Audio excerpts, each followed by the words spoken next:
Samuel? Are you there? Please, say something.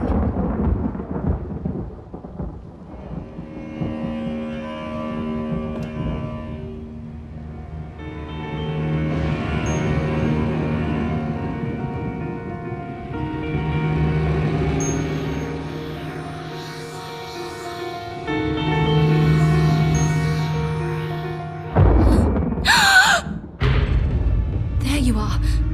Where have you been? I've been looking for you. You promised you wouldn't just disappear anymore. I've been looking all over for you. Ow! What's wrong with you? I don't know who you are. I don't know my own husband. You disappear every night. You only talk when it's absolutely necessary. Where is the man that I married, Samuel? I want my husband back!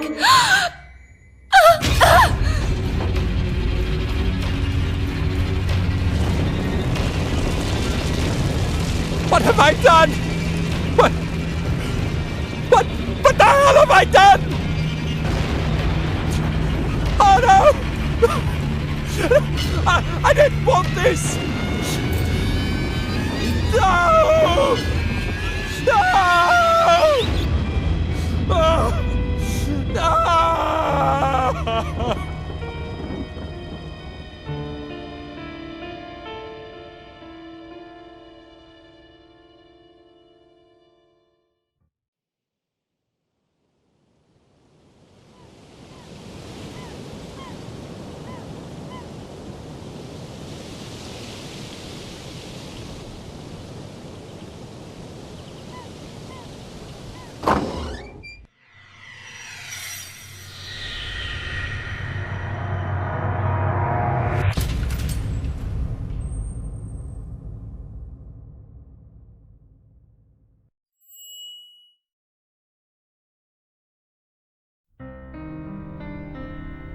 Get on with it! Stick the damn fuse back in! I want to open the store!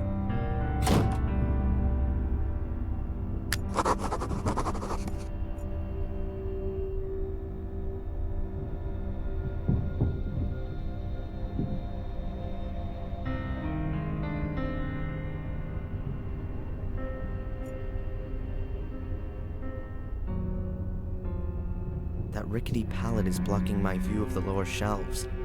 I can't see what's behind there. That rickety pallet is blocking my view of the lower shelves. I can't see what's behind there.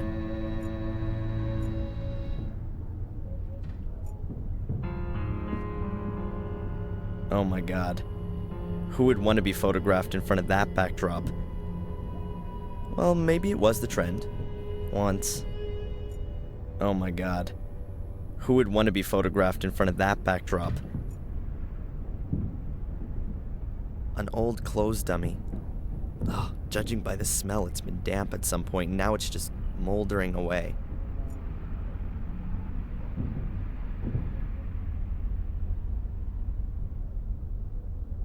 The fuse! The fuse, man! Open your eyes!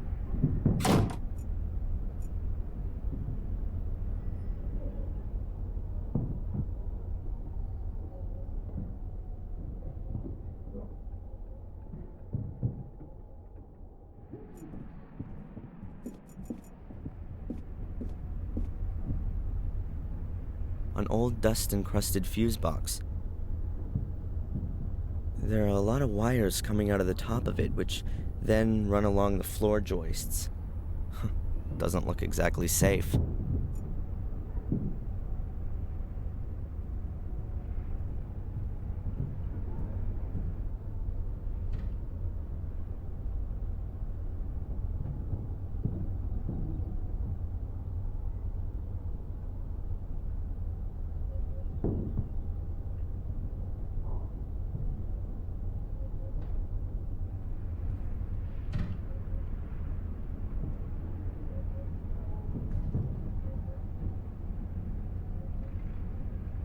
Okay then. Just like everything else of Fulla's, pretty well junk.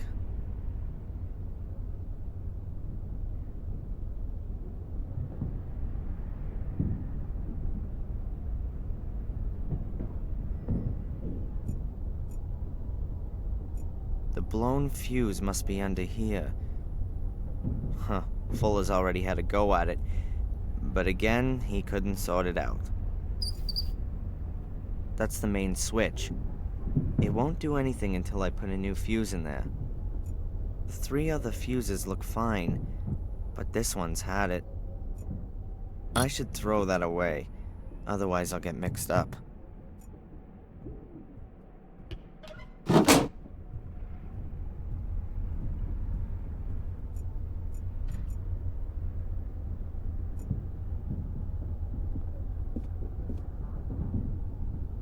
As long as there's no electricity, I'd better not go up there. A light shaft with a grill leads up to the backyard.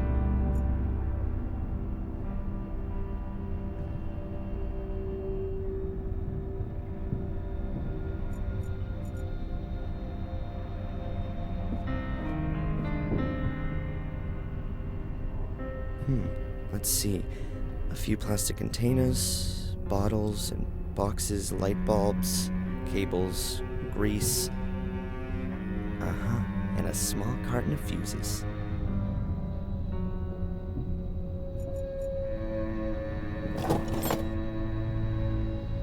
Hopefully the fuses work. You never know in this place.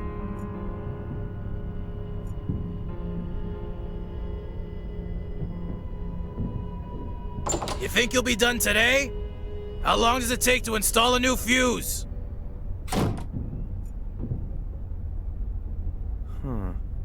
There's just 1 fuse left in the box, but at least it looks unused. I reckon it's still out of work.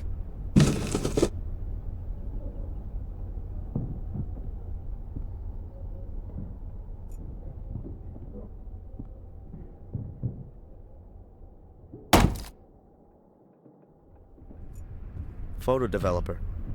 Looks like it's been there for a while, but the bottle's still sealed, so it could still be good.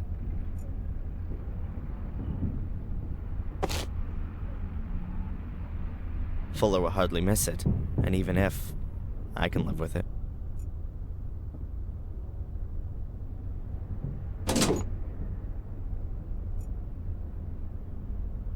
A small container of photo developer from Fuller's basement. It's full to the brim.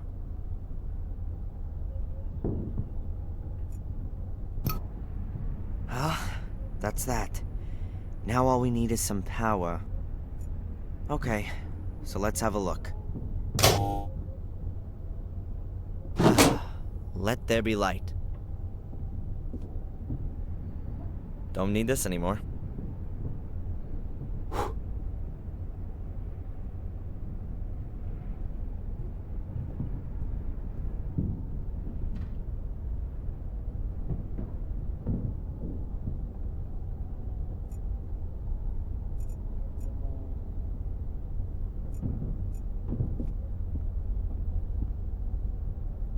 A battered paint can with about half an inch of dust on the lid.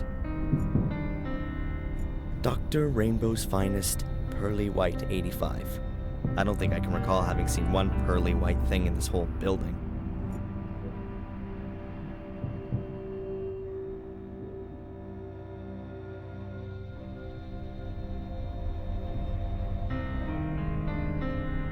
There's not as much dust on the floorboards here. They're almost shiny, in fact. So does Fuller stand here every night with a beer looking at these awful pictures? These boards don't run parallel to the wall. They're turned 90 degrees. They make a rectangle roughly 30 by 25 inches. Strange. The boards aren't fixed at all. They move easily and sank a little bit into the floor as I stepped on them. Something's a bit strange about this place, but I have no idea what it is. Something's a bit strange about this place, but I have no idea what it is. Something's a bit strange about this place.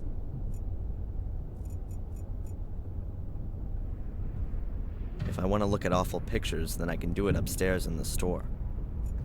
If I want to look at awful pictures, then I can do it upstairs in the store. If I want to look at awful pictures, then I can do it upstairs in the store.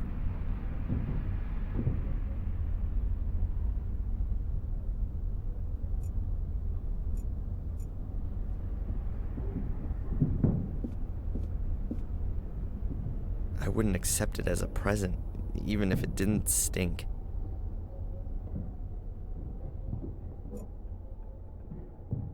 An ancient rusted bucket with a little bit of water in it. An old garden hose with more holes than a golf course. A water faucet. If Fuller had a garden he wanted to water, he could do it from here. But in Fuller's garden, you'd get pretty well nothing to grow. The hinges on the basement grill are rusted. No idea if you could open it, and even if you could, it'd squeak like hell. So let's go up. A wonderful working day awaits, full of appreciation and deep personal fulfillment. Ugh. Finally! You make a big deal about going to college, but you're too sappy to replace a fuse. Put that board outside in front of the store. Get on with it!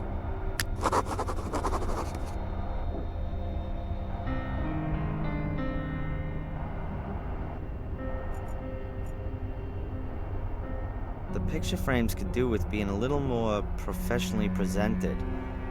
But to be honest, they don't really deserve it.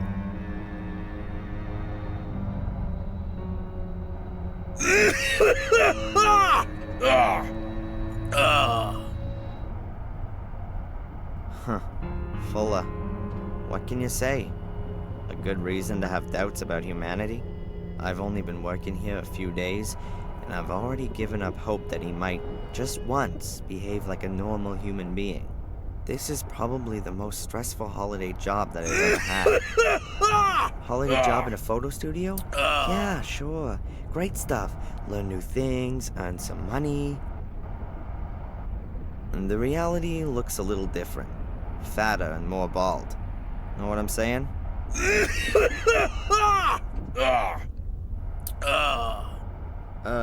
Excuse me.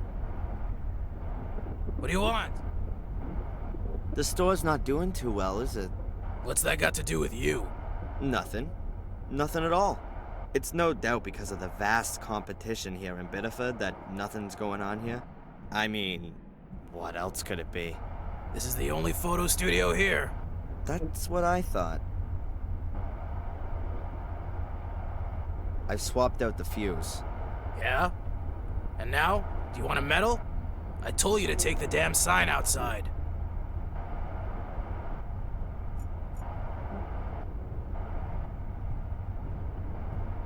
The store is... but what the hell?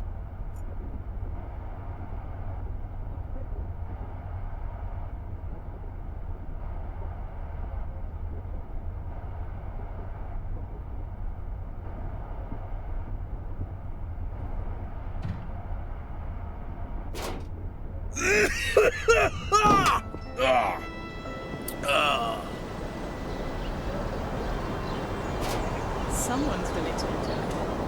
Huh? You've put it the wrong way around. Yeah.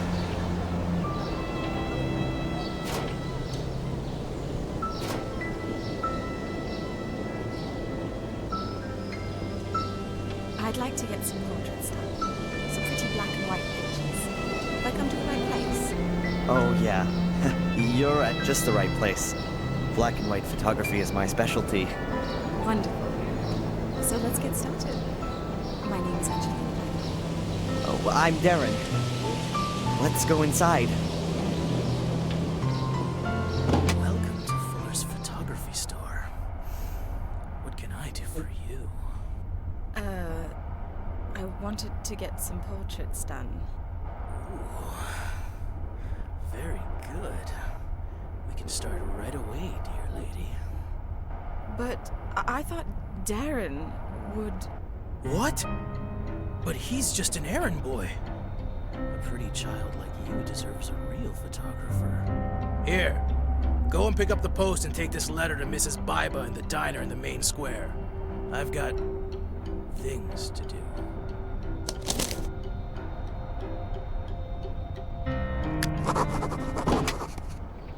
Son of a...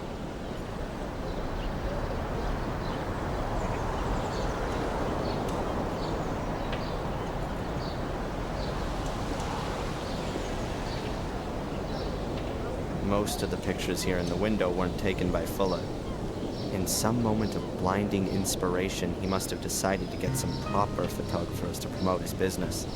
Of course, they have no idea just how lucky they've been.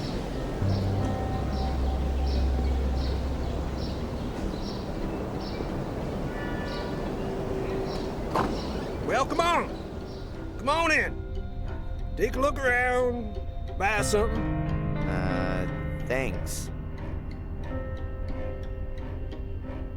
Ah, a young man. You a soldier? Bit slow on the uptake. Have you served? Sir! No, sir!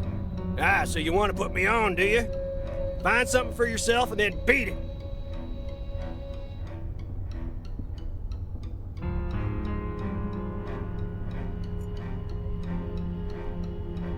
The junk shop owner.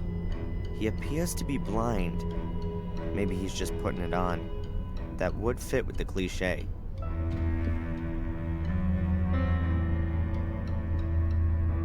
Tell me. In Iraq, the war finished 2 years ago. Well, you don't say. Read my lips. President Bush is gonna bring that Saddam to justice. Sure. You know that Bush is no longer the president, right? Well, he'll still bring him to justice. Where there's a will, there's a way. Yeah. Sure. Do you know Fuller? That idiot next door? Sure I do. You can never choose your neighbors, can you? You don't seem to like him. That guy hasn't done one damn decent thing in his life. Lazy bastard just sits around in his store, has his mommy wipe his ass for him, and lets the place fall apart down around his ears. Heed my words. He represents everything that's wrong with this country. You got that right. From World War II, everything's just been downhill, yeah? Pity we haven't got any decent wars still going on. They've even ditched the draft. Go ahead. You just make fun of it all, boy. A good licking or a couple of tours in Vietnam, that wouldn't be such a... What do you mean, such a? Nothing. The guy's a pig. There's something not right about him. He's hiding something, I'm telling you.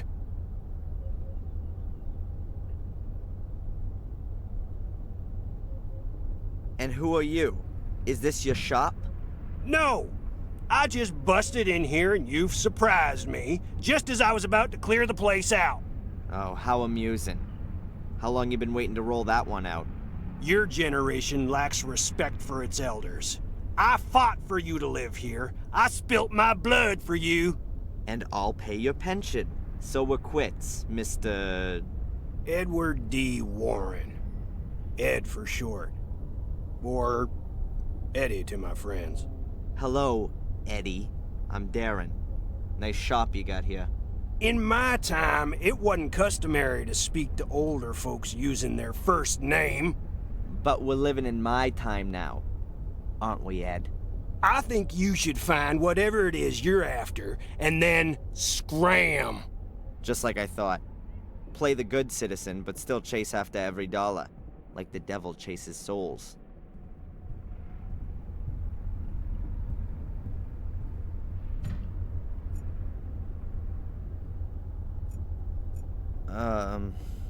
Come on, what then? So, what's life like here in Biddeford? You're not from around here? No. I go to college in Boston. Oh, so you're an intellectual then? Some sort of desk guy, an egghead who just talks clever all day? No, I'm... Then you're the artistic type. Some depressive junkie? You're fixing your problems with a self-help group, right? No, I'm studying physics. Well, we sure need that stuff. So what brings you here? I'm visiting my mother over the semester vacation. She's been living here a few months now. Rebecca Michaels? Oh, well, nice to meet you, Rebecca. Oh, man.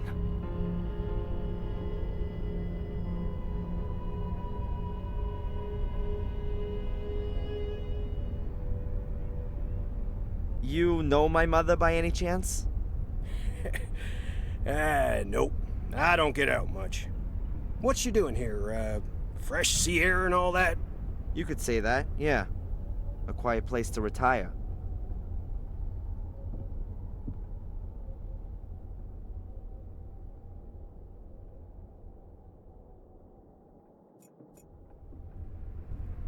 Perhaps Eddie picked it up somewhere in the Second World War. A cupboard full of lots of different things. Books, a record player, boxes, measuring instruments. You want to buy something? I'll have a look around first.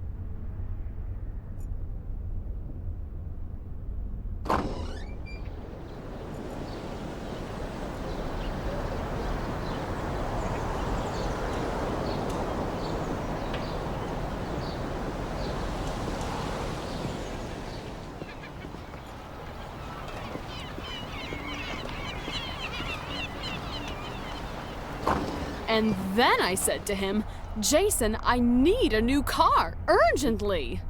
Oh, yeah. And then? What can I say? It's parked right outside. You can't be serious.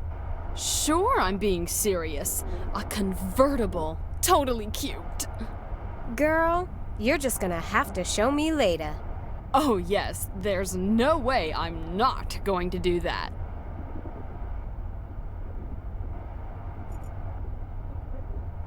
And in this weather. Coffee mugs, You little lying. lighthouses, And what did he do? badges, mini Well, he life just belts left her with sitting Biddeford there. stamped on them. Ha. Well, she Plastic didn't house deserve numbers, anything better. porcelain But lobsters, that's not all. You plastic joking. lobsters, There's more? wooden lobsters, Yeah, now get this. metal lobsters. What more could the tourist heart yearn for? Fork Truck Pete just can't afford that kind of thing. Hey, it's me, okay? And I'm telling you, she saw him herself. But surely it doesn't look as cute as my new convertible. Well, hardly. Talking of which, weren't we going to go for a little ride? Yeah, I'm about to have my lunch break. Ah, yeah.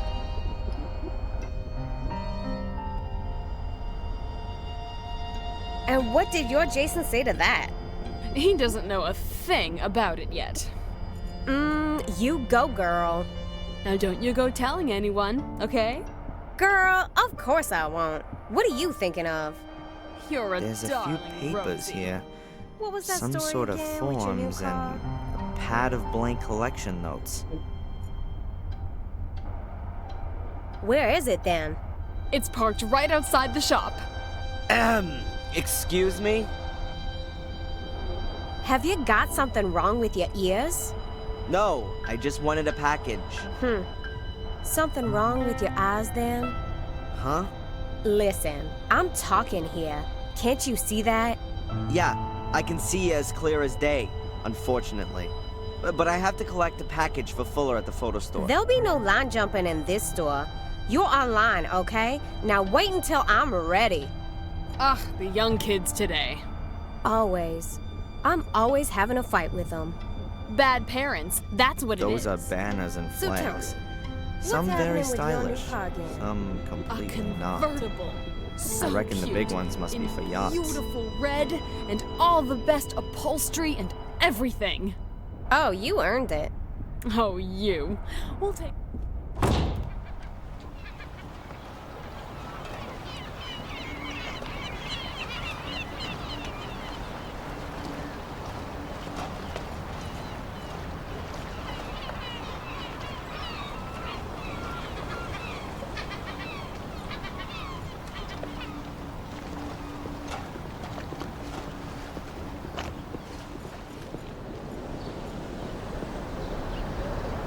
I think that's Fuller's car.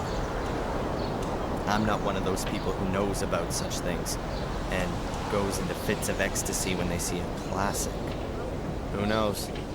Is that thing a classic anyway?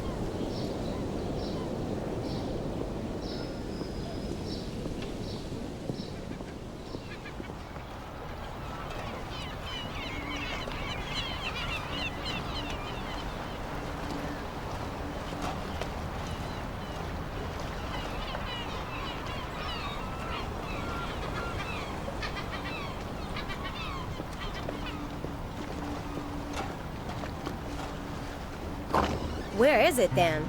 It's Wow. parked right outside They're the shop. still yammering. Ooh, then we I can go need for a some ride idea on how my to get lunch that break. broad to leave. But isn't that still a way off? So what is going on with Fork Truck Pete and that sister, what's her face? An Not armchair. the sister. That's Matt's Doesn't cousin. look too That's uncomfortable. I thought she Who was... would want to sit down in this shop with the charming Rosie? And then I said to him, Jason, I need a new car, urgently. Oh yeah, and then? What can I say? It's parked right outside. You can't be serious.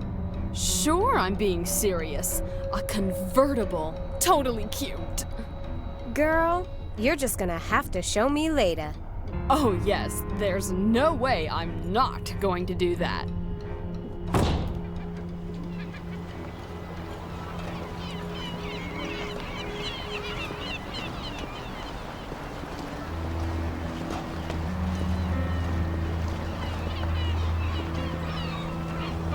A flat metal bar. It's broken away from the railings.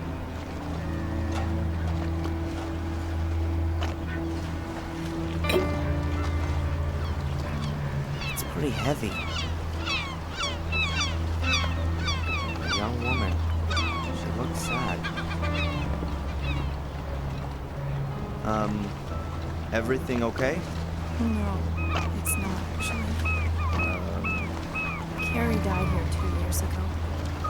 She was my best friend. Oh, I'm sorry. How did it happen?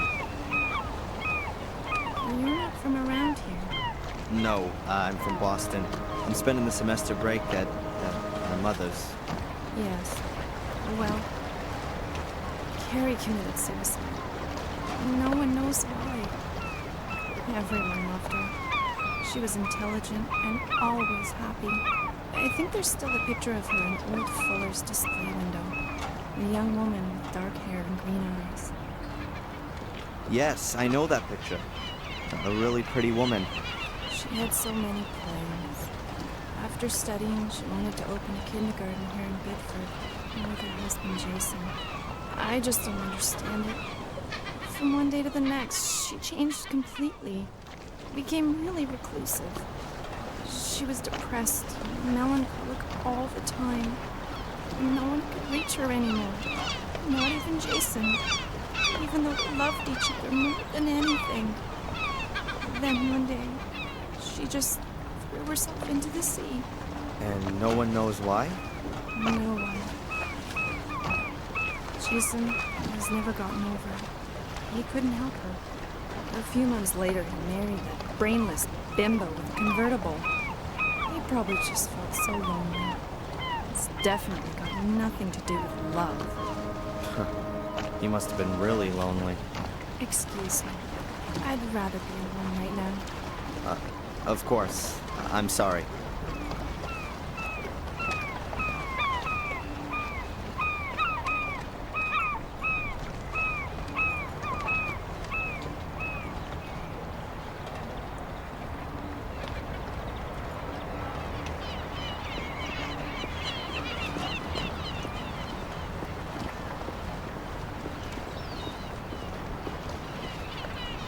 That car belongs to the world record talking lady from the shop.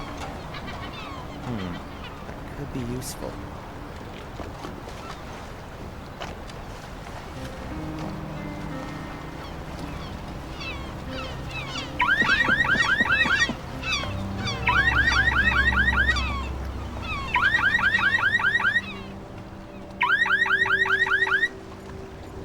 Thanks to all the chat, she didn't hear that. And in this weather. You Blah, lying. blah, And what blah. did he do? Well, he Have just left anything her better sitting to there. do? Okay. Well, dumb she question. didn't deserve anything better. But that's not all. You joking? There's more? Yeah, now get this.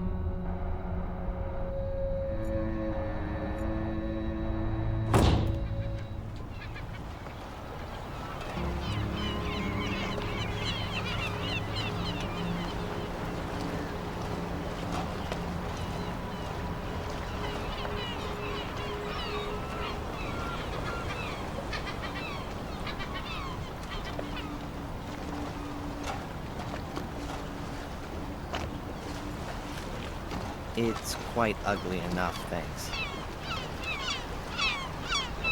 That car belongs to the world record talking lady from the shop. That could be useful.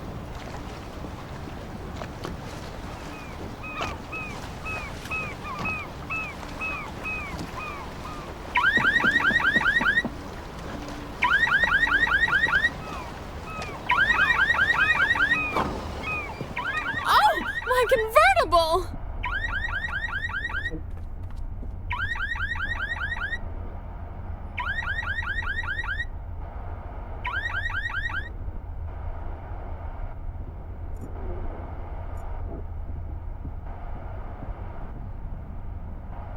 Hello? Is it something like my turn now? Please, don't let me rush you. Oh, what do you want? I'm supposed to collect something for Fuller. From the photo studio? Collection note?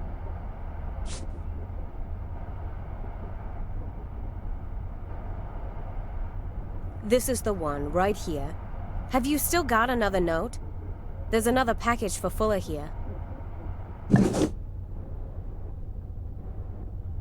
Afraid not.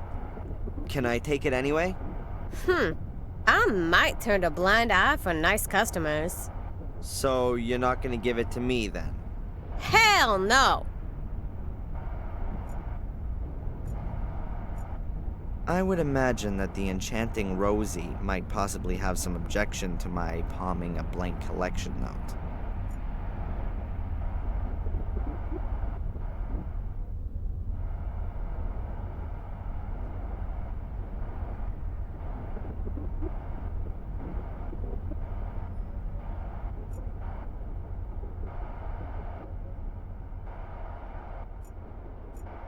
Hey, Rosie.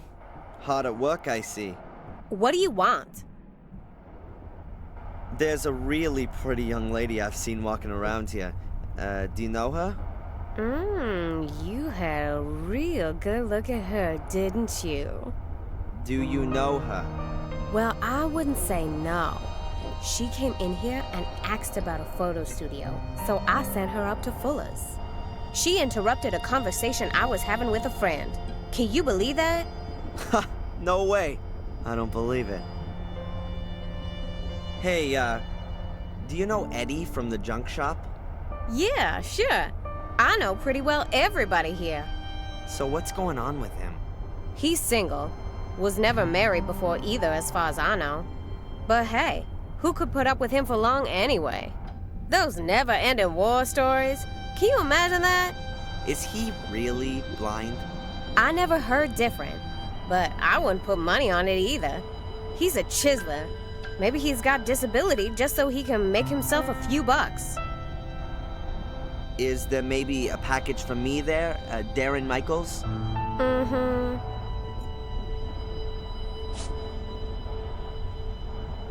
The lovely Rosie hasn't noticed, and I'm now the proud owner of a blank collection note. Nope, nothing there. A blank collection note for a package. If I fill it out, I could pick up a package from the tourist shop.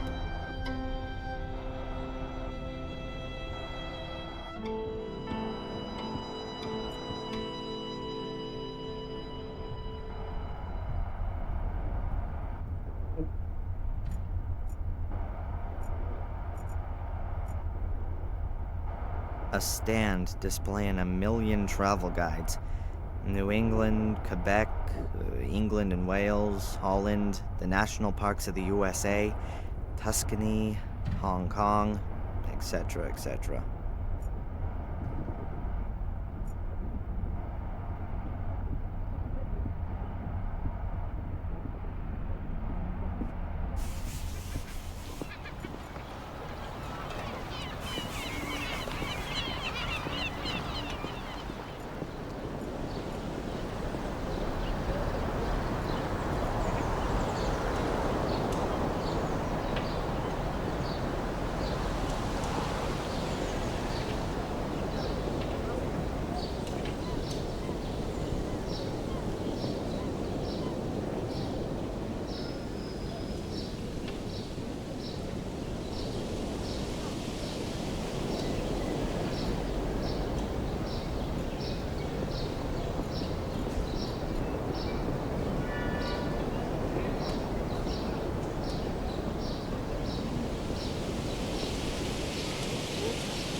What a flashy thing that is.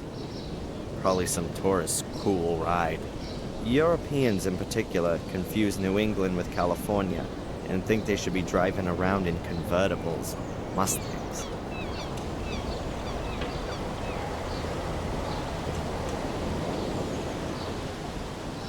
Yeah, just down the street. Thanks a lot.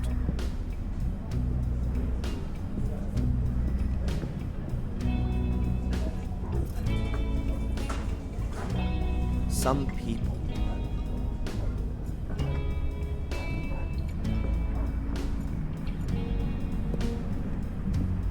I'll take some bread. Mrs. Bible won't mind. Ketchup, mustard, mayo, salt, pepper, syrup, sugar, and a bottle of vinegar.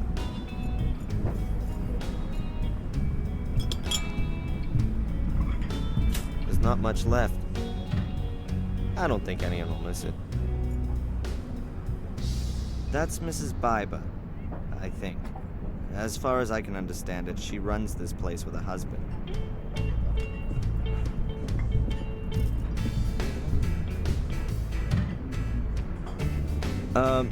Excuse me. I'll be right there.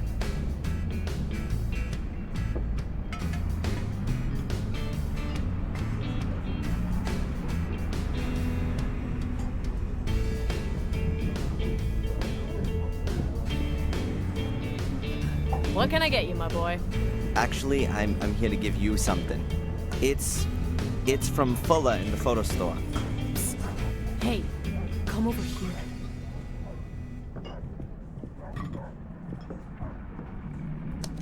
I can guess what this is about. The dirty old swine.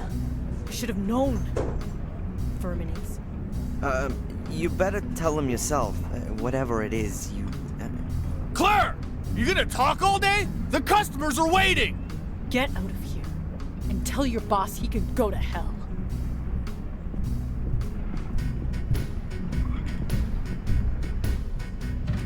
Jeez. What the hell was that all about then?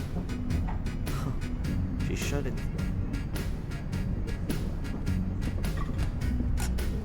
Hello?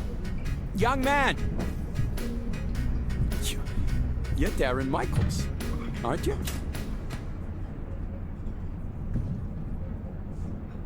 Yes, and you are? Oh, excuse me. My name is Newhouse. I'm a doctor at the health center.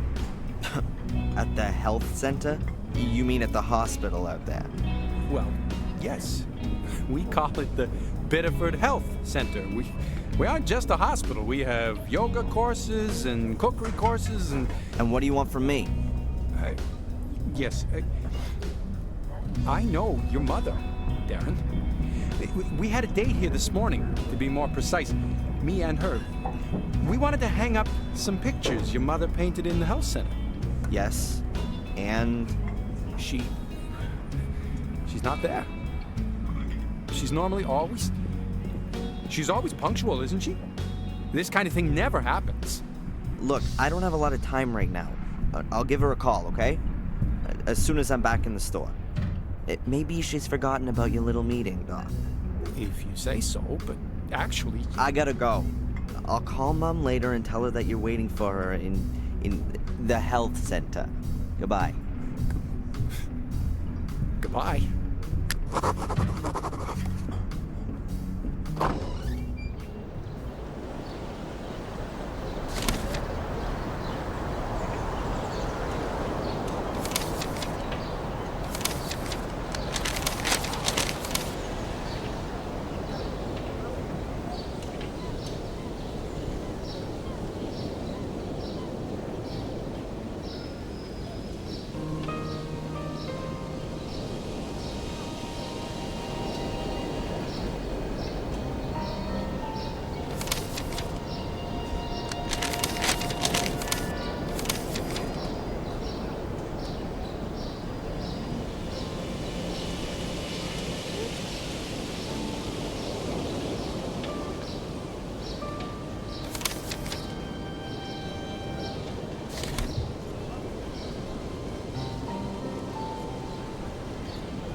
He's sick.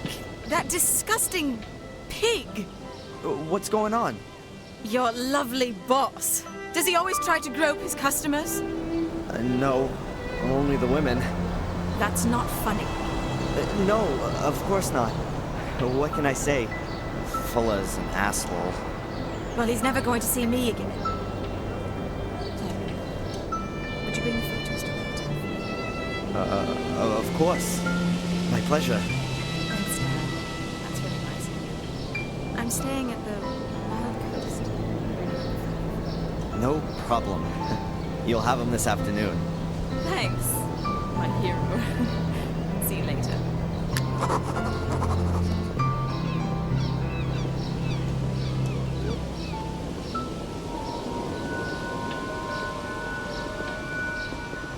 Huh.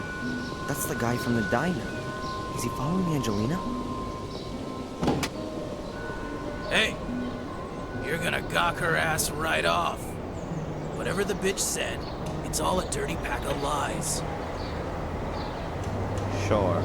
Back to work.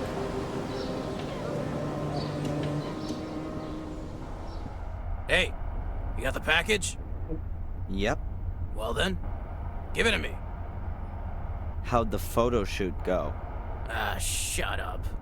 I only mean the young lady who... That alley cat's gone, okay? No little goodbye kissy for little Darren. So now, get to work. The shelves here could use with a dusting and the gutter's leaky. And you still gotta take my mama's dogs for a walk. Go back to the post office again and ask if the new photo paper's already arrived.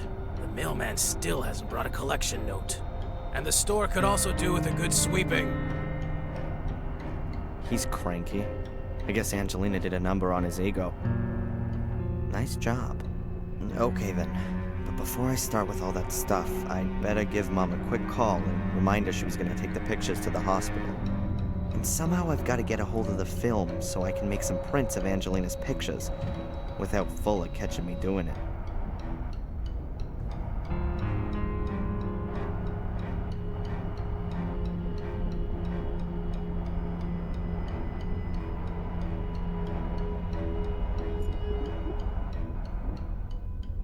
The postcards all show scenes from New England. They're the regular cards you see everywhere around here.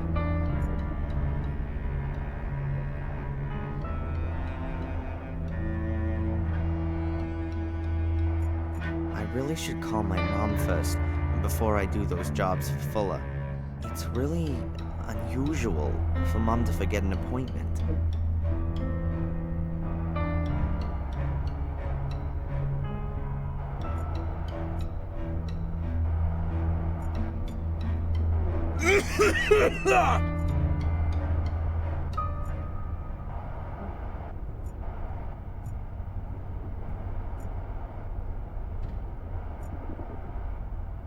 These photo mounts are made of a kind of pressed card. You can stick photos into them to make them easier to hang. The drawback is that they can get easily dusty.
Seems like she's on the phone.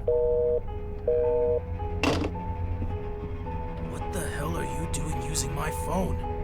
While you're on the clock? I'm gonna take it out of your... Yeah, whatever. Look, I just wanted to call my mother, but it was busy. It's not gonna make you go bust. That broad spends the whole day on the phone, right? She already called up once while I was shooting that some drivel about Adrian in a mirror. I hung up. I got better things to do than listen to that kind of crap. My mother called, and you didn't tell me? The old lady's not all there in the head anymore, huh? Where you going? You're not on your own time yet. Mom? Mom! Mom!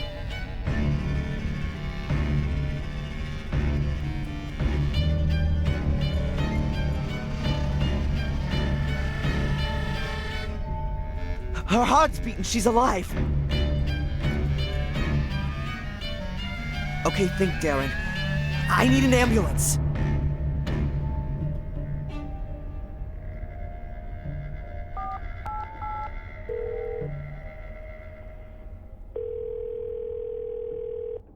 Emergency? Yes. My name is Darren Michaels. I've just found my mother. She's unconscious.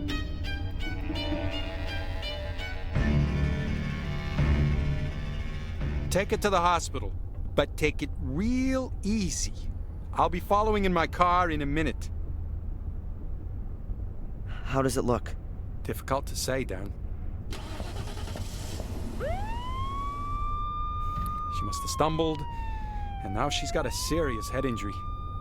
Exactly how bad it is, we can only find that out in the hospital. But how can she fall so badly that she... It's not the time for that now. Was your mother taking any kind of medication? I don't know. She always has a load of painkillers for her back. No idea. Please, collect anything that looks like medication and bring it back to me in the hospital. What about allergies? Not that I know about. That's not good enough. Could you find out the family doctor's number? Perhaps get a hold of her medical records. Yeah, I'll go look. I'll see you in the hospital. Very good. Oh, yeah. And we need your mother's insurance card. That too? Okay, please, can you hurry? Oh, man. Medication, insurance card, med history. I better hurry.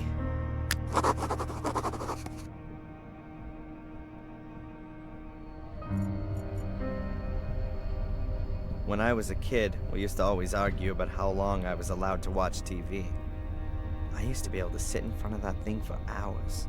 Now you couldn't get wild horses to drag me in front of one. I can count myself lucky the damn thing didn't completely frazzle my brain.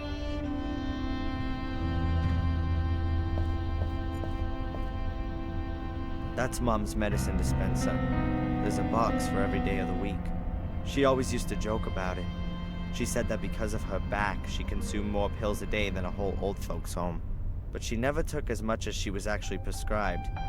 She always maintained that she'd just forgotten to. The old home doctor then gave her the dispenser at some point. I always found it rather stupid not to take your medicine, preferring to suffer in agony. It looks like Mom was having a cup of tea while reading, before she fell over. Mom's handbag. All her papers must be in there.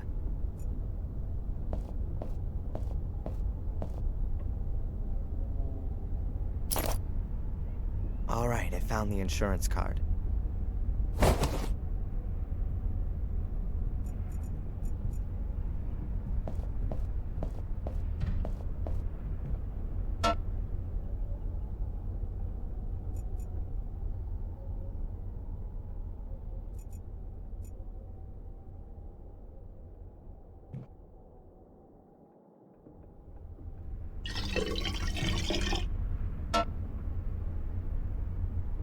The kettle's full.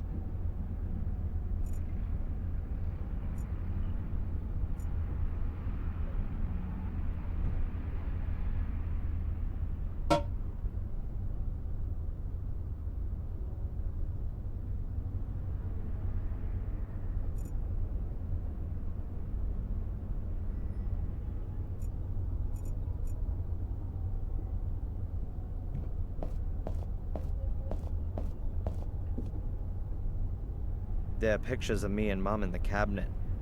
I can't see any pictures of my father here. Mom hasn't got many of him. I guess the memory of his death is too painful for her.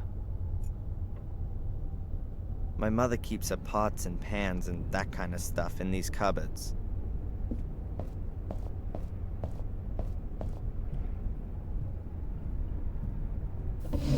A few pots, a shallow bowl, plates, a tray.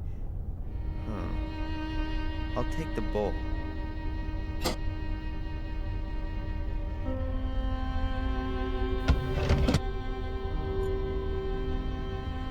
Mom watched whales with this telescope.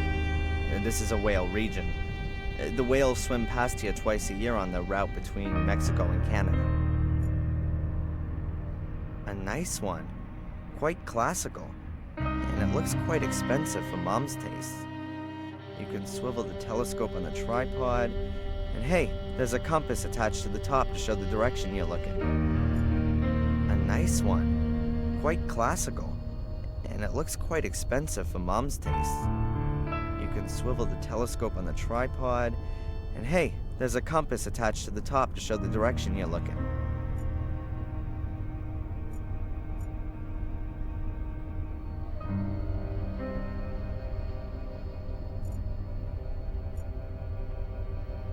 Mom's into music. That's one thing we have in common, though our tastes are a little diverse. Mom's Beethoven doesn't mix that well with Nirvana or Pearl Jam.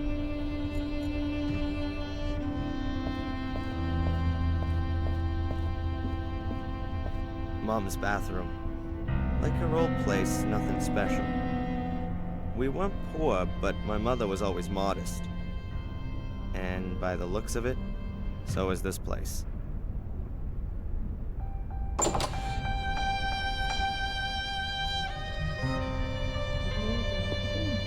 I had a shower here this morning, and Mom laid on a huge breakfast. I ate some of it for her sake. Back at uni, I usually don't eat anything in the morning.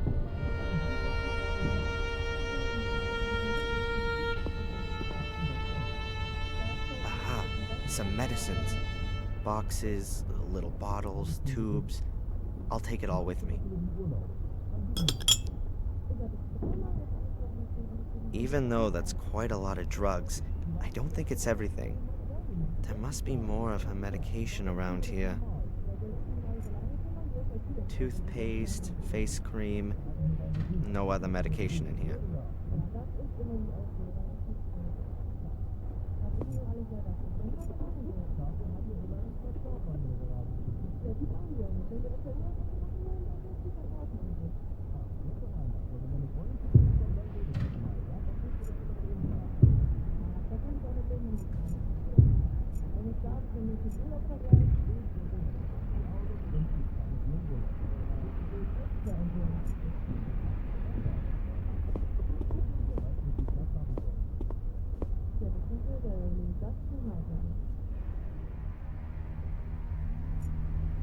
An old lighthouse.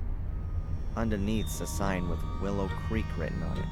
Perhaps it's from the place in England where she lived. She first came to the US in her early 30s, after the accident.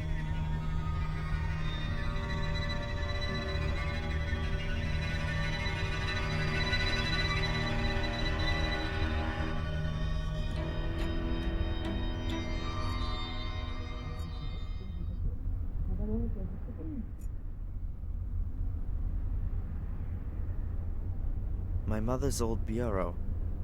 That's where she keeps her letters and financial papers and such. I don't fancy poking around in there just now. My mother's old bureau. That's where she keeps her letters and financial papers and such. I don't fancy poking around in there just now. A plant on the windowsill. No idea what kind it is. A plant on the windowsill. No idea what kind it is.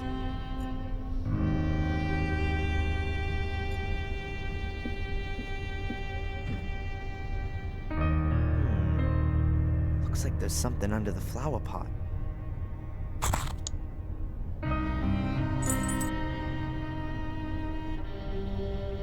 It's a little brat.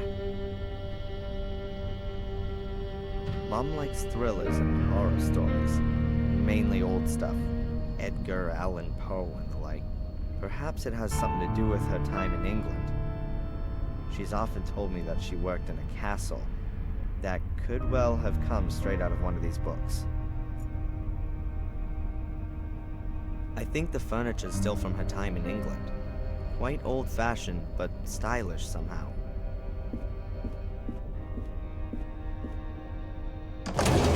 What do we got here? Handkerchiefs, a glasses case, an art magazine, a few Valerian draggies. Nothing I could use.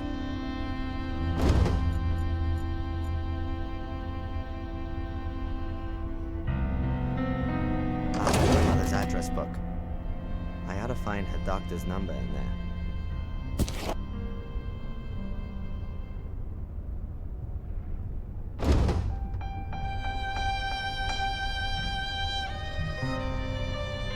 Yes, and that's got the address book open.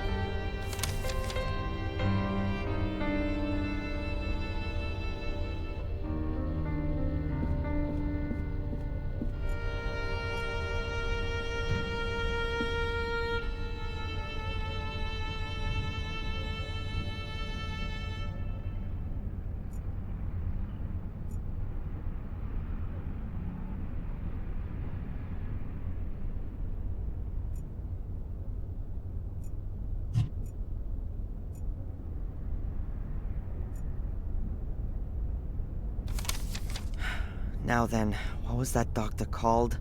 Dr. Wakefield. That's him. And here's his number. I just hope he's still got my mother's old medical records.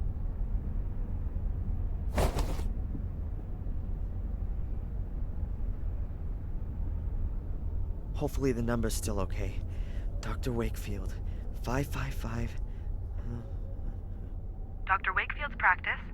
My name's Darren Michaels. I have to speak to the doctor. It's an emergency. One moment, please. Dr. Wakefield speaking. Hello, Dr. Wakefield. This is Darren Michaels.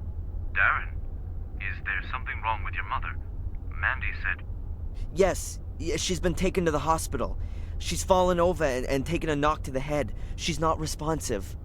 My God. The hospital needs her medical history. Do you still have it? Yes, we must still have it here. Can you fax it over to the hospital? Yes, of course. Hopefully nothing's happened to her back. Wouldn't the support corset protect her? Not necessarily. The corset supports her spine when she's standing up or sitting, but her back has been so badly affected since the accident that a fall can have repercussions. I don't think I want to know. I'll just go down to the hospital and find out there. Do that. I'll have the records sent to Biddeford. I hope your mother gets well soon. Yeah, me too. Give her my best wishes as soon as she's awake. I'll do that. See you later, Doc. Well, that's done. Dr. Wakefield has always cared well for Mom. With that back of hers, she could barely stand, sit, or lie down without causing her pain. And then she has the burns as well. And now this.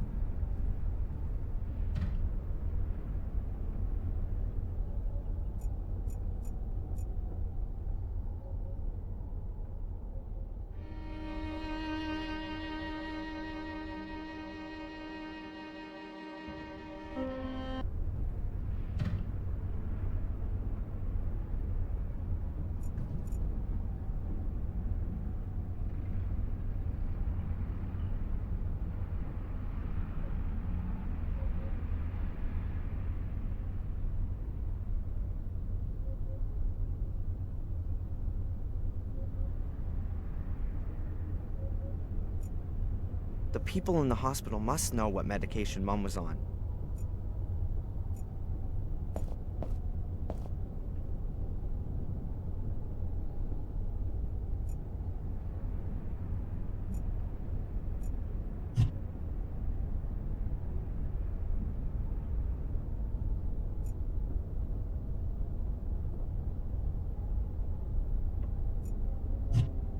I don't have to call right now.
I don't have to call right now. Boxes, little bottles, tubes, every kind of packaging imaginable. I think the doctors will be able to make something of it all. Now all I have to do is work out what dosage she takes.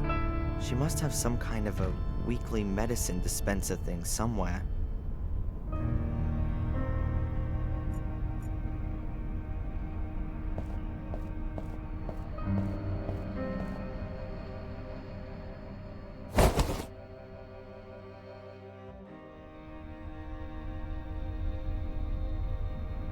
Okay, this medication and the stuff from the bathroom should be enough.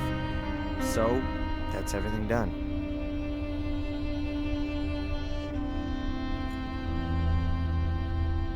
I'll just get dressed and then go straight to the hospital. I hope she's all right.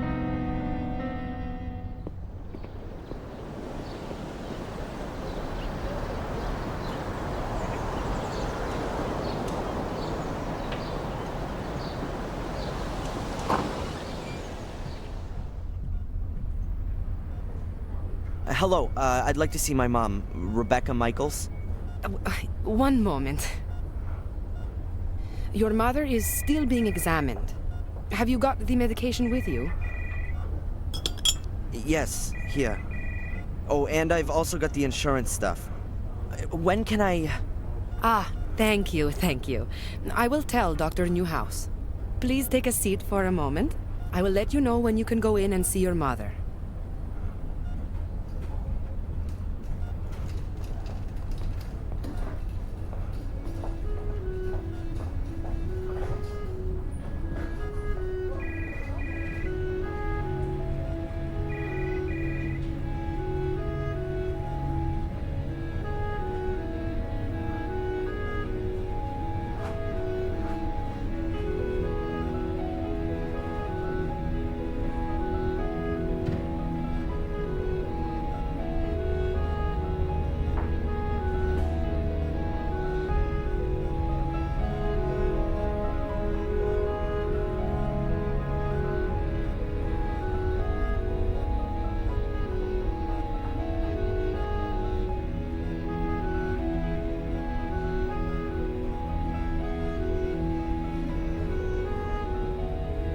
Excuse me, Mr. Michaels?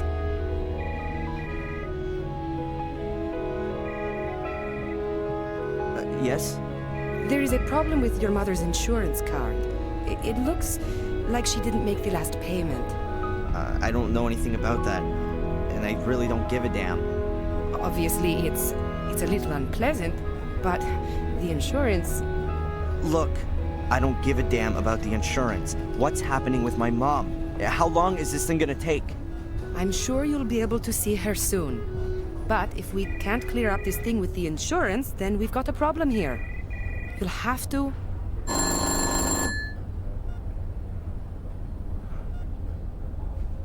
Okay, Doctor. You can see your mother now.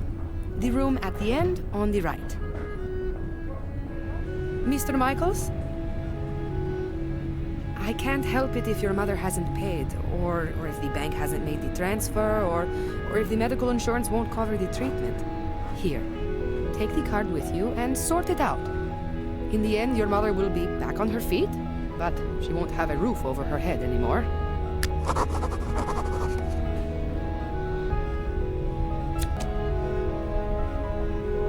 Thanks.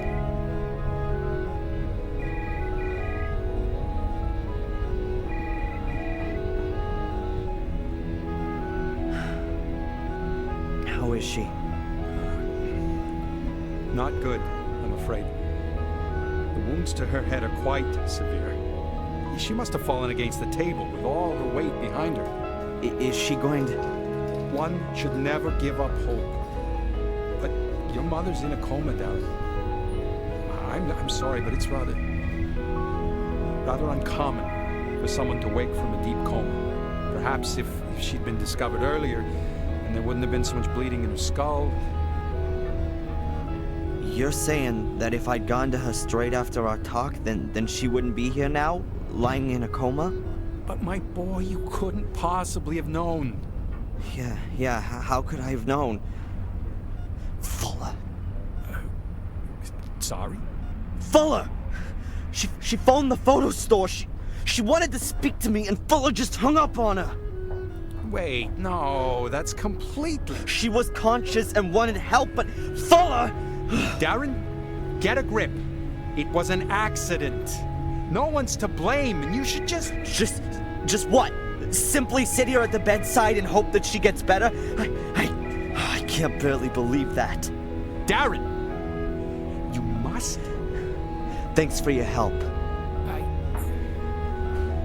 We'll look after your mother round the clock, Darren. You're welcome to stay here. I'll pop in again later.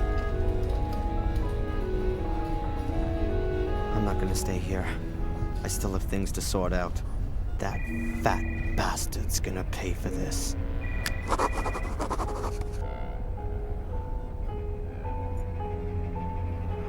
There's a stethoscope. Presumably someone from the clinic forgot it when washing their hands. Doc Newhouse has definitely still got his.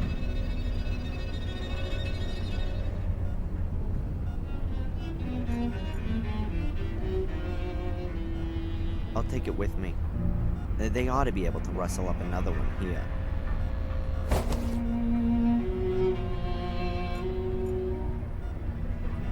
Typical hospital chic.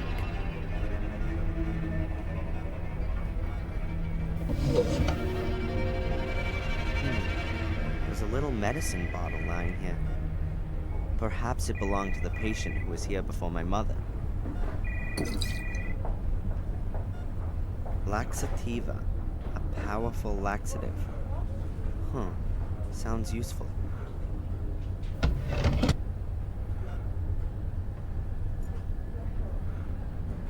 That doesn't belong to my mom. Maybe it's from the person who was in here before her. I guess I should have packed a case like that for my mother, too.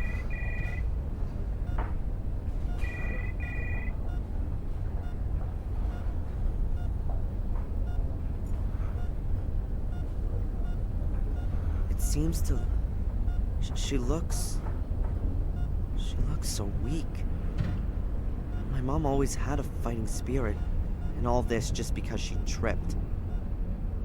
Probably rushing around again, doing someone or other a favor.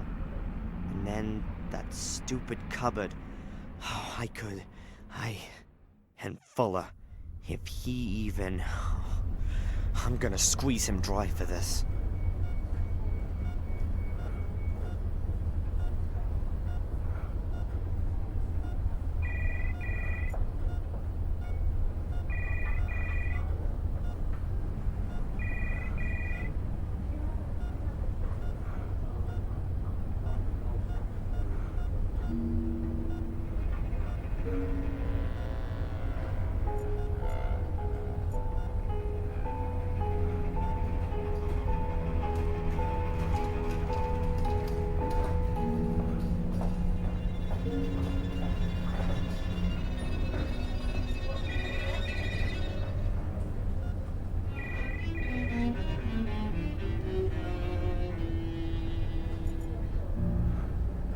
A set of scales, maybe for overweight patients.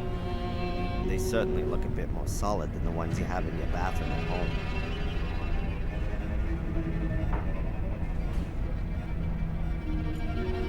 I'd better leave the scales here.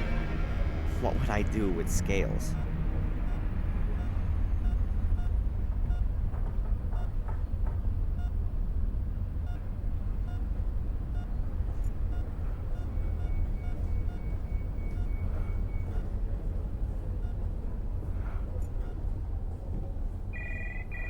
The monitor shows my mother's vital signs. Pulse, breathing, etc. No idea if the values are positive.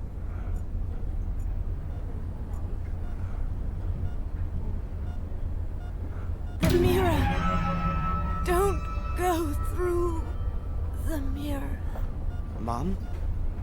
Mom, are you awake? Did I just imagine that? No, I couldn't have. My wrist still hurts. She must have been terribly afraid of something. But what does she mean? It seems to...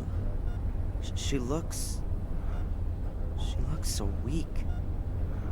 My mom always had a fighting spirit, and all this just because she tripped. Probably rushing around again, doing someone or other a favor. And then that stupid cupboard. Oh, and Fuller. If he even... I'm gonna squeeze him dry for this.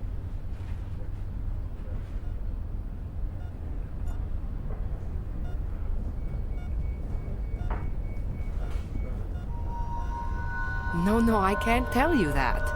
You can talk to her son if you like. He's just... There he is. Hey! Hey! You!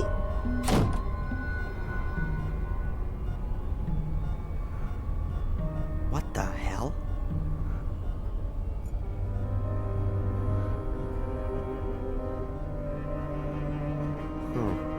A few glossies and a health magazine. Oh well. I'll take the fashion magazine here. Oh, and the auto magazine.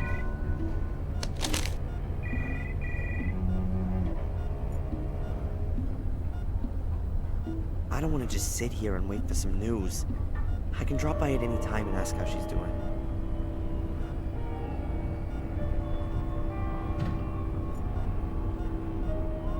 My mom told me how she feared having to spend the rest of her life in a thing like this, even long after the car crash. Her back was seriously injured, and no one could tell her if she would ever walk again.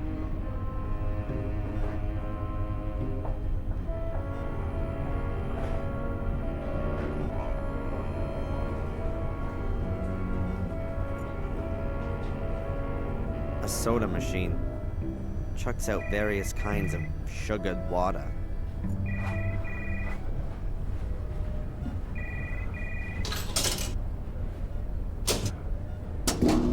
A bottle of soda. Great.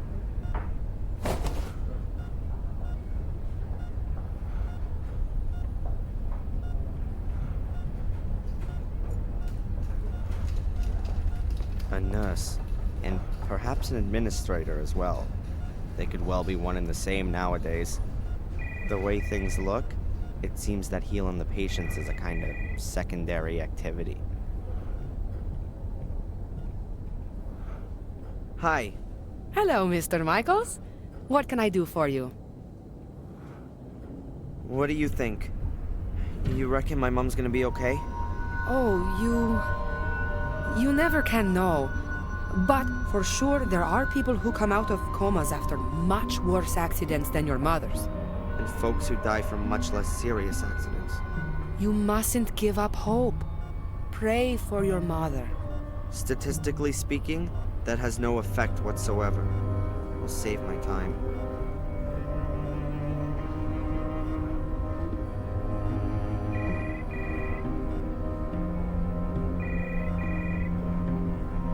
What did that guy want? He was asking about your mother. What did he want to know? He wanted to know if she made it? Yes. But I told him we're not allowed to give out patient information. He ought to speak to you. I don't know the guy, but he's gone out of his way to avoid me twice already. You know who he is? I'm sorry, no. But he's got an accent. I think he's British, but with something else too. Listen, I don't want that guy anywhere near my mother. You understand? Of course. This Dr. Newhouse, what's he like? Oh, he's very charming. A really nice guy. He isn't from around here. He came to Biddeford a couple of years back. But he's really settled and got on well, and... Yeah, nice story. I wanted to know if he was a competent doctor. Oh, yes, of course. He used to run a huge hospital in Atlanta. He's apparently rather overqualified to be working in a little place like Biddeford. But I think he enjoys the small town life. Your mother is in good hands. Are you from around here? You could say that. I grew up here. Then you surely must be able to tell me some exciting stories about the place. Ah, well, not really all that much happens here. You know, a young woman killed herself a couple of years back. She jumped into the ocean, and they had to call in extra divers to help search for her. They didn't save her, though. They never even found the body. But apart from that, there's never really much happening here. You mean Carrie? Did you know her? Yes, we used to go to aerobics together. Any idea why she killed herself? We'd all like to know the answer to that one. She was always so happy. We used to have lots of laughs together. But then, she changed. She also stopped coming to the sports events, and I lost touch with her. I had no idea she was having such a hard time with herself. Thanks for the info. About all this insurance garbage. Best to have a look through your mother's bank transfers. If she's transferred the money, then it's up to the bank and the insurance company to slug it out between themselves. You can simply drop it by with the certificate if you like. Then I'll see to it. Mm-hmm. Thanks.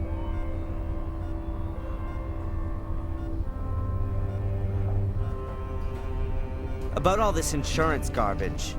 Best to have a look through your mother's bank transfers.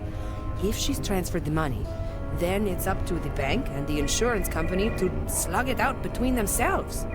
You can simply drop it by with the certificate if you like. Then I'll see to it. Mm-hmm. Thanks. Thanks very much for the information. No problem.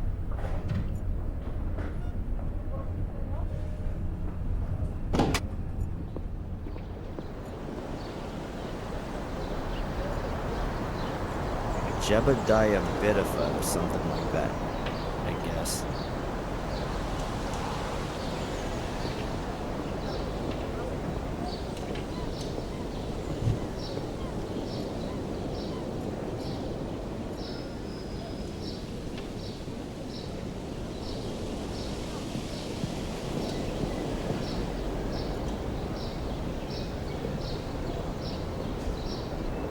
Whoa, that can't be right.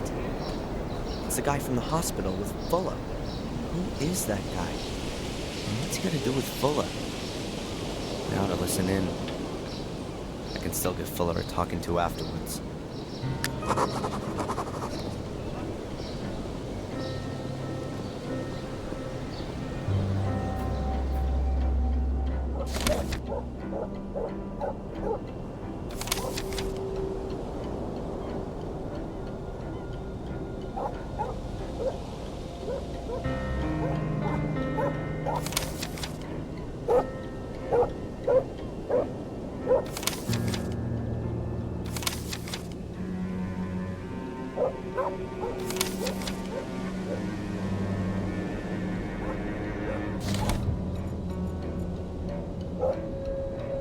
An ancient, rickety tool shed.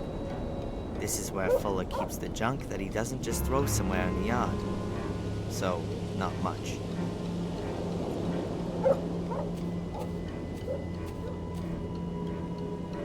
I've got to be careful. Fuller's talking to that guy on the other side of that window. I can't understand anything, but if I'm not careful, they'll see me.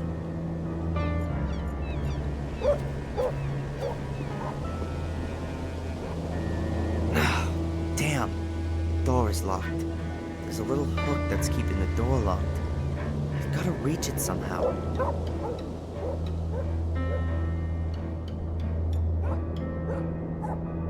If somebody told me the old fat pig dumped poisonous waste, then I'd completely believe it. That's the cage for Fuller's mother's dog. But the dog is usually in the house. At least, I've never seen it here in the cage.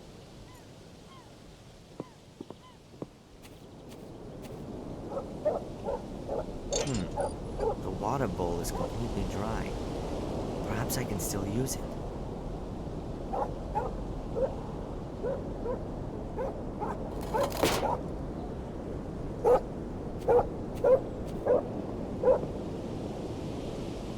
badly rusted bucket with big holes in the bottom of it.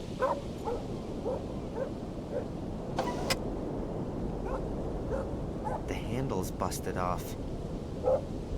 I'm gonna leave the bucket there. There really isn't much more I can do with it.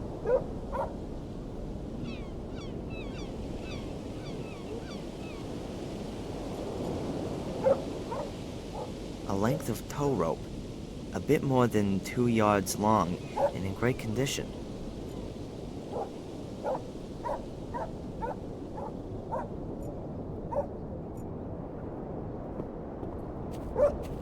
Ropes are always good.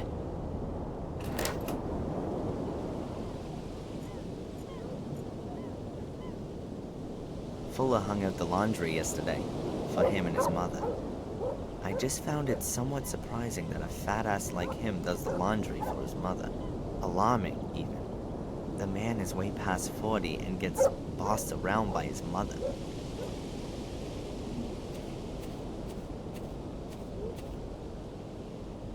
A reel of fishing line. There seems to be a little still on it.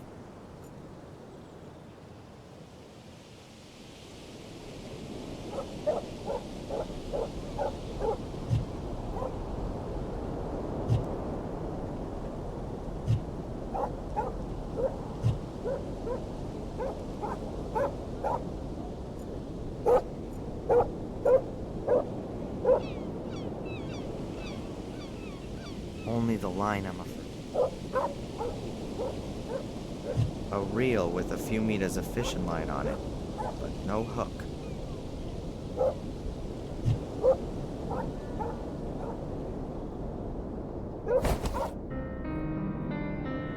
Not exactly a fishing rod, but maybe I can catch something else with it.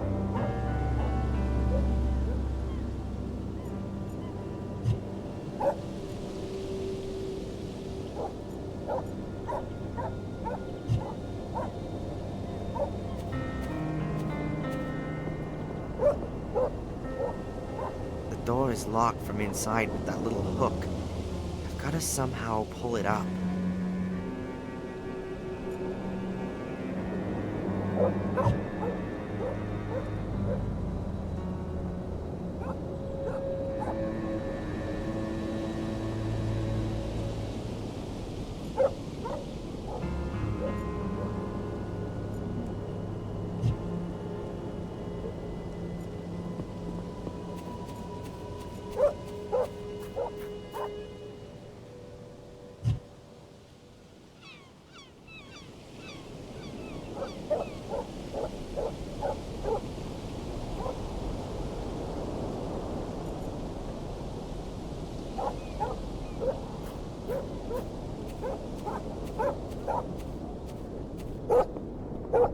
That should work.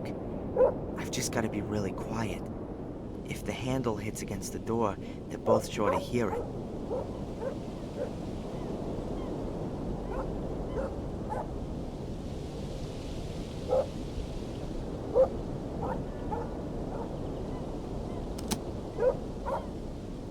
Done it. And they didn't notice anything.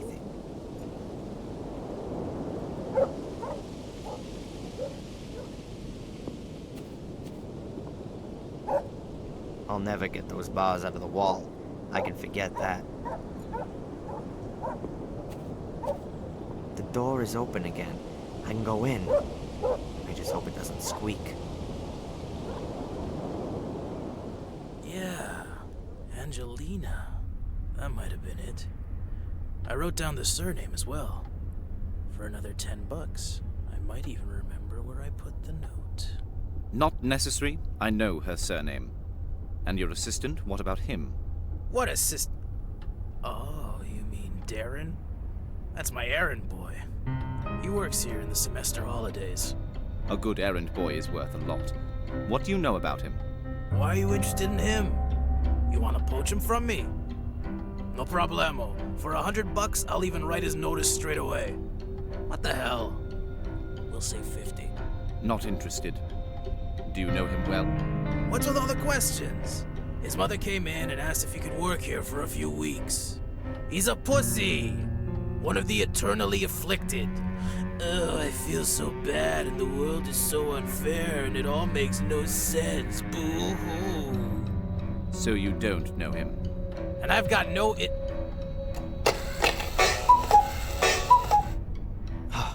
That was close.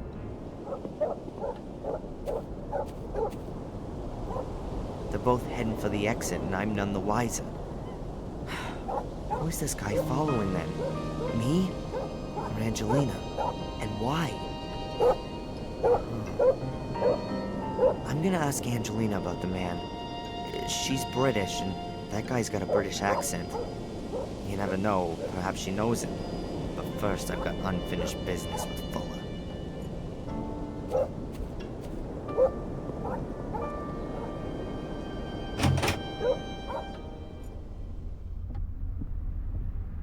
A used up, chewed up ballpoint pen.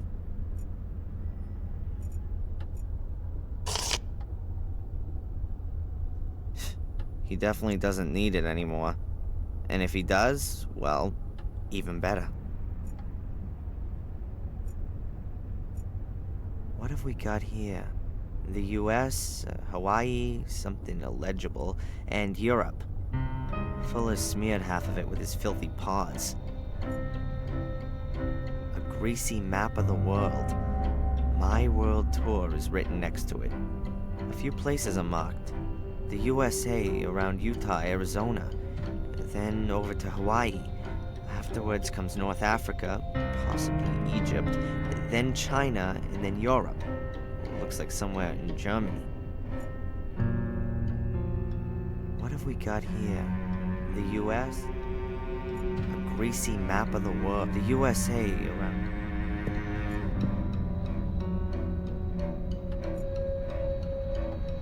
A very old-fashioned safe.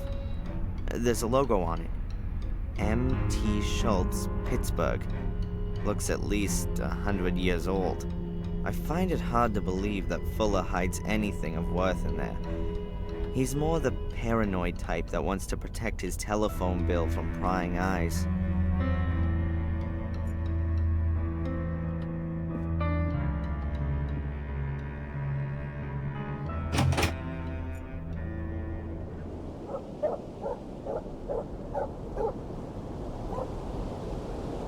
Good.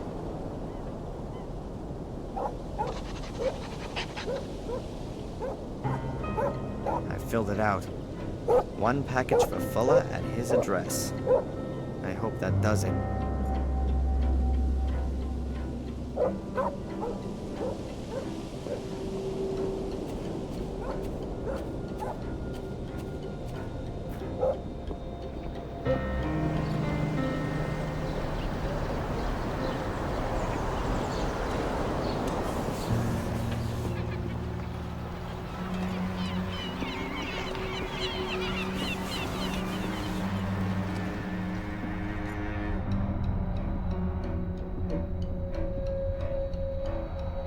Hey, Rosie.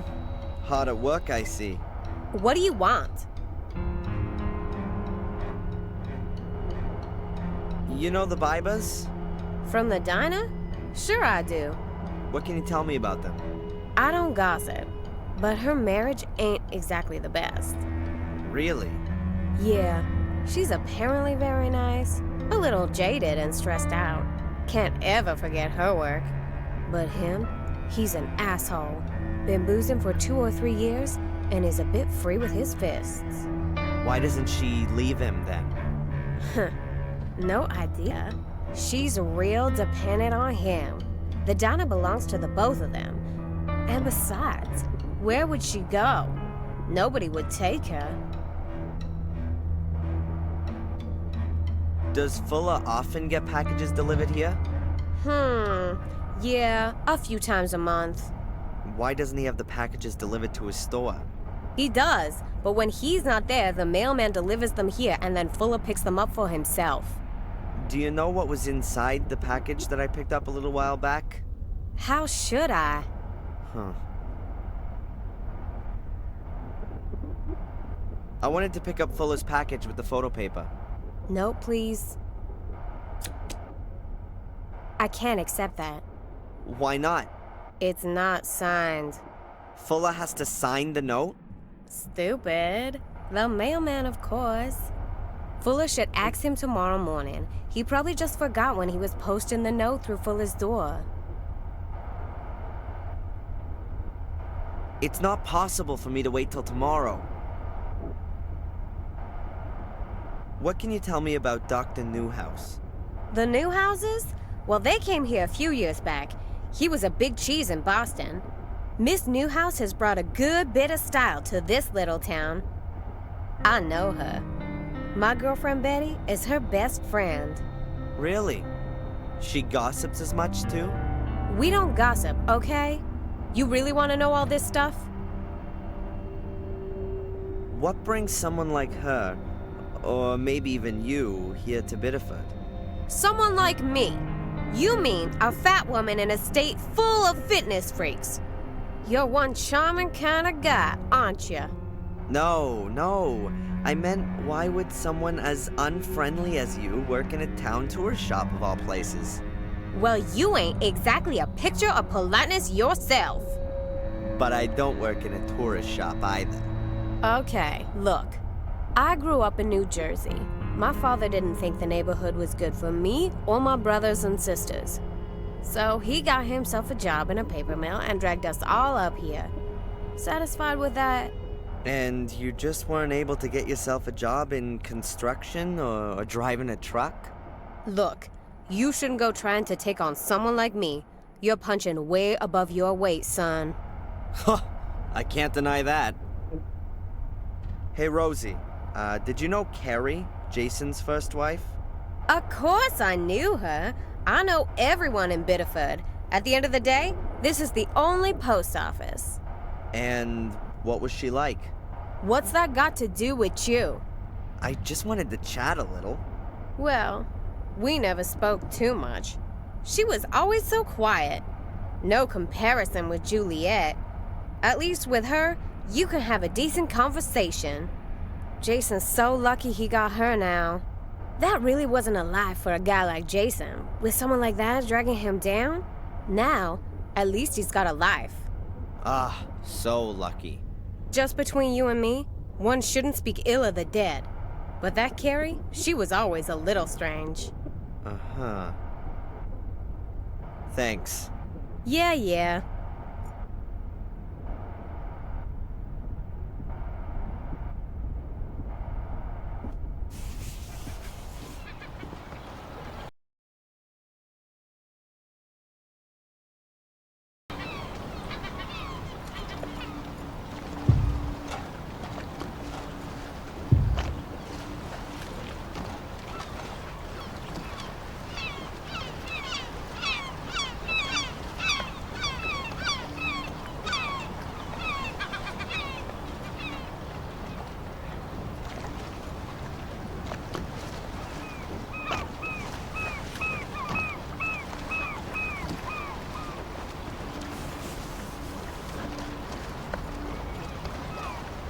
My essay.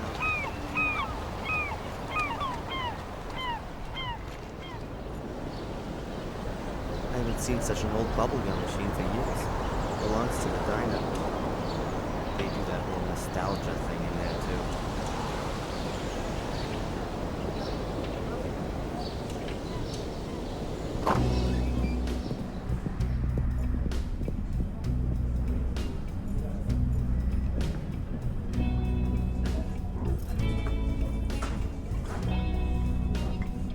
Sorry, Mrs. Biba?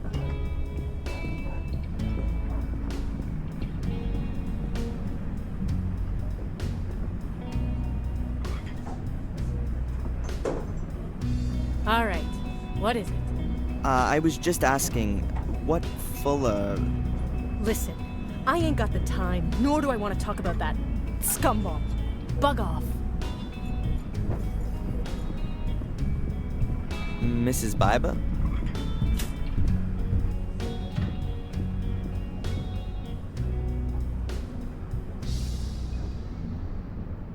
Has the mailman been here?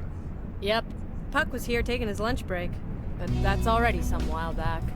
Where could he be now? I really need to speak to him. I'm guessing he's Probably in the health center. Can you tell me anything about Carrie? She's supposed to have killed herself? Yeah, Carrie. She was a really sweet girl. Always ready to help, always friendly. She wanted to open a kindergarten here. There's not much in the way of childcare around here. Parents have to take their kids for miles to find a place. She was such a lovely girl. She still had her whole life in front of her. I saw a photo of her in Fuller's shop window. She was really pretty. If I'd only known. Poor thing. How do you mean? It's not important. Too late anyway.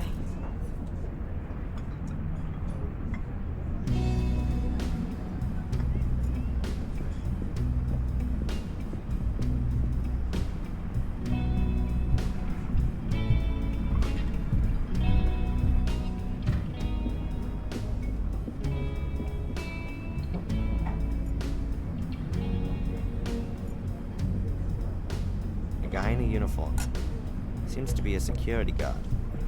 Someone who guards over other people's money for money. The pinnacle of our society.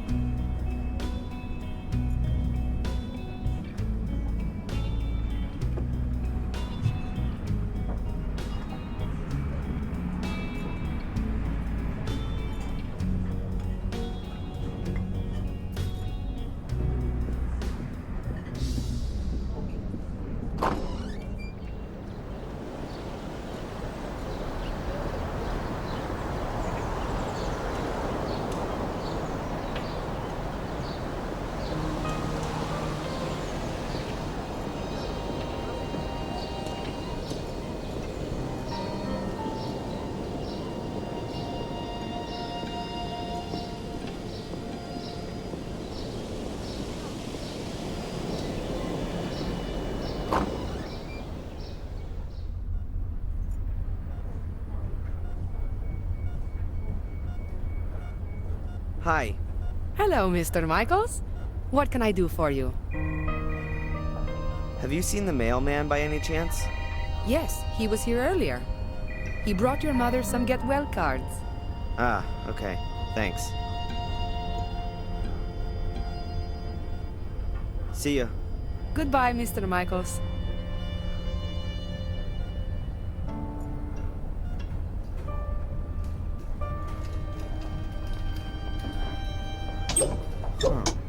The news of my mother's accident seems to have spread quickly.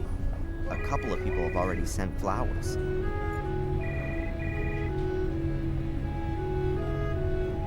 So many greetings and get well wishes.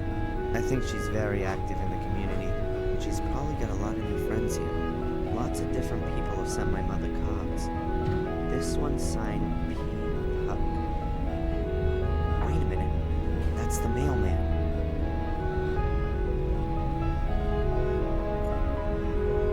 Man signed it, so now I've got a sample. I think I could forge his signature really well.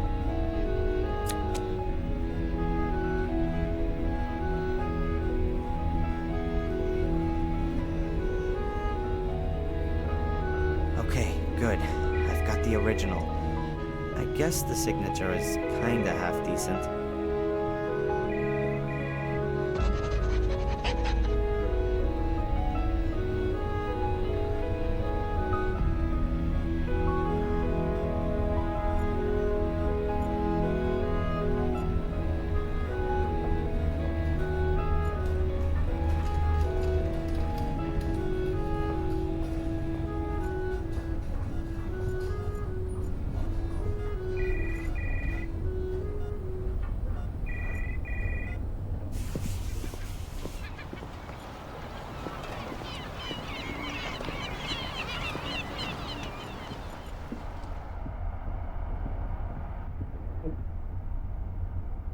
Hey, Rosie.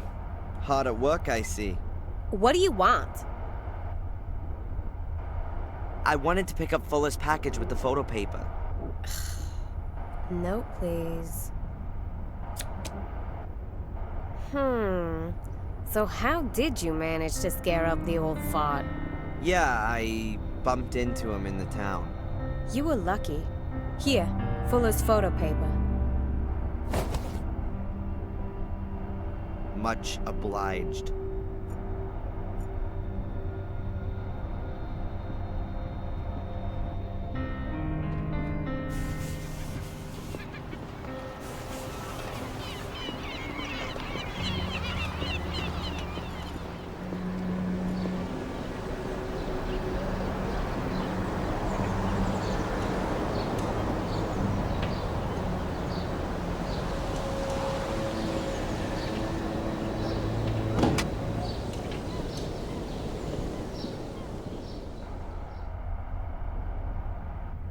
Hey, where's the big jellyfish?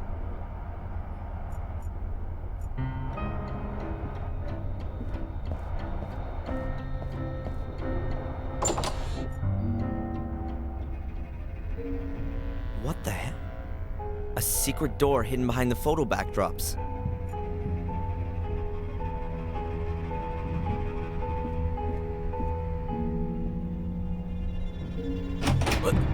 What the hell are you doing here, boy? Keep your hands off, Fuller! Because of you, my mother's in a coma. What have I got to do with your mother? Out! Out of my basement! Go on, get out of here!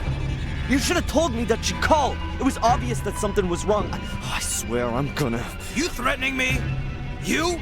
Threatening me? If she doesn't wake up, I am gonna... Out! Get out of here already! You're fired! Out! Out! Out! You better pray she doesn't die. That's the only thing that'll save your fat ass. Get out of here! If I ever catch you here again, you'll end up next to your mother. You're gonna regret this, You'll Fuller. never do anything, you pussy! You haven't got the balls! You haven't got the guts! You got nothing! I'll think of something. I'll get him back. That man's gonna pay, you just wait. But I still need the film with Angelina's pictures on it for one of his cameras. I could use his darkroom to develop the film and make the prints. If he's not gonna pay me, then that'll do as a partial payment. Now all I have to do is somehow get him out of the store.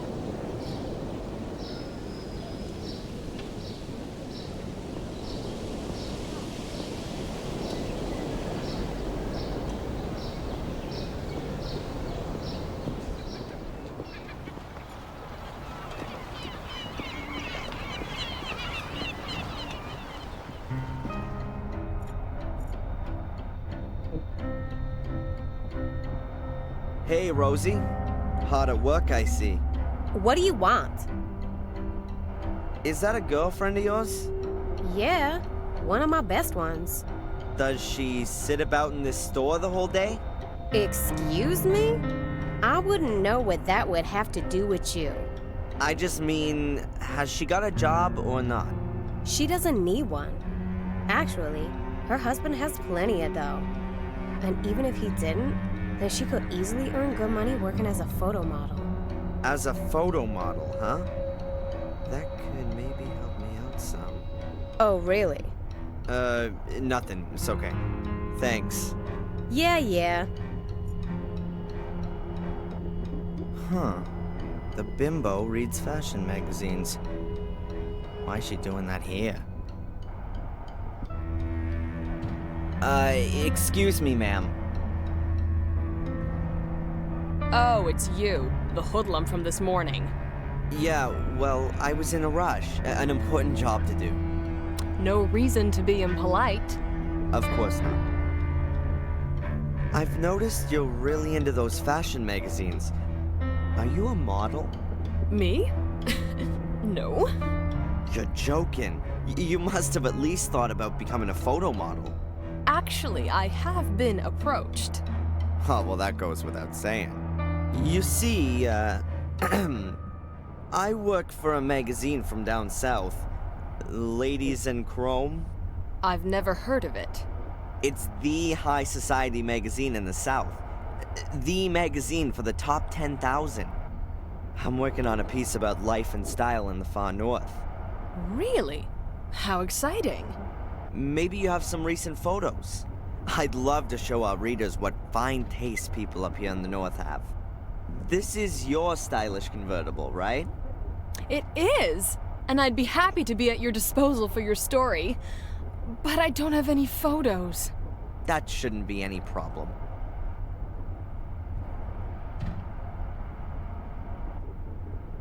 There's an excellent photographer in town, isn't there? Fuller? You can't be serious. That savage would never be able to light me properly. Oh, so you don't know What don't I know? who Fuller really is? He's an internationally renowned star photographer from New Zealand. He's been living here incognito for a few years. He's working on his life's work. He's documenting normal folks' lives here in America. Of course, he's got to stay unrecognized to do that. That's... No, I can't believe that. I swear, in a few years, when he's finished his work, it'll be the photographic sensation of the decade. I can't believe it. Show me some of his pictures, then we'll see. Well, all right then. But don't run away. No way.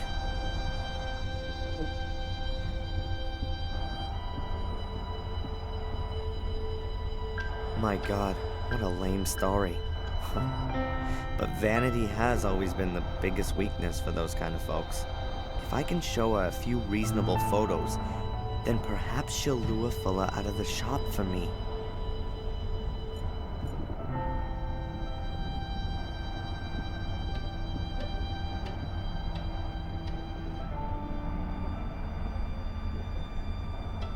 Look, I've got a few of Fuller's earlier works. Really? Show me. Which pictures are by him? Oh, that one there. Oh, and there too. Oh, and here's another one. Exactly. Yeah, that one here. They're really wonderful. It was all just for the money. In reality, he's an artist, you see. But the project here in Biddeford is his real passion. Living incognito amongst us common folks, working on his masterpiece. Can you imagine what an effort it must have been for such a cultivated and refined man like Fuller to play a primitive, stinking, sweaty asshole? That's true art. You should call him. He could photograph you in your car up on the cliff top. Now? Yeah. Well, unfortunately, I've got to hurry, my lady. I've got a deadline to meet in Dallas, you see. Oh, of course. I'll call from my car phone and arrange a photo shoot. Oh, excellent. But don't let him realize that you know his true identity. Who knows what that'd do to his artistic spirit. I understand. Thank you so much.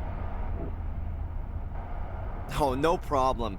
Shall we meet here again this evening? Agreed.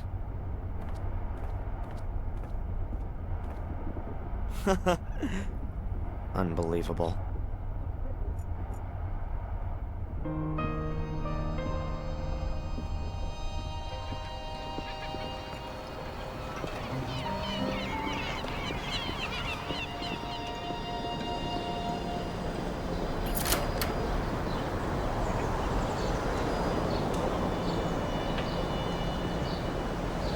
there he goes.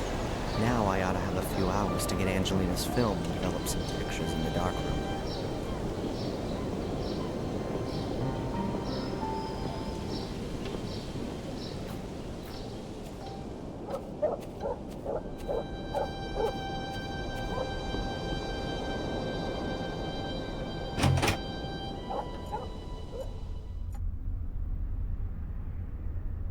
It might be that Fuller put the film of Angelina's pictures in the safe before he drove off to his shoot.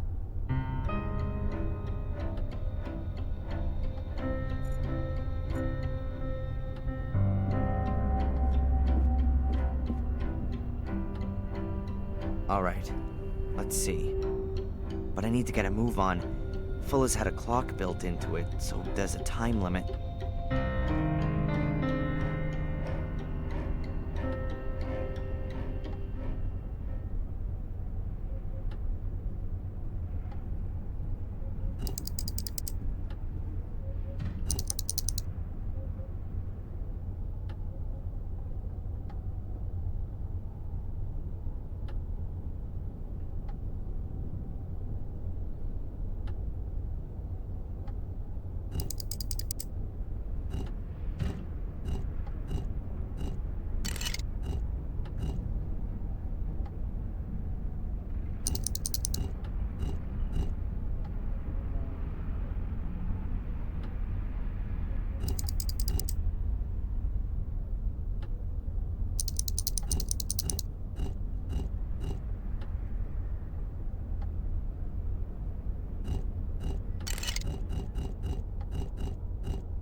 That was the 5th number. But nothing's happening. The combination must be wrong. From the beginning again. The first number... The safe is locked. Of course. Even Fuller worked out what a safe is for. The safe is locked. Of course. Even Fuller worked out what a safe is for.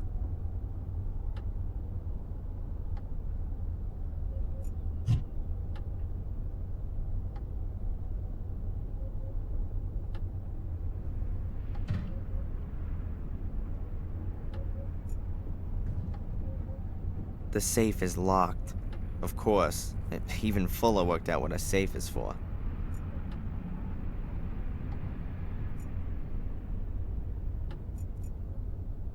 Alright. Let's see. But I need to get a move on. Fuller's had a clock built into it, so there's a time limit.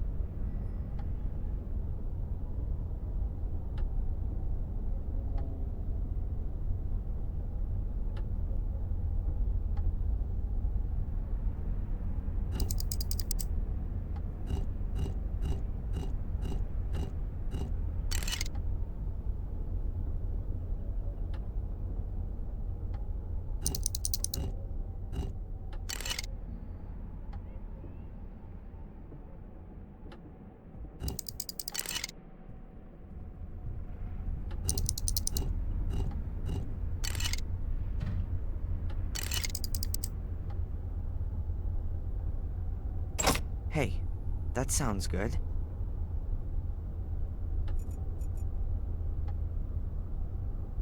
Yes, there you go. Aha, a film cartridge. Those will be the photos of Angelina.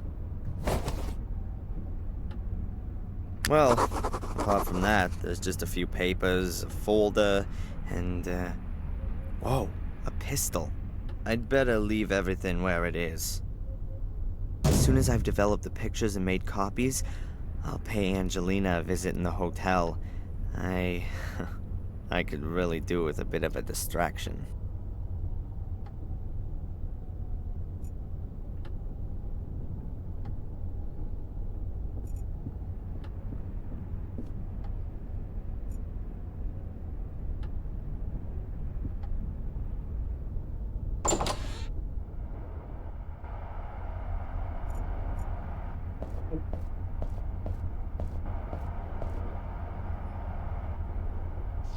Okay, I can develop Angelina's film here.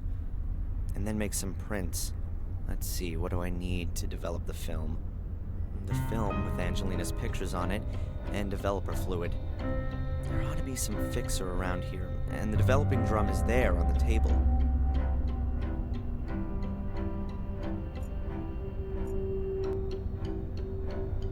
A completely normal waste bin. I'll make a note of that in case I want to throw anything away.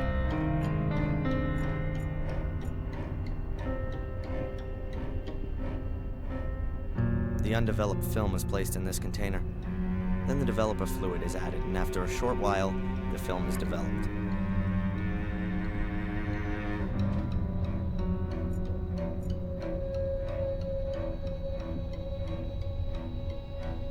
A bottle of distilled water. I'll take that with me.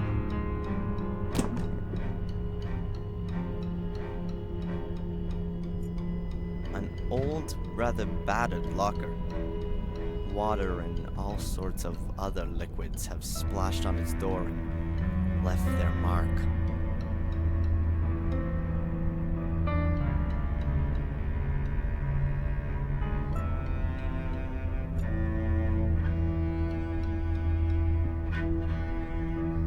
A small bottle of photographic fixer. There's not a lot left in there, but it ought to do for one more use, I think. Alright, now I've got everything I need to develop the films. Let's go.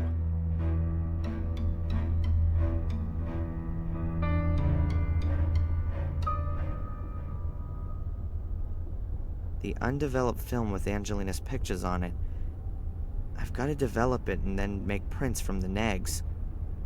Then I can take the pictures to Angelina in the hotel.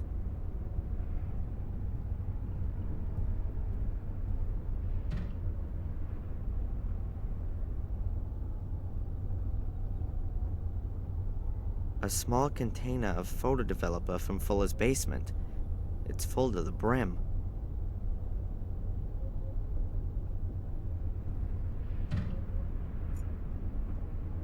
First of all, light off.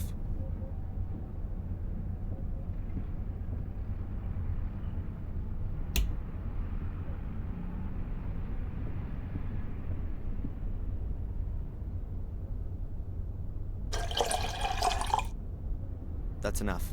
The developer also has to be diluted. So far, the dish has only got developer in it. The developer still has to be diluted. It's much too concentrated for the prints as it is.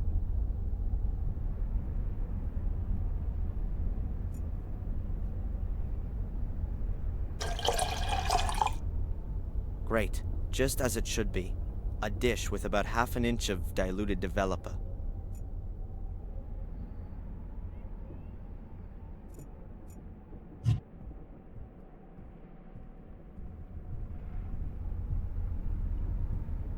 The undeveloped film with Angelina's pictures on it.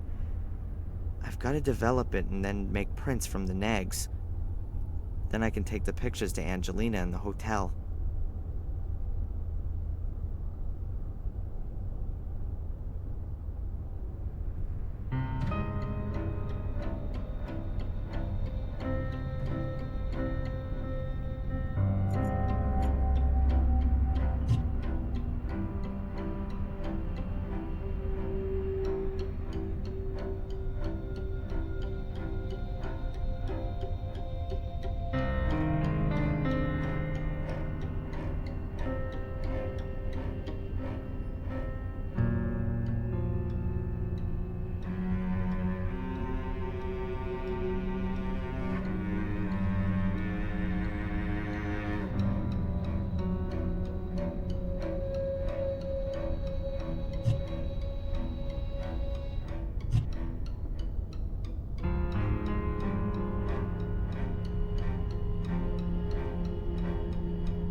The film is in the developing drum. The developer's still missing.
That's a photo enlarger. You put the developed film in the top and then lay a sheet of photo paper on the table below. The picture is projected onto the sheet and so exposes the paper at the same time.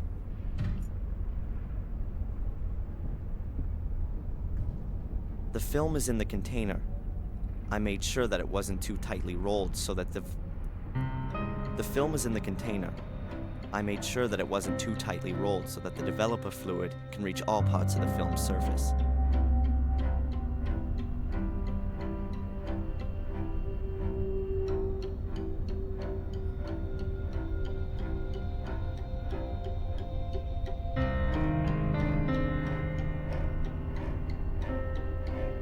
The container of photo developer. There's still enough in it to develop a few more photos.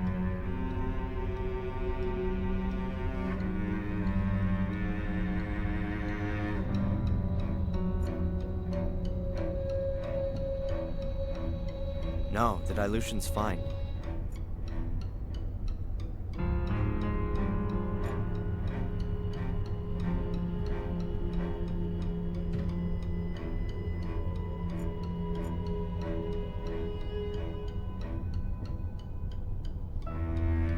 Good. Now the developer's oxidizing. It gives off electrons, which are then picked up by the silver ions in the light-sensitive layer of the film. The more light that falls on a location, the stronger the reaction, and so the place then turns darker. In short, the film is now being developed.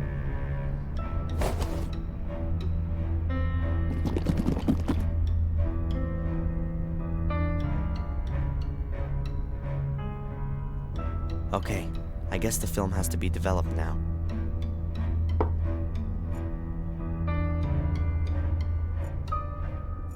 So, that ought to do it. I'll pour out the developer.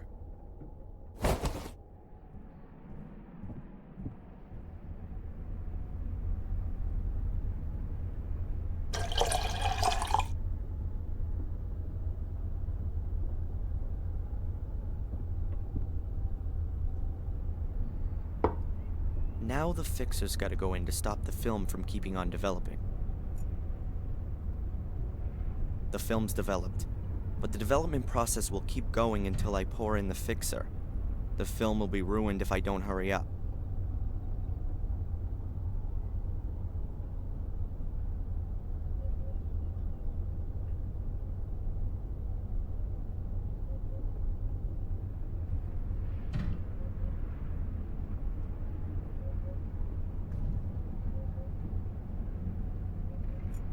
The film's developed, but the development process will keep going until I pour in the fixer. The film will be ruined if I don't hurry up.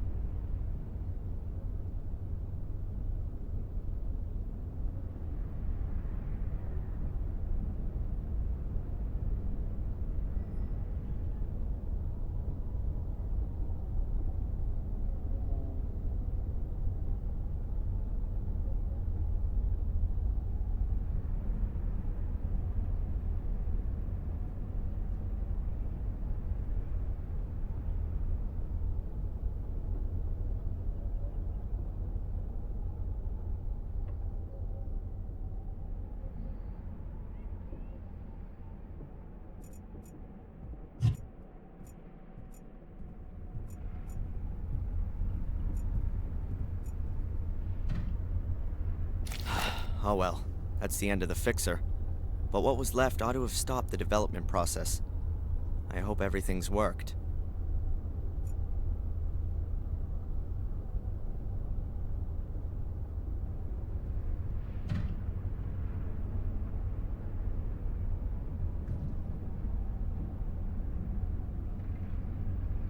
So far, so good.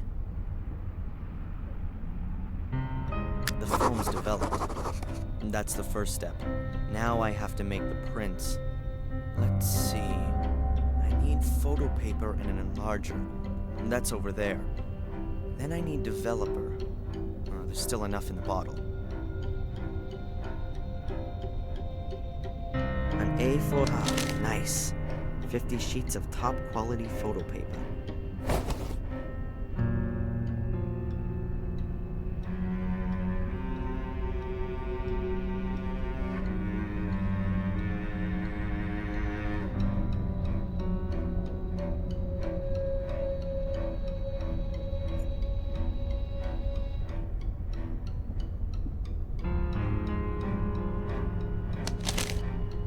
The sheet is lying in the frame.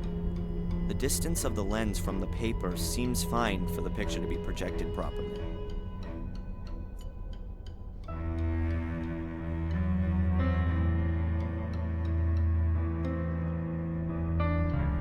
The paper's ready. Now it's just the film that's missing. I have to put that in the top, then I can expose the paper.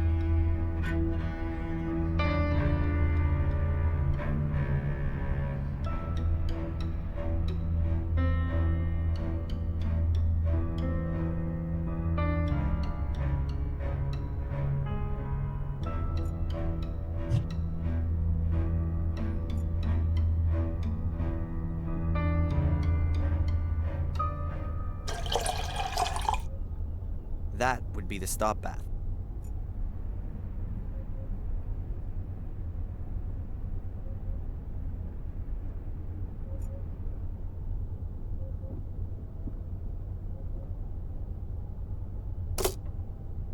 The film has been put in.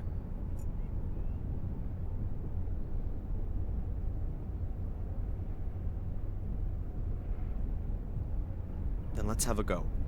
The longer I leave the lamp on, the more contrast the picture gets. Let's try it. Okay, I think that's enough time.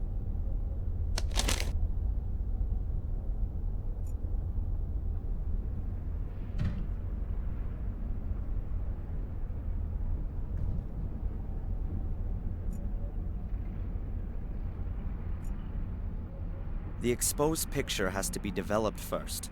Then it goes into the water bath afterwards.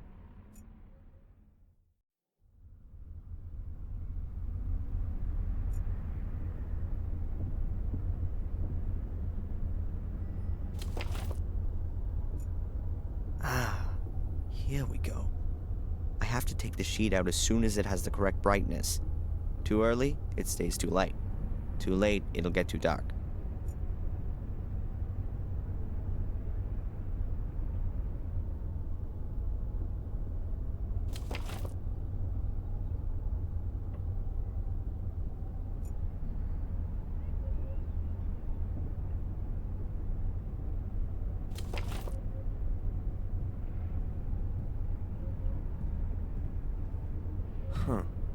The picture's not got enough contrast, but the brightness is okay.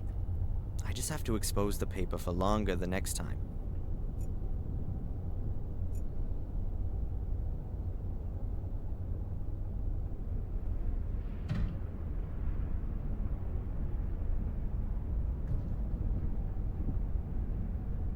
I could turn the lamp on now, but that's not going to do too much if there isn't any paper below the lens.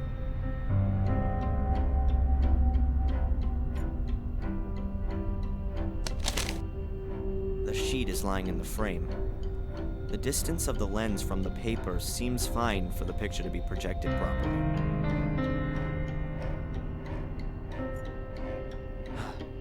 Okay then, let's try again. I have to measure the exposure time exactly. Too short and there won't be enough contrast. Too long will give me too much.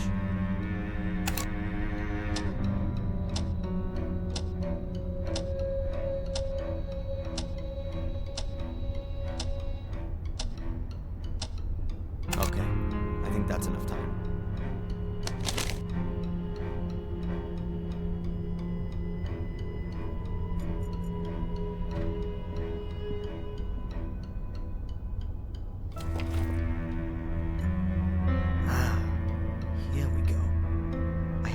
Sheet out as soon as it has the correct brightness. Too early, it stays too light. Too late, it'll get too dark.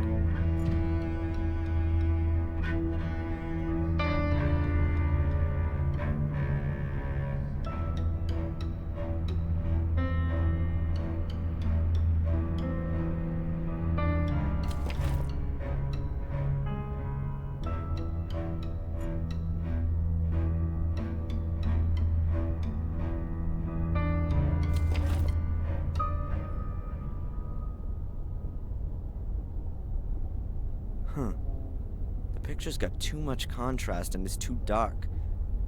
I need to expose the paper less and the next time pull the paper out of the developer earlier.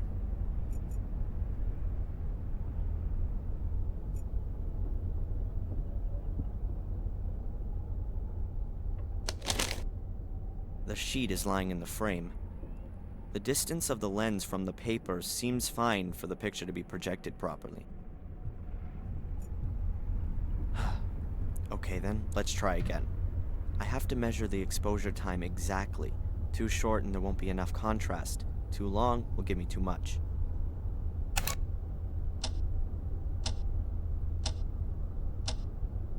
Okay, I think that's enough time.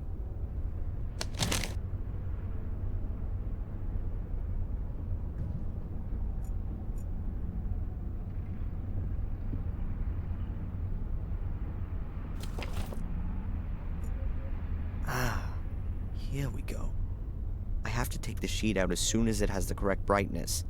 Too early, it stays too light. Too late, it'll get too dark.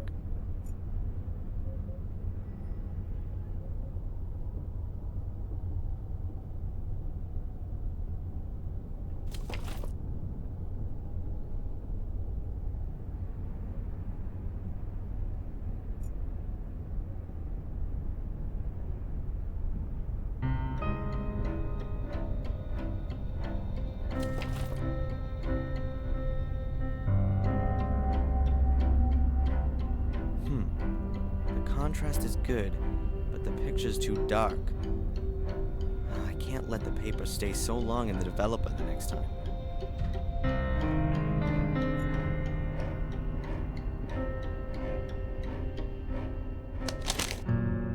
The sheet is lying in the frame.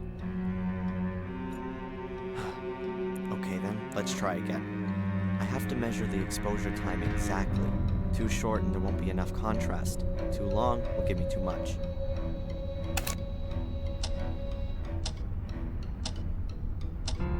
Okay, I think that's enough time.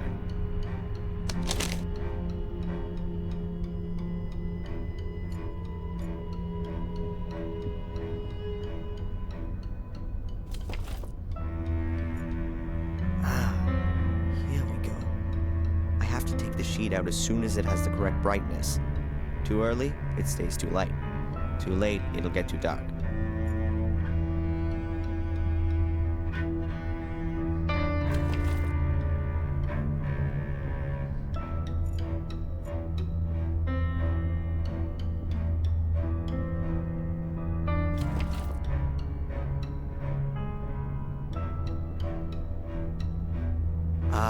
The contrast is good and the brightness is right too. But the picture itself is garbage. I can't do much about that. Maybe some of the other pictures are better. Well, at least the exposure and development times seem to be right. I'll try it again.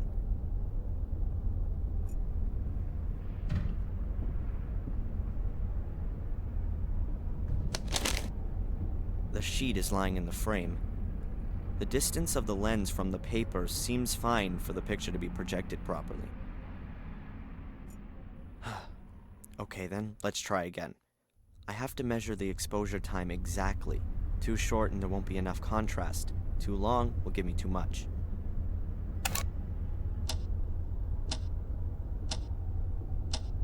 Okay, I think that's enough time.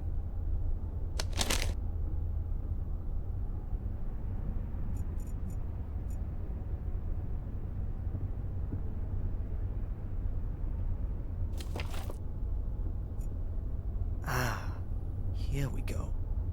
I have to take the sheet out as soon as it has the correct brightness. Too early, it stays too light. Too late, it'll get too dark.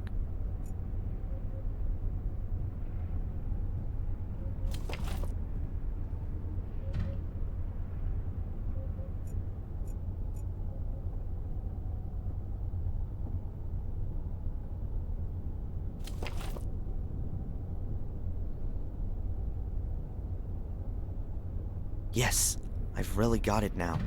Brightness and contrast are correct. If Fuller only had any idea about photography, then maybe even the picture would be good too. Maybe the next one.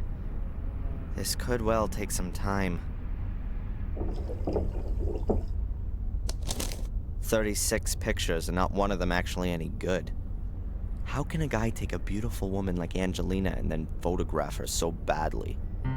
But I can't do much about that. The pics have been snapped and I gotta take them to her at the hotel. At least I get to see her again.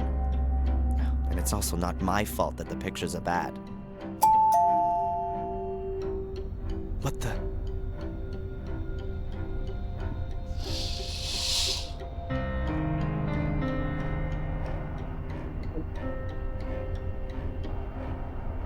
Mrs. Biba?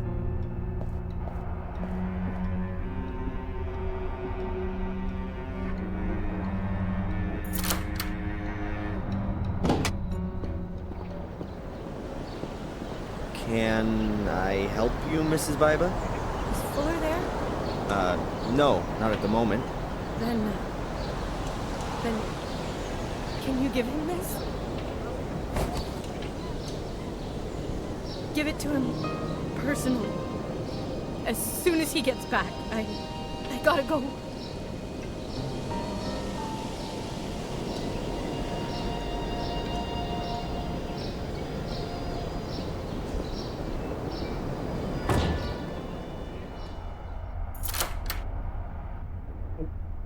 I feel sorry for her. There's something not right going on here.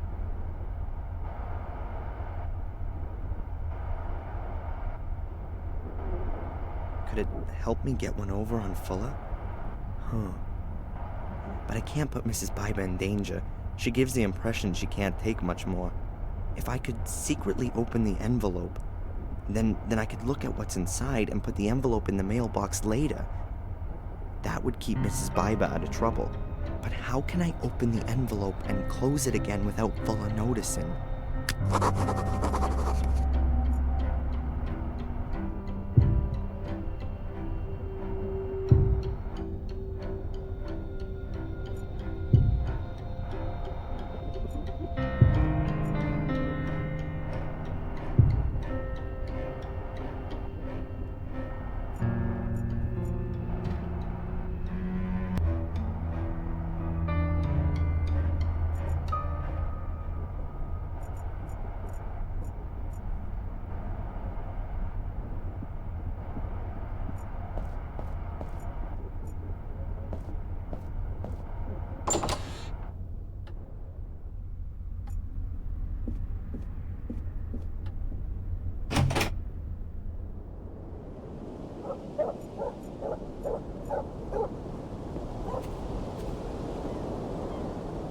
Solid iron grill.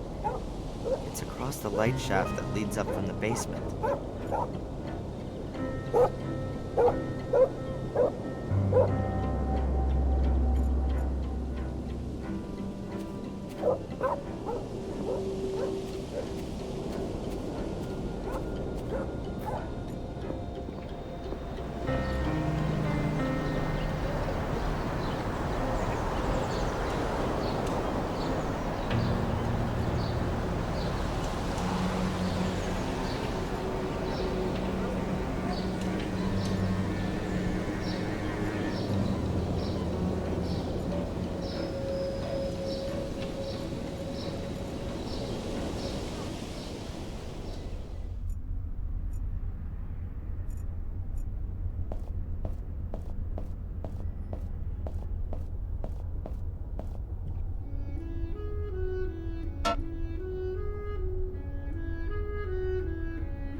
That's where Mom indulged herself. We had an ancient wood-burning stove at home that she used to cook on. She always said it reminded her of her time as a cook back in England.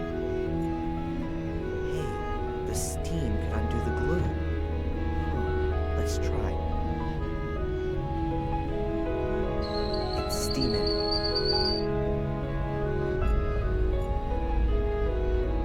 The steam's loosening the glue. Got it. The paper hasn't torn and the glue still sticks. I can reseal the letter. But first, I want to see what's inside. Holy, that's gotta be $1,500. There's some kind of blackmailing going on here. Mrs. Biber hates Fuller, and she didn't want her husband to see that I gave her a letter from him this morning. It would seem he knows nothing about it. But what's it about? Sex? Ugh, surely not with Fuller. Something to do with the diner, or from Biber's past? I'd love to send Fuller off to jail for blackmail. But first I gotta find out what he's blackmailing Mrs. Biber with.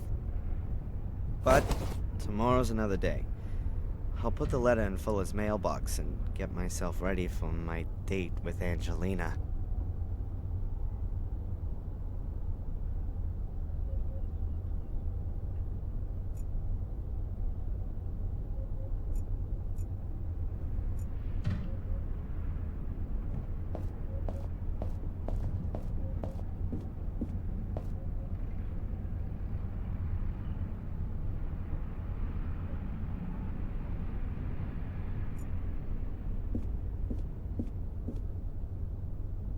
There's no choice.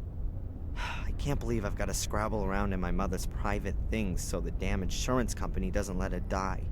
I mean, what are they gonna do if I can't find any proof that my mother transferred that money? Throw her out of the door in her bed? Alright, come on, Darren.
This puzzle's more difficult than I thought.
A little wooden box. I've never seen it before. Ah, there's Mom's transfer book. That's what I was looking for. I'll take both.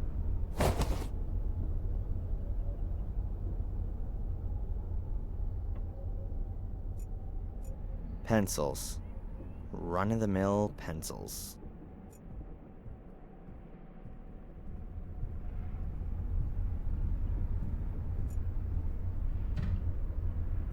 A packet of cigarettes.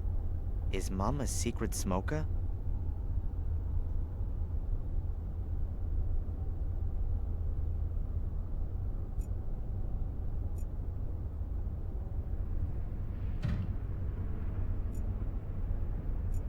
I'll leave that here. You always need it.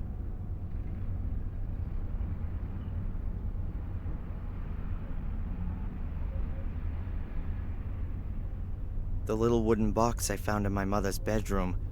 It's quite hefty, seems to be solid wood. It won't open.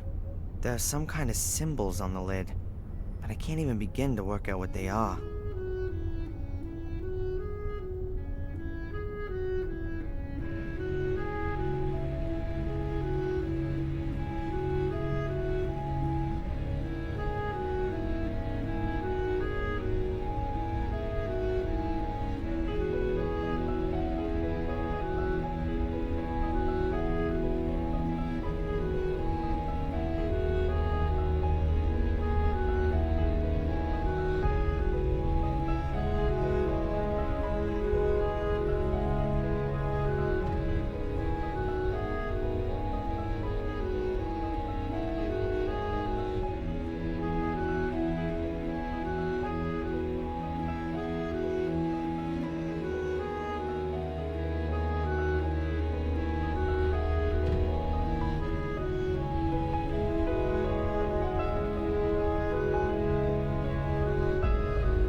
know about all this kind of stuff.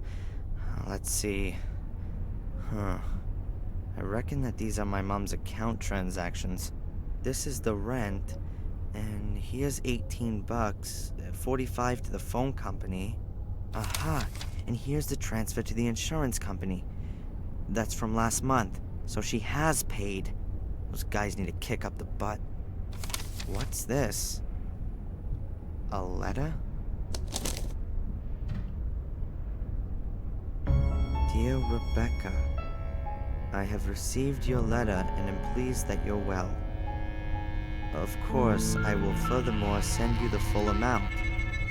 Your suggestion is well intended, and I wouldn't have expected anything else from you. But there's absolutely no question about your receiving any less, even if he has now left home. You have done a wonderful job, and it's now time that you did something for yourself. Enjoy your life in Maine. With love, C.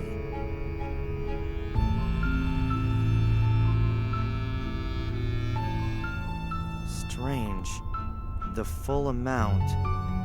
Even if he's out of the house now? What's that all about? Here's my mom receiving a fat payment from... a $1,500 transfer from a bank in England. BCW Bank, Willow Creek Branch. Willow Creek? That name's familiar. Mom used to live in England, but was it in this Willow Creek? And who is the C character? And why is he sending her money? Here it is again. And there! She seems to get the same amount every month. Seems to be practically her only source of income. I don't get it. She always told me she got a monthly injury compensation payment from insurance of the guy who caused the crash, which also killed my father. I definitely wasn't supposed to see that. Suppose it didn't really matter to me either. It's just that... it's just not like my mother to keep secrets from me. I'll ask her why she's lied to me as soon as she gets better.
Hi. Hello, Mr. Michaels. What can I do for you?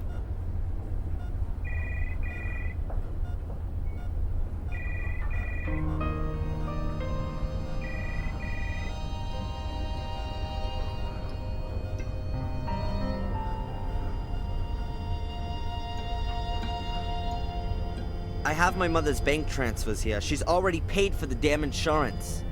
I was thinking the same thing myself. You know, the insurance company has made a boo-boo. Can I have them? Don't worry, I'll get on it. So that will be the end of it then? Yes, I'll clear it all up with them. Good.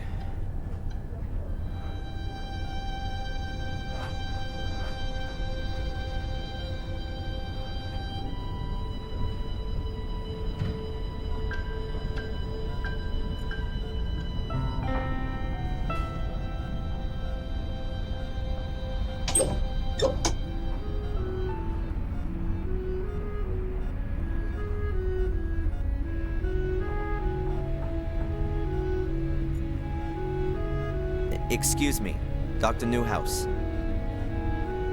Hello, yes? What can you tell me about Mrs. Baiba? And do you know her husband? Oh, well, now a person shouldn't speak ill of others, but her husband, he's a very unpleasant fellow. He was a big deal in the football team at high school, and Mrs. Baiba married him young. Yes, I think she imagined her life turning out some other way. Like how? Now, she works hard in the diner.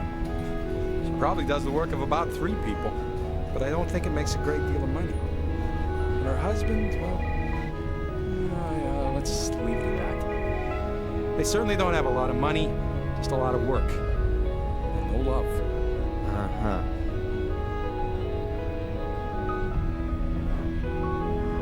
Do you know Fuller? From the photo store? Yes, a little. I've not had much to do with him. He doesn't get involved in the community. He never comes to the spring flea market or to church. Yeah, right. Who would have thought it? I know that your mother got you a job at Fuller's. I advised her against it, but she said you were interested in photography? That's right.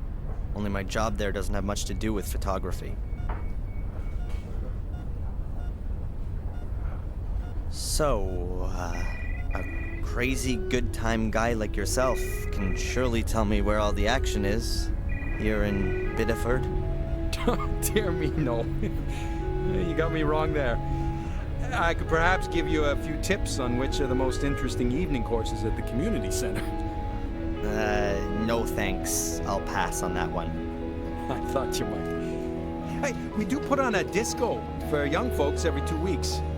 But I suspect you've rather grown out of all that, too. I don't think I was ever that age. Discos, bars, parties. I was never into that sort of thing. Your mother mentioned that. You were rather more of a loner, yes? I have no idea where she got that from. Oh, excuse me. I didn't intend to. So, to sum up then, in Biddeford, you're best off being over 50 or dead. Might just suit me. What? Being over 50? Yeah, exactly.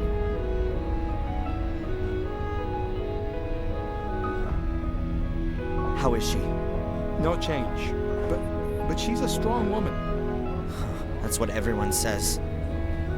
After the accident, she had to bring me up on her own. Yes, I heard about that. What kind of accident was it? A car crash. It was in England. We were driving on this tree-lined road. The car got into a skid and we smashed into one of the trees. Dad didn't survive, and Mom's had to wear that support thing ever since. I came away without a scratch. Do you remember anything about the accident? What? No. I was only a few years old. No memory of it. I've lived here in the States for as long as I can remember. It's just that when I examined your mother, I thought her back and neck injuries seemed rather unusual for a collision-type accident. They looked more like injuries from a fall from a considerable height, causing her to have suffered compressed vertebrae. And what do you mean by that? Nothing. Nothing at all. If your mother said she was in a car accident, then that must have been the case. Or she's been lying. Darren, I certainly didn't mean that. Thank you, Doctor. Well, that's it for now. I guess. If you've got any more things you want to ask, just come and find me.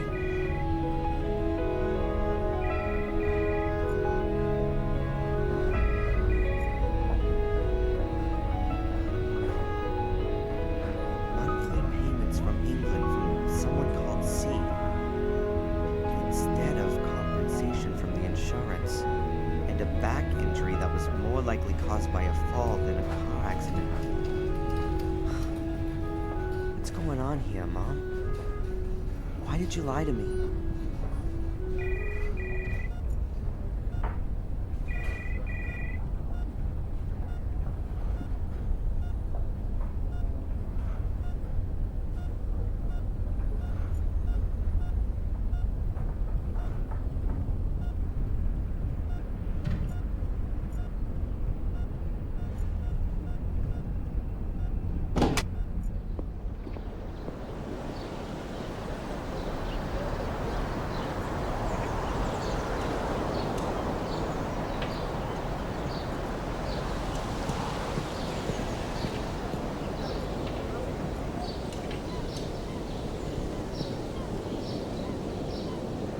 Angelina's photos have been developed and Fuller could come back at any minute. I'd like to see the look on his face if he did. But right now I've got better things to do.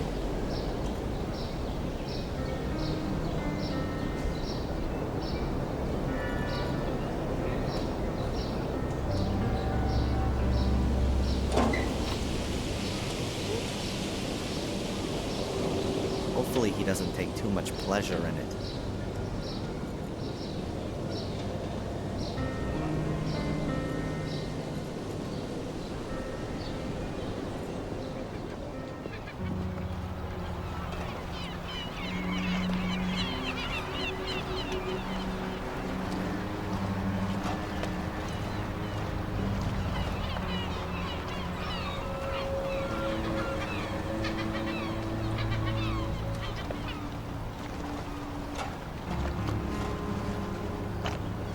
The hotel seems to have few guests, but in this season you'd normally expect a bit more to be going on. Maybe the others have seen the weather report. There's a storm getting up, and who wants to be stuck in a hotel on the Atlantic in the rain?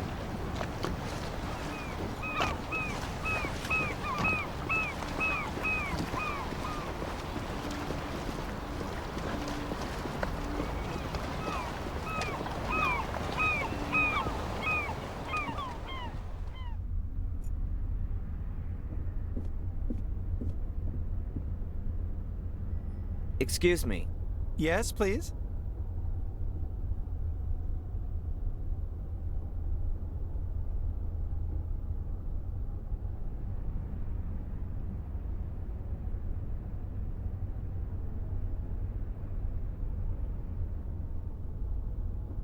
You know my mother? Rebecca Michaels? Rebecca? Well, of course! We sit together on the tourist board. You're her son? How is she? Not good, I'm afraid. She's lying in the hospital. She had a fall. Oh, my dear boy, that's... I'll let my wife know right away. We'll send her a card. Well, if you like. So what are you doing here, then? Shouldn't you be with your mother? I'm gonna go see her again later. Well, please, give her our best wishes.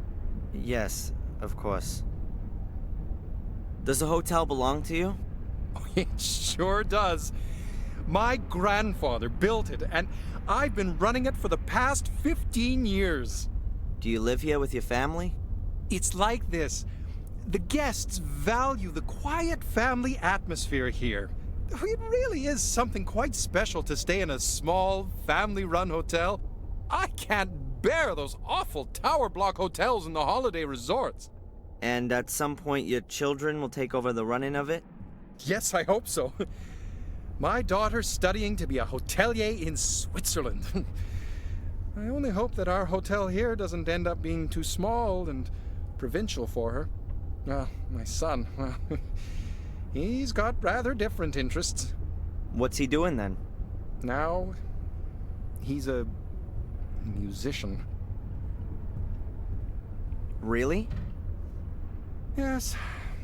He even thinks he can make a living out of it. Some people live very nicely from it. What does he play? He plays an electric bass in a band. I think it's called punk rock. And you're worried about that?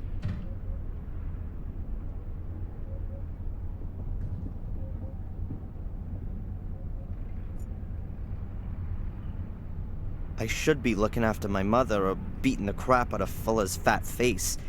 But instead, I'm standing here with a stomach full of butterflies. I don't know what it is about her, but man, I got it bad. All right, let's go. Come in.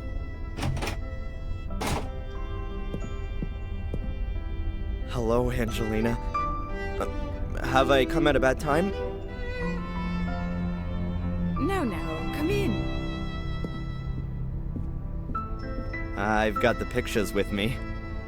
Here. Oh, great. To be honest, it's anything other than great.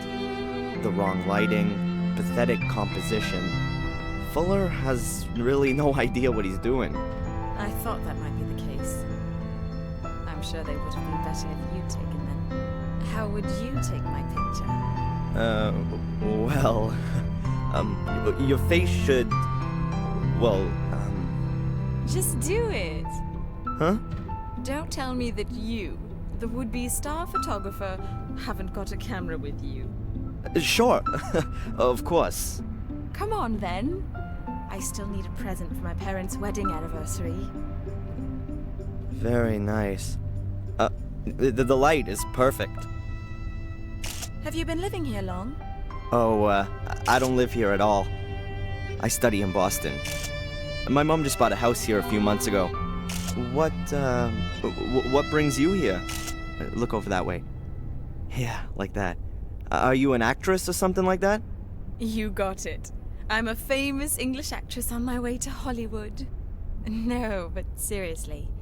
I study literature and history in England. I'm interested in English immigrants in America.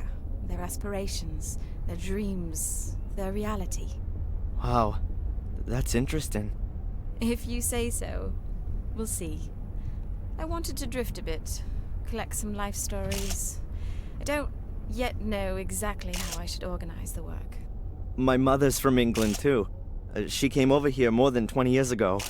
Really? Do you think I could talk to her? That isn't possible at the moment. That's a very pretty bracelet. Oh, thank you. I got it from my grandmother. She was always there for me. Unfortunately, she died last year. Oh, I'm sorry about that. Thanks, but you don't need to be. She was very ill at the end, you know? It was a relief for her.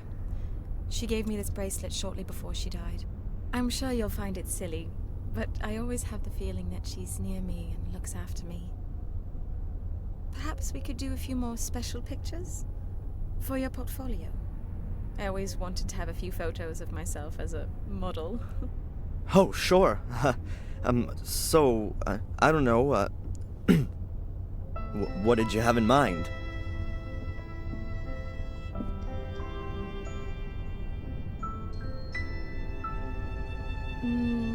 I thought maybe like this. Or like this. Or like this.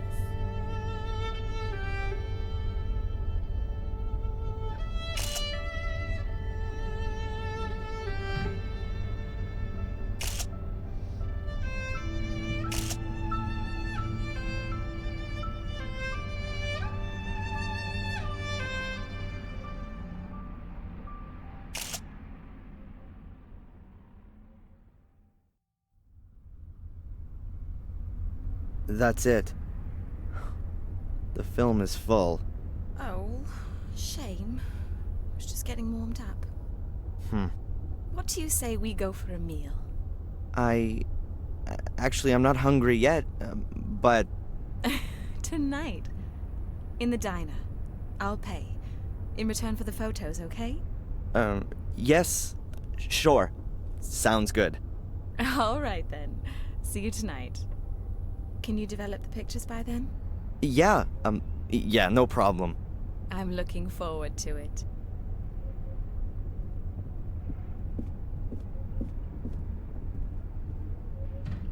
Jeez. That was certainly something. Yes, Miss Angelina Morgan has a room here. Would you like to leave her a message, or would you like to go up? How many nights has she booked? Damn, no more pictures on the film. I'm sorry, sir, but you'll have to ask Miss Morgan herself. I can't. All right. Brown comb-back hair, a long straight nose, eyes close together. Which room is she in then? I'll inform her that you're here. Mr. That won't be necessary. I'll come back later. Thin lips, sallow skin, angular face, pointed chin. But please, don't tell her I was here. It's supposed to be a surprise.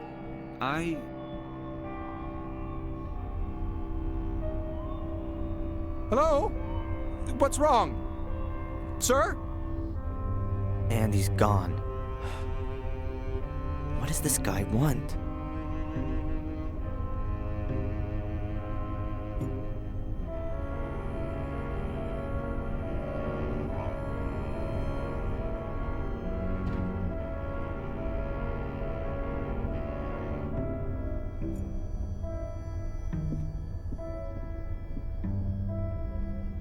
Excuse me. Yes, please? Since when has Miss Morgan been staying here? You seem to be her friend. Ask her yourself. We run a very discreet hotel here. Would that be the case if I were to leave a 20 on your counter? Sorry? Nothing. This guy, the one who was asking about Miss Morgan, had you seen him before? Sorry, no. He came in and asked me a few questions. Then he disappeared. A strange fellow. Do you know him? No, but I think he shouldn't be let near Miss Morgan. Of course not. I call upstairs, and only when the young lady agrees do I let him up. And he can't come creeping around here? Well, that possibility can't be completely excluded. But you can only open the doors from outside with a key.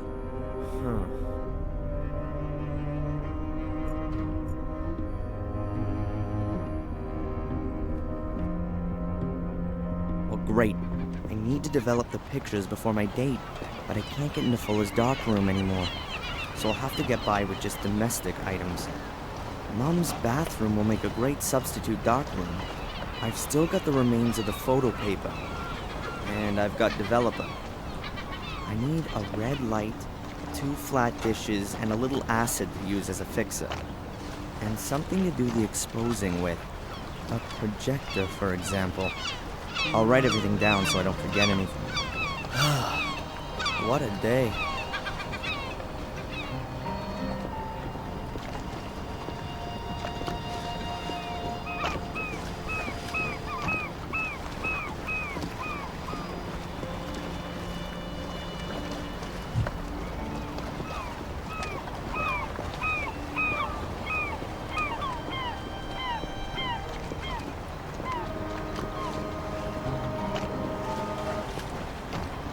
It's not exactly like the Florida or Californian beaches.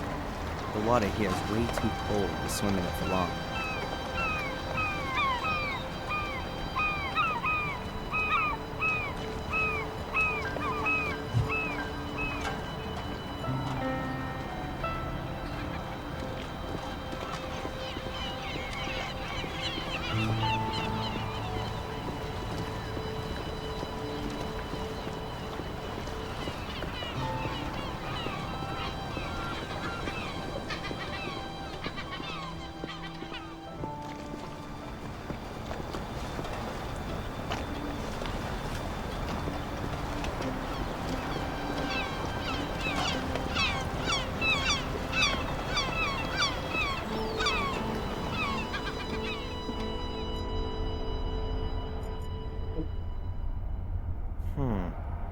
wonder, there might be a mention of this Willow Creek place in these travel guides. Really? Willow Creek pops up in the index. Page 42, section Horror, Hauntings, and History. Let's see.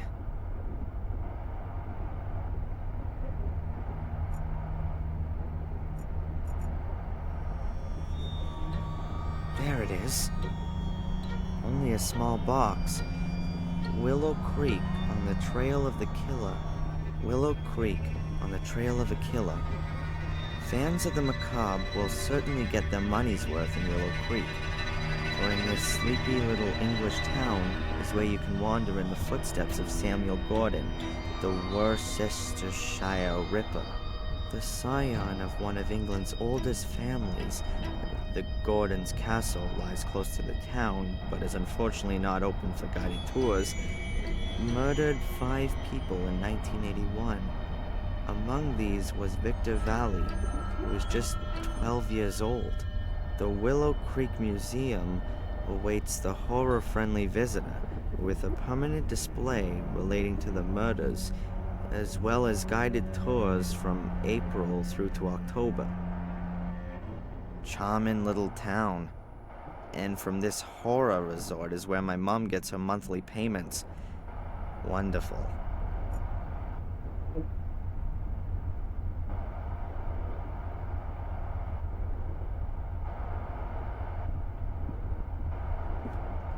Come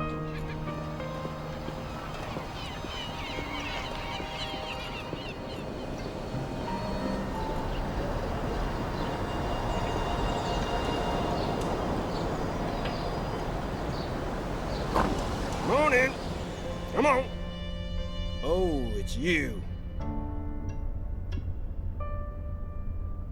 How do you know that? I thought you were blind.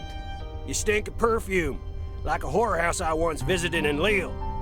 Smells like teen spirit. If you say so.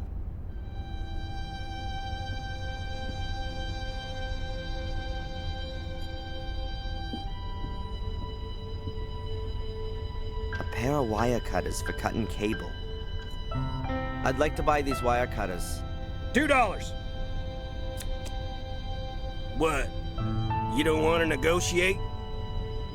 You got too much dough, right? You got it coming out of your ears.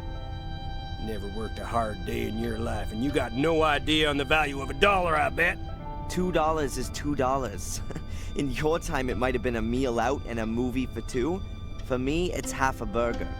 Be happy that you can just buy a burger like that. There ain't many beef farmers left. All that imported stuff from the third world has screwed up the prices.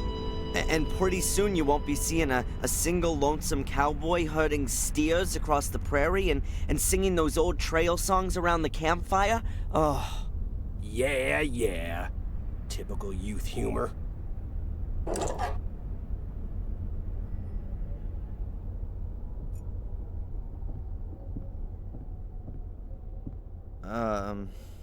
Come on, what then? My mother's in the hospital here. And? Do you think she'll be in good hands there? Well, is she sick? She won't be in bad hands if she's in a hospital. No, I meant, are the doctors here any good? Well, how should I know?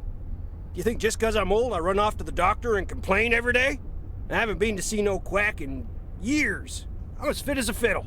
Yeah. People were made of better, stronger stuff in the past, right? Yeah. Get to my age and then we'll talk about it. About the slide projector over there? I won't sell. Could you perhaps lend it to me? Why should I? Because you want to help a young man trying to improve himself.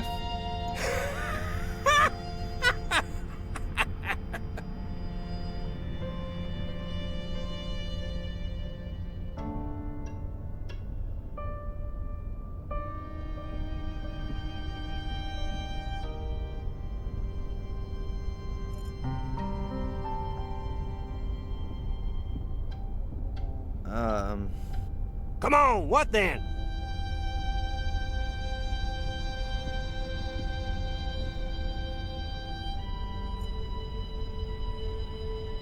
There are 3 bottles on the shelf.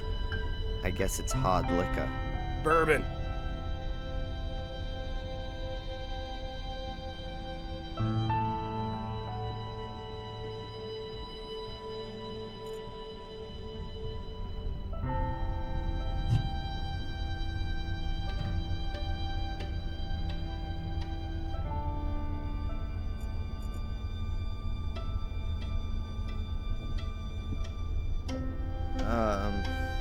Come on, what then? About the slide projector over there? I won't sell. Could... because...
Come on, what then?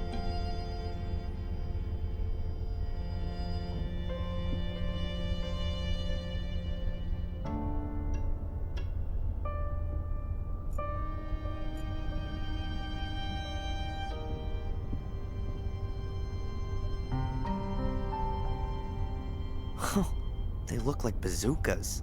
Hopefully they're just replicas. I hope not.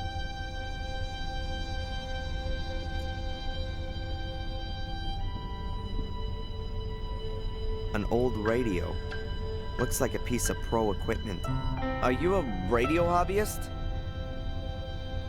Radio hobbyist?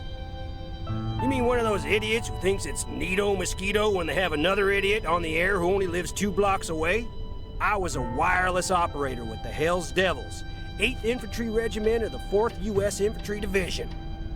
I was there in North Africa, and in Sicily, then in Normandy on Utah Beach. I was wounded on the Rhine. That was my eyes. And I got a Purple Heart for it all. And so, are you still a radio guy or not? I'm keeping the tradition alive. I talk to old buddies real regular.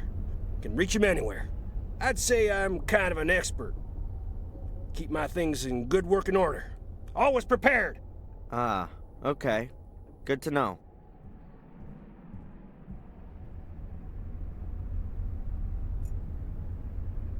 Yep, it's famous. I've seen this picture hundreds of times before.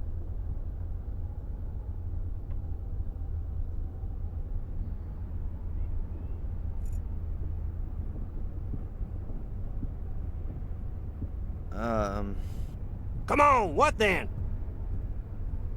How do you get on? I'm blind. How the hell do you think I get on? You idiot. Does it hinder you a lot? Well, sometimes. If I need to look something up. Looky here. I'm supposed to figure out what this coin's worth, and I got no idea. It's a rare piece, but it's pretty worn out. Can I help you with it? Oh, sure, kid. If you think I'll fall for that, I give you the coin, you run out the door like a punk. I ain't stupid. Yeah. How you getting on with the coin? You got nothing better to do than annoying me? If I find out the price of the coin for you, will you stop behaving like an ass? Can't promise. Show it to me. You can keep it in your hand. Woman's profile. A few stars and numbers. Have you got something like a coin catalog? Yep, it's on the counter.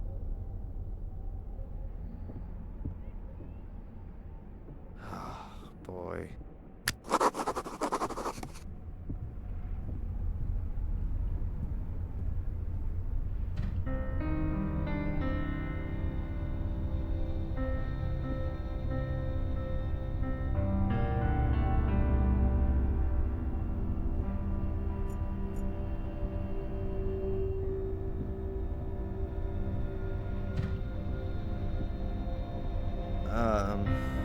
Come on, what then?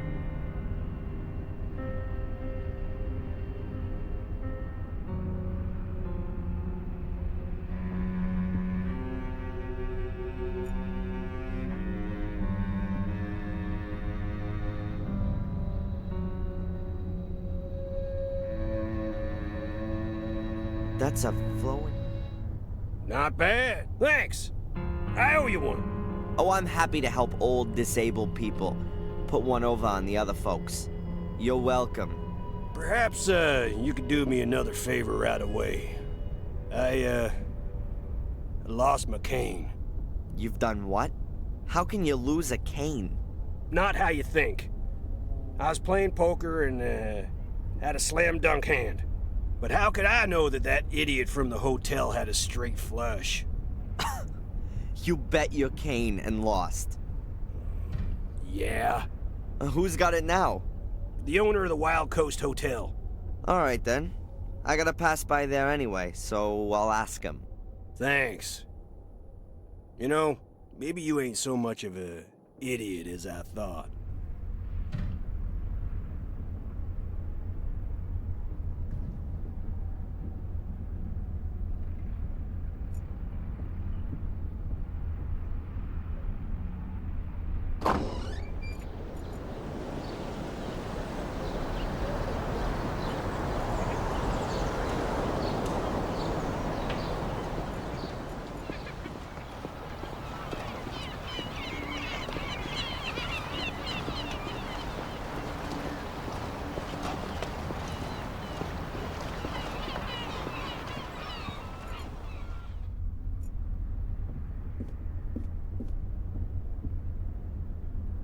Excuse me. Yes, please? I've heard that you have poker games here every now and again. Could I maybe sit in on a game? I ask you, please. This is a respectable hotel. We don't condone illegal gambling.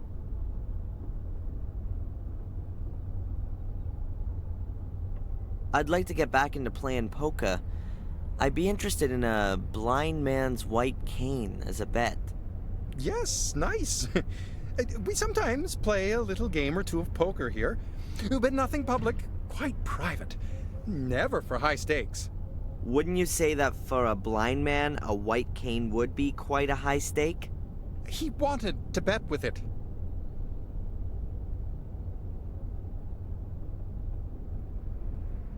You know what? I think I'll inform the police about your game. I mean, that can't be right now, can it? You can't take a cane away from a blind man. Well, go ahead and call the cops. I've got nothing to hide. I won the cane fair and square. You can ask the other players. If you say so. So what was that again about the fair and square win in an illegal gambling game in a respected local hotel? What would Rosie think if I told her about it? What would other people think, in fact? Taking the cane from a blind man. What a devious, slimy character you are. No, please, don't do that. I am sorry. I really didn't want the cane, you know. Eddie just didn't have any more dough with him, and he threw it in as a guarantee. How much did he stake on it, then? Oh, it's not worth talking about. What's $100 anyway? You seeing him today? I could give you the cane. Give him my best, and tell him he can consider it a gift from a good old friend. Well, great. I'll take it with me and pass it on to Eddie then. And give your mother my best when she wakes up. Yeah.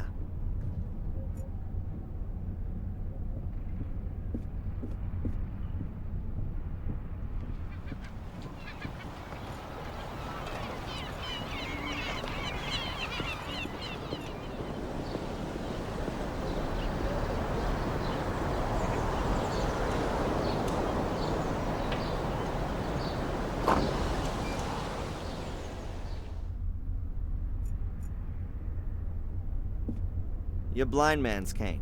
Well, thanks. You know, you're smarter than you sound. Best put it by the door.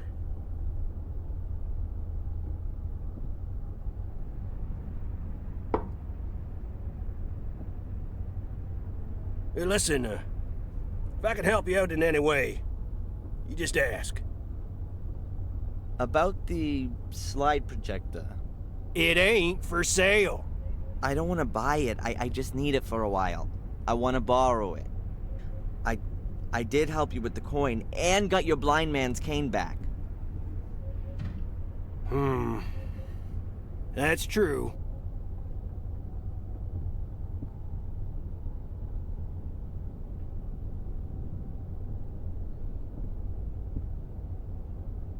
Okay, take the projector, but bring it back today. Yeah, I'll bring it back today, and undamaged. Good.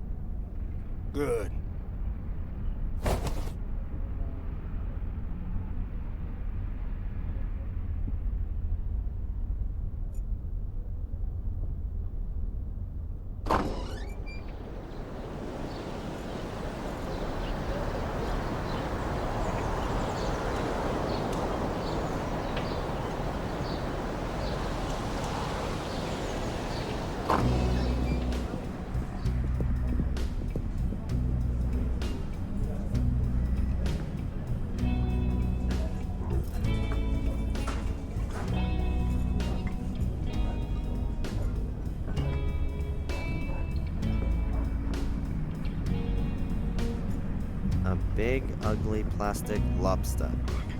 Not particularly appetizing.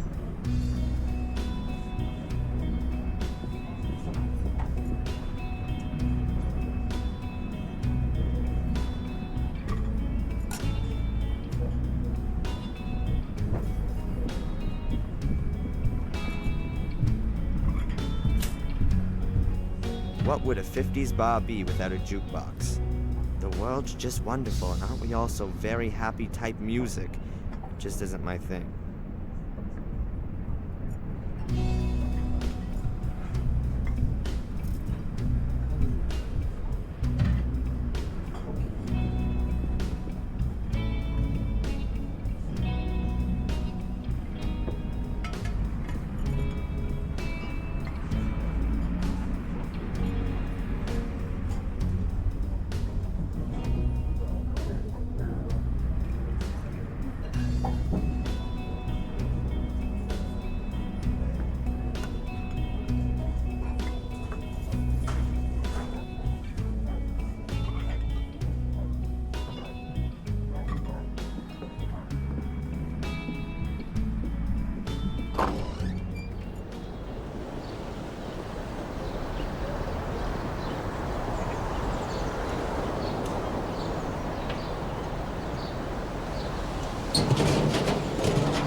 Yes, this will do for my red light.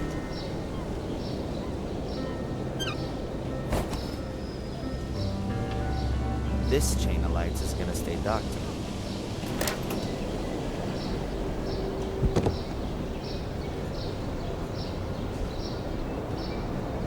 Oh, not a particularly pleasant smell. It's a trash can from the diner. There'll be plenty of leftovers in there.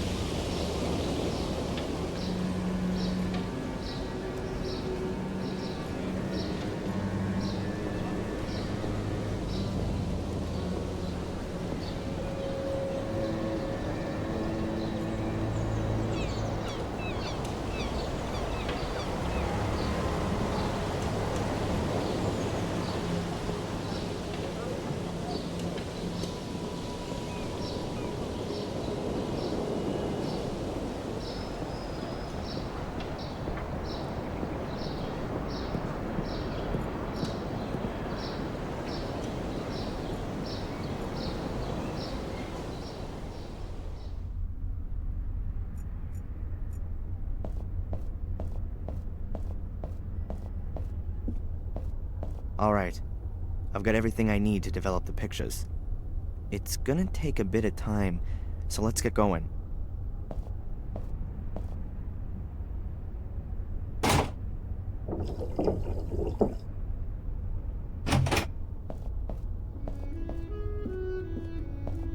I've got the pictures. Huh. They've come out quite well, considering the conditions I had to develop them in. All the stuff that I need for developing is in the bathtub. I hope I won't be needing it for a while. I'm just gonna take any slide projector. I wish I could make some reprints of some of the pictures, but there's no more photo paper left. But I'm gonna keep at least one. I'll go and visit my mother one more time, and then I'll get ready to go out. And you think that the guy is following me? A student from England? Why? No idea. I didn't say that he is following you. I only said that he might be. Perhaps it's me he's following. It's all right, Darren. I didn't mean to upset you. What's wrong with you? Oh, I don't know. It's just all too much for me at the moment. My mom's in the hospital, there's this thing with England, and then this guy. Which thing with England? Yeah, well, my mom, she gets money from England. A village called Willow Creek. Do you know it? Yes. I even know roughly where it is. I think it's the place where my mom worked as a cook. And she still gets money from that? Her plum pudding must be heavenly. That's the thing. I mean, that's more than 20 years ago. Who's sending her over $1,000 every month? And for what? I found this box next to the bank transfers. Huh. I've never seen it before. And that coat of arms with the 3 lions? That's an English emblem, isn't it? It is. What exactly are you doing? I just thought you maybe wanted to see what's inside. You know how to open it? There were thousands of these caskets produced in the 19th century. There's a special kind of lock mechanism that's supposed to keep curious people out. Well, it didn't really work. What's inside?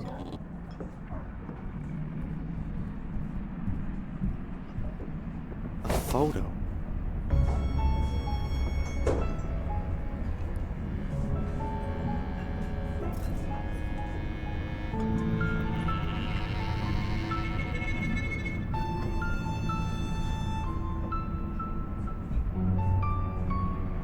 A man and a woman in front of a wrought iron gate. Is that your mum? And the man, is that your father? Is there anything written on the back? Blackmere Castle, Willow Creek, England, October 1969. What's wrong? My mom. Darren? Do you think she looks 5 months pregnant?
Darren Michaels?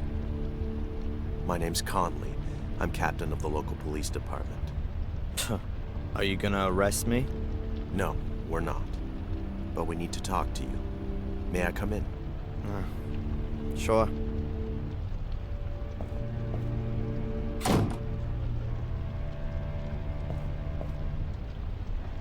So, You work in Fuller's photo studio, is that right? not anymore. Not since yesterday. Not anymore. Why? The work atmosphere. I quit. Quit? Or were you thrown out? Was there an argument? Why? Has something happened to Fuller? Please say yes. Well, yes. Have you arrested him? Or did someone beat him up in a dark alley? Would you be happy about that? Only if it was painful. He's dead. He was stabbed to death in the early hours of the morning. We're still counting the wounds. Can you tell us anything about that? No. Nothing you'd find fitting. Someone must have been pretty angry with old Mr. Fuller. How angry were you with him, Darren? So angry that I don't feel sorry that he's dead. But I've got nothing to do with it. Look, I saw him for the last time yesterday afternoon when he threw me out. And you haven't been in the store since then? No. Darren, we found your fingerprints. Of course, I worked there. On the safe. Was that part of your job? Look, what do you want? Where were you last night? I was in Biba's diner with a friend. Correct. Angelina Morgan. You haven't known her very long, have you? Do you have to be engaged if you want to go out with a woman in this town? Very funny. Only if you did know her better, you might be able to explain why Miss Morgan murdered Mr. Fuller. What? She was practically caught red-handed. Practically?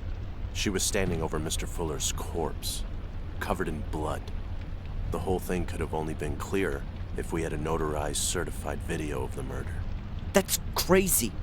Perhaps she found Fuller dead and wanted to help him. That's what she claims, too. And what was she doing in Fuller's store in the middle of the night? What do I know? Ask her. We have. She says she was told to go there by a man on the phone. By the guy following her. Correct, by a stranger. That's why I'm here. Miss Morgan says that you told her about her pursuer. Yeah, absolutely. And the hotel owner saw him too. I've already been to see him. He confirmed that someone was asking after Miss Morgan, but he couldn't give us a proper description. Did you get a proper look at the man? I did. His eyes are close together, and... Not here. Come down to the station. We can do a photo fit there. What about Angelina? Yeah. Well, let's see what the guy you saw has to say about all this. Give me a break. If he was the one who called, he's not gonna admit it. If there was a call in the first place. Please, come as soon as possible. We need that photo fit.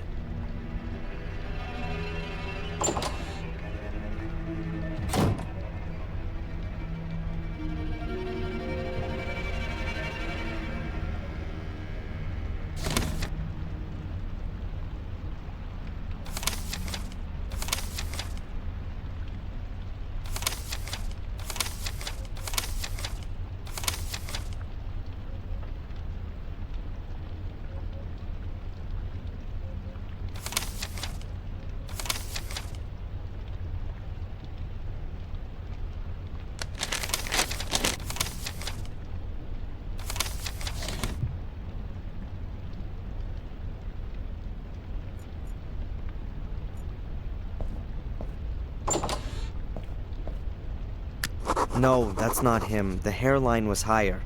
Like that, perhaps? No, it was more... Can't you just let me have a go at it? Sure. Look, here are the various chin shapes and eyebrows and so on. Yeah, I was watching you. I get the idea, okay? You can change things using the arrows. When you're happy with it, click on save and... Alright, I've got it. Okay. Let me know when you're finished. Okay. The quicker the police find this guy, the quicker I can help Angelina. What did he look like again?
So? That's him. The guy that followed me and Angelina looked like that. I don't know him. Perhaps a tourist. You also said he spoke with an accent. Exactly. What now? We'll post the pictures around town and invite the gentleman in for a talk. And Angelina? Yes, well, she's... Oh, Angelina!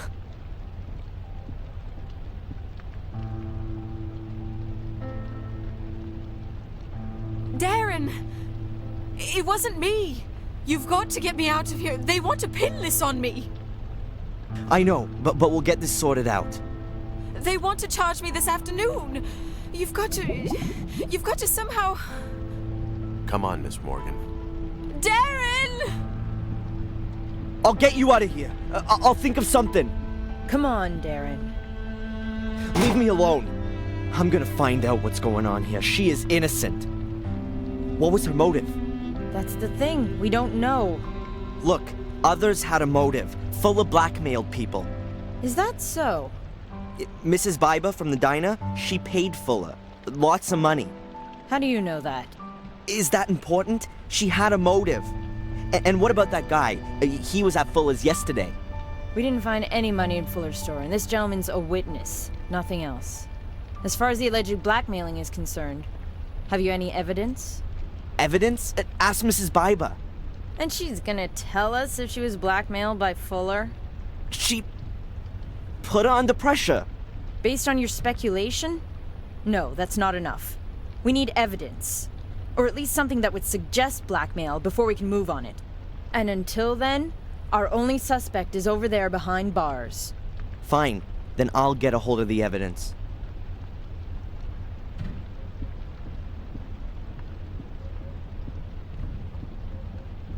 Where do I start? I need evidence that Fuller was a blackmailer. But what did he blackmail Mrs. Biber with? And was it just her or were there others? I bet the secret door in his basement has something to do with it. But how do I open it? Has Fuller still got the key on him? I've got to find out.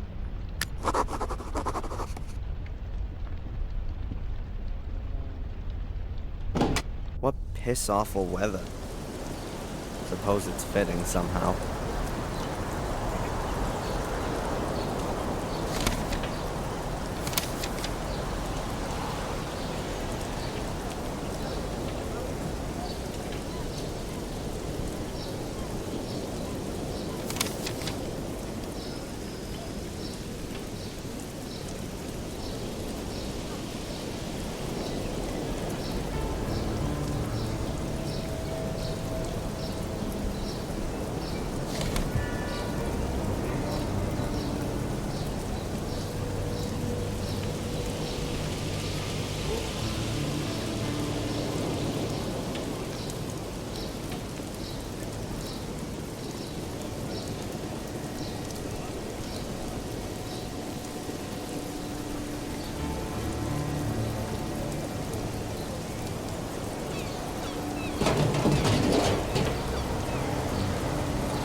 Trash, huh?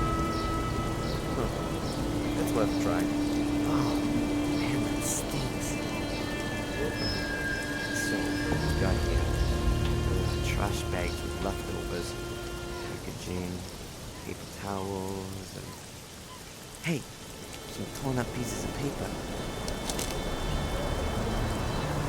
That blue. Those are the paper snippets out of the trash can at the diner. Let's see if I can...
a letter from Fuller to Mrs. Byron. Maybe even the one I stuck in her hand yesterday. Dearest Claire, I'm a little disappointed that you don't come to visit me anymore. Don't you miss our time together at all? All the fun we had? Take a look at the pictures. You look so happy and contented. Don't you think so too? I tell you, that was some kind of fun we had too. And you just can't bring yourself to admit it. Are you worried about it getting out? Well, it would be too embarrassing, wouldn't it? A married businesswoman has to watch her reputation. What would the folks say? What would your husband do with you? It would be a scandal. But I'll protect you from it. Me and 15 Ben Franklin stand between you and shame. I'll expect the, bonus this evening. Bring it to me, and I'll enjoy myself with your pictures for a few more weeks. F.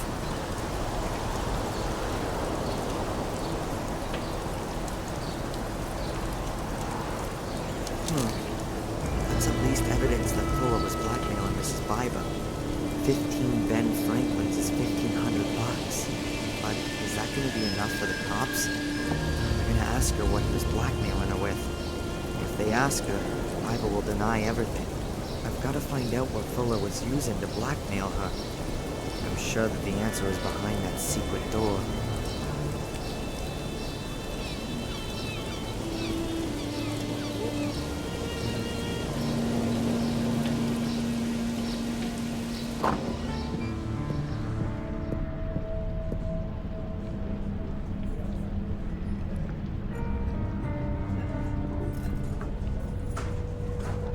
Dr. Newhouse from the hospital. Oh, excuse me, the health center. Dr. Newhouse? Yes? Do you know how my mother is? Or should I ask someone in the hospital? I've already seen your mother today, Darren, no change, and I think we ought to take that as a good sign. Are there good medical reasons for thinking that? Or is that just wishful thinking? Optimism never hurts. So it's just wishful thinking then. Darren. Thanks, Doc.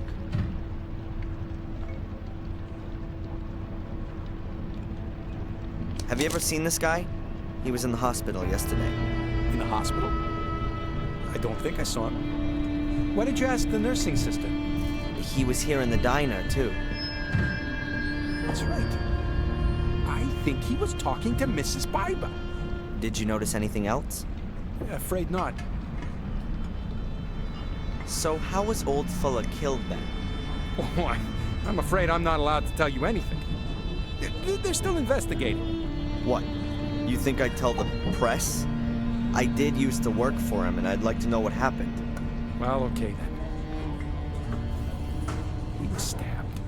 And more exactly? He was stabbed nearly a dozen times. Not a nice sight. Did he bleed to death? Not necessarily. Could have been shock. Could well have been that some vital organs were injured. Huh. So looks like Fuller had a pretty free choice of how he checked out. Somebody wanted to cover all the bases for him. Darren, you really shouldn't speak of the dead like that. I'm not interested in the dead. I'm interested in the murderer.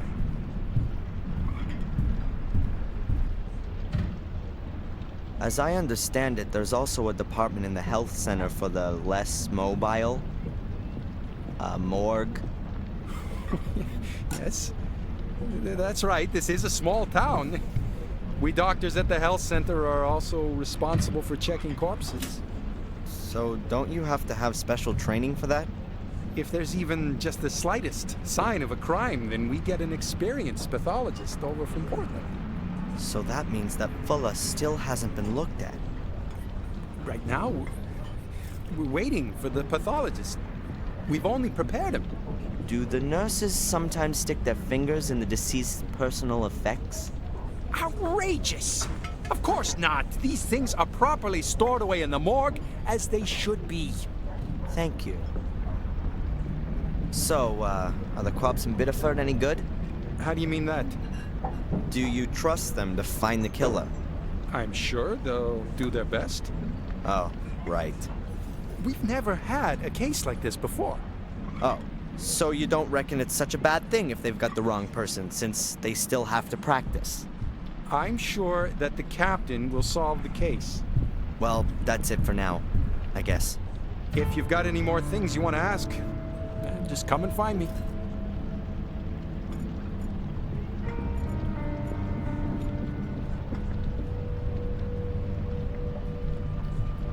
Psst, Mrs. Biber. Yes, what can I get you? So where was your husband last night? Yeah, and what's that got to do with you? What's that with him and Fuller? I'm asking you. This weird guy, the one who bumped into me yesterday, have you seen him again? The guy from yesterday? Sure, I think I'd remember him. This guy. Oh, him. Nope. I haven't seen him again since he was in here questioning me. What did he want? He was asking after Miss so-and-so. Miss Angelina Morgan? Could be. And you haven't seen him again? Nope. Will you tell me if you do? Maybe. So friendly. What's happened to your eye? Let me guess. You fell down the stairs. Yes. And your husband was standing at the bottom doing his boxing training. What's this got to do with you? I just don't understand it. How often does this happen? Not often. Just sometimes. Maybe you ought to move to a bungalow without stairs. Yeah, you think you can give me advice? You married? You trade in your pride when you do that? You've never been in love. If you had, you'd never ask that. Okay, what do you want to drink? Is it too early for a whiskey? What do you think?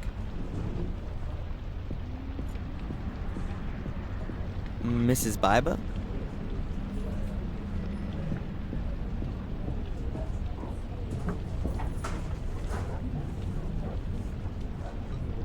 Haven't you heard what's happened to Fuller? Yes. But I don't want to talk about it. Why not? You hated him. Maybe your life will be a bit easier now without him around anymore. How can you say that? He's been murdered. You're making it look like I wanted that to happen to him. Did you then? No. After everything he did to you? What do you know about that? Oh, a little. Nothing. You don't know a thing. And if there is anything, you save it for yourself. Or what? The same thing that happened to Fuller will happen to me? Get out. Sorry, Mrs. Biber?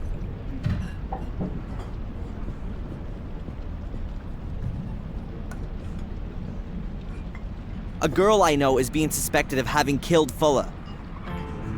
Sorry. If she was lured into a trap, she has no motive. She also wasn't being blackmailed. I don't know what you're talking about. Was Fuller blackmailing anyone else? Did anyone else have a motive apart from you? Oh, you've got nerve. I wasn't being blackmailed. Listen, I'm sorry about what happened to your friend. But if she's not guilty, then she won't be held for long now, will she? And I don't know anything about blackmail. Huh. So you don't want to help me get an innocent girl out of jail? I can't. Psst. Mrs. Biber.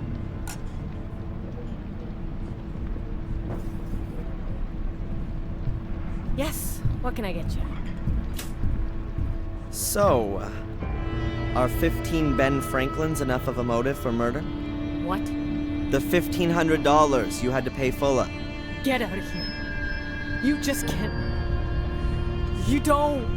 Have any evidence? Could be I do.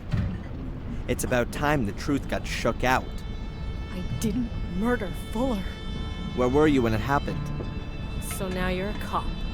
Would you prefer it if I go to the cops on this? I was at home. Alone? With my husband. I believe you. That shiner you have there says it all.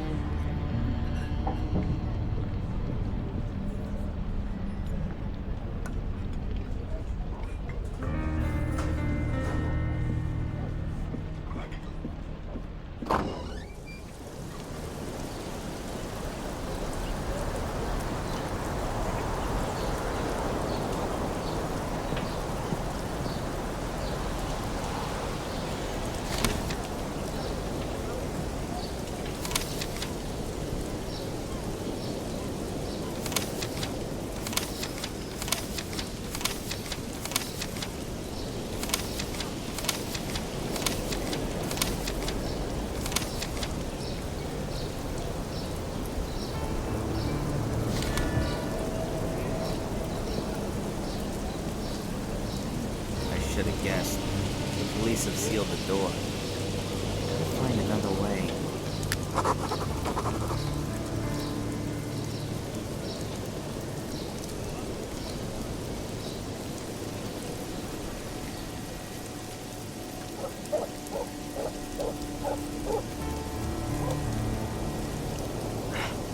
Crap. The back door's locked too. I've got to think of something. How do I get into the house without breaking the seal?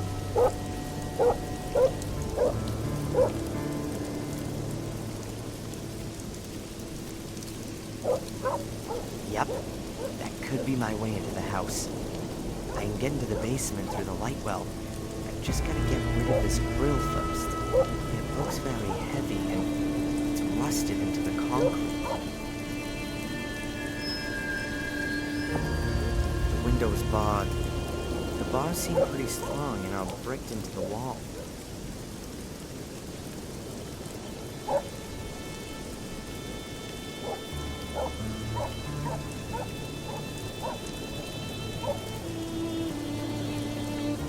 I'll tie the rope to the window grill and the basement grill.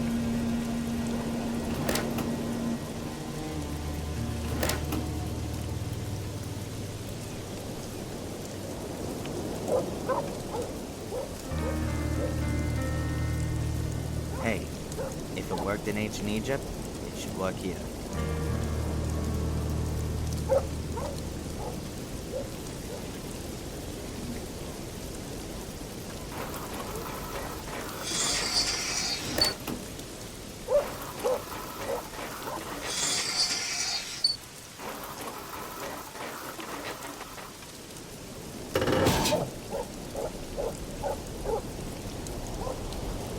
My private doorway to Fuller's realm.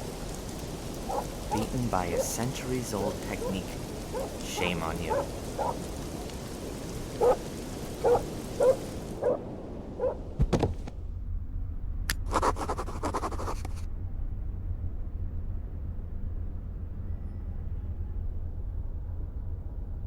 Fuller's secret door is behind this photographic screen. But it could cause some trouble with the cops if I bust it. There has to be some kind of a knack to getting the clips to open.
The Sphinx, and the Great Pyramid of Cheops in the background, both of them near Cairo.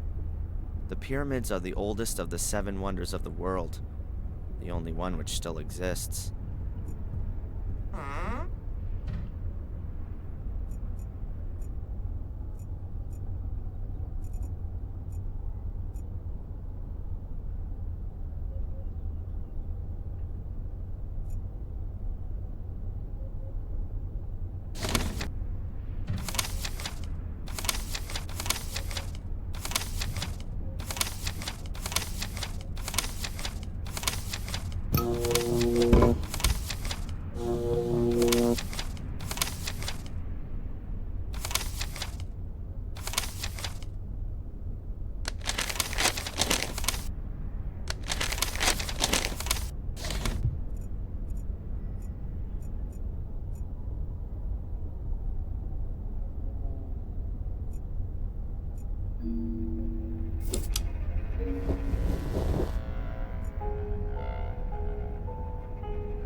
That's got it. The clips are off and the screen's gone up. Battered-looking numeric pad with small metal buttons. I guess that you have to enter a code to open the door.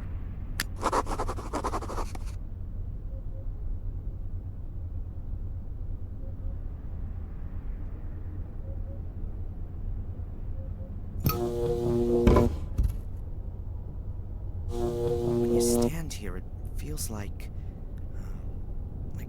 what? Something like when you see in the dock and he has you stand on a set of mechanical weighing scales. Everything slides slightly back and forth. The floor gives a little as you stand on it. Could it really be a set of scales? Would that fit in with a secret door? Aha, I knew it. If it really is a kind of scale, then it could measure Fuller's weight while he tapped in the secret number into this pad, and the door would only open when the two matched. Pretty well thought through for sure. For me, there's the problem that I have no idea how heavy Fuller is. I've got to find that out if I want to make progress here.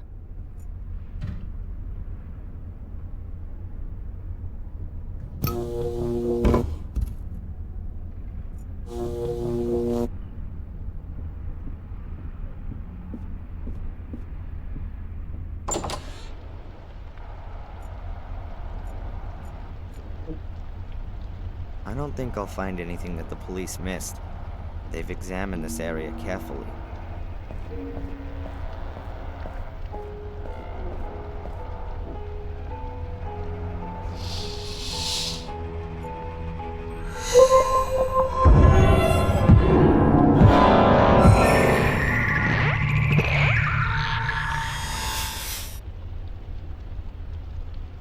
Whoa.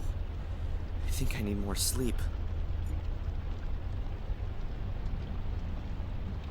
This is where Fuller's body must have been lying. Everything covered in blood.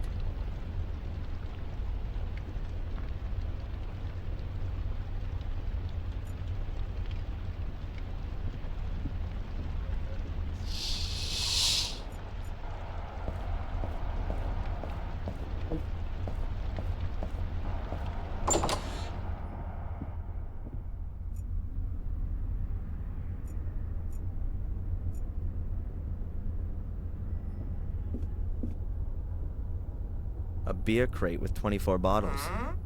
All empty. And the bottles aren't dusty either. Beer doesn't keep long around here.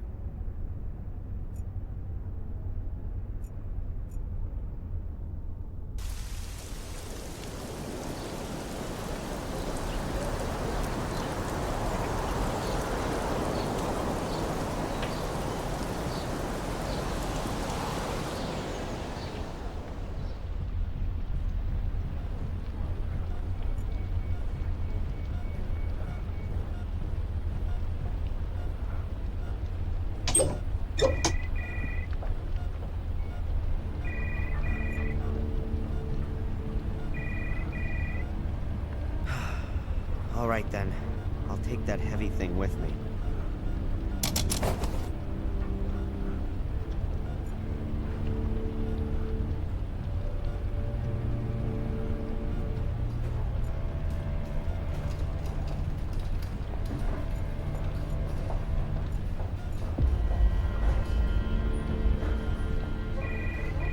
There's a delivery note for liquid soap.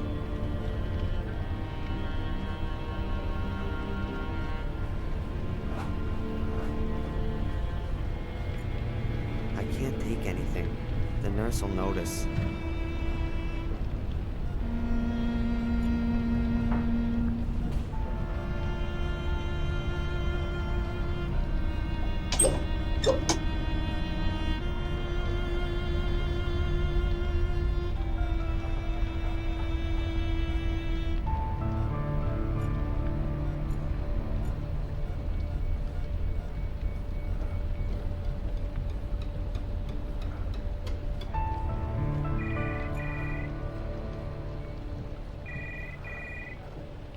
There are a few cables hanging down the side of the unit. Mostly to the sensors attached to my mother.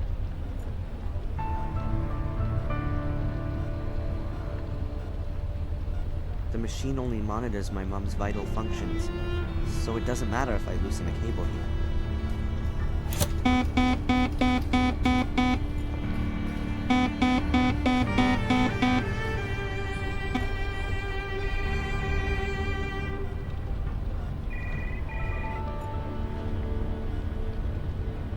Perhaps the delivery note will be of use. I'll take it. A completed delivery note for liquid soap.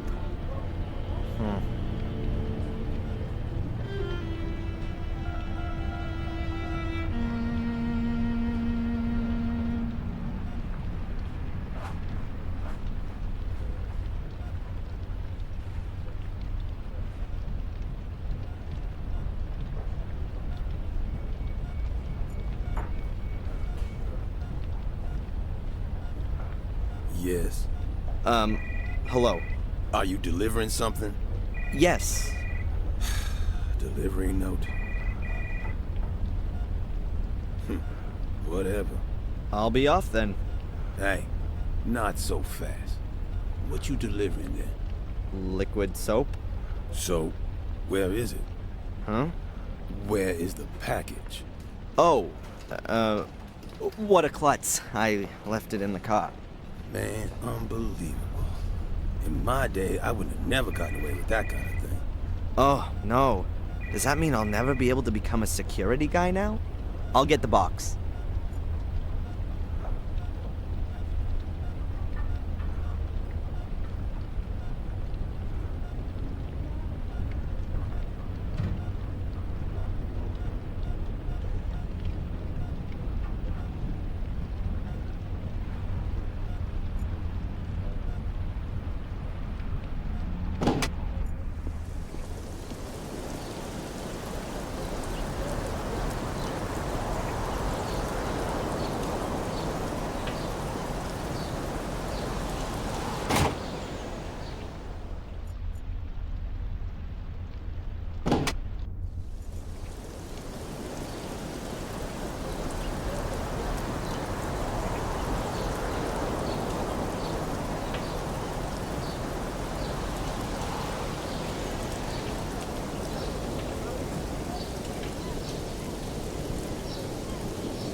Most of the year, an open-top car is a bad idea around here. With that kind of weather, Biddeford should make the raincoat a national uniform.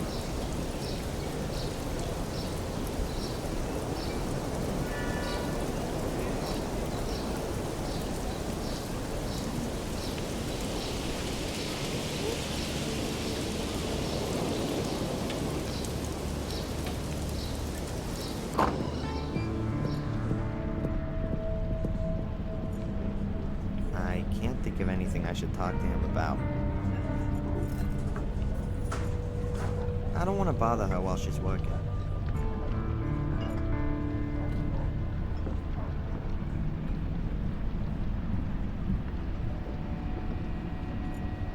I can't think of anything I should talk to him.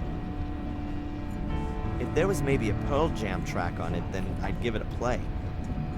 But Buddy Holly doesn't quite do it for me.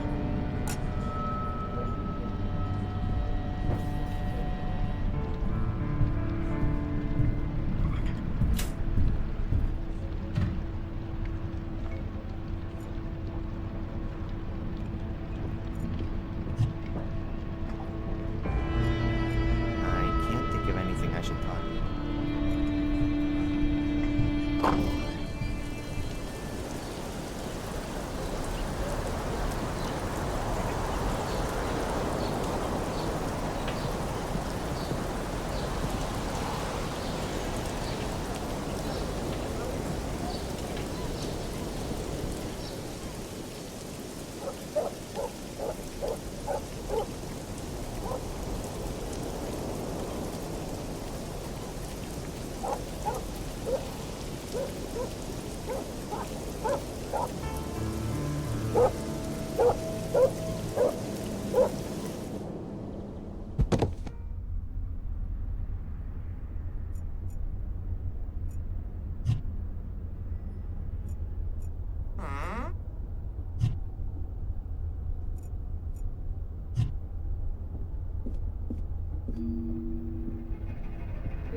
If it really is a kind of scale, then it could measure Fuller's weight while he tapped in the secret number into this pad. And the door would only open when the two matched. Pretty well thought through for sure. For me, there's the problem that I have no idea how heavy Fuller is. I've got to find that out if I want to make progress here.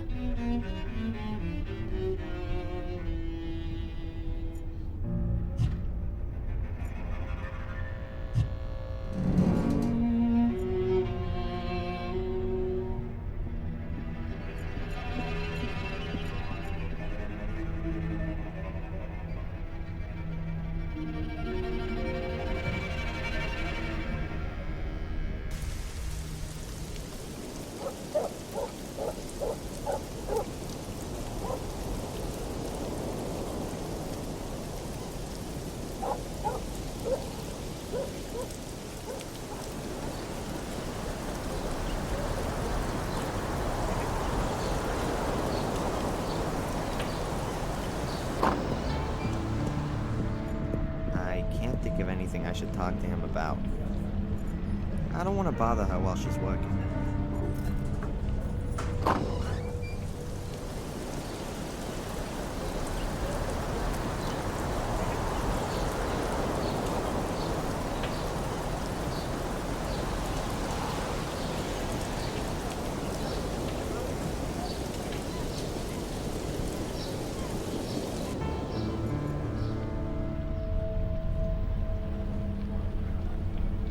Hi. Hello, Mr. Michaels. What can I do for you? How's my mother today? No change. Her vital signs are all okay, but she is still comatose like before.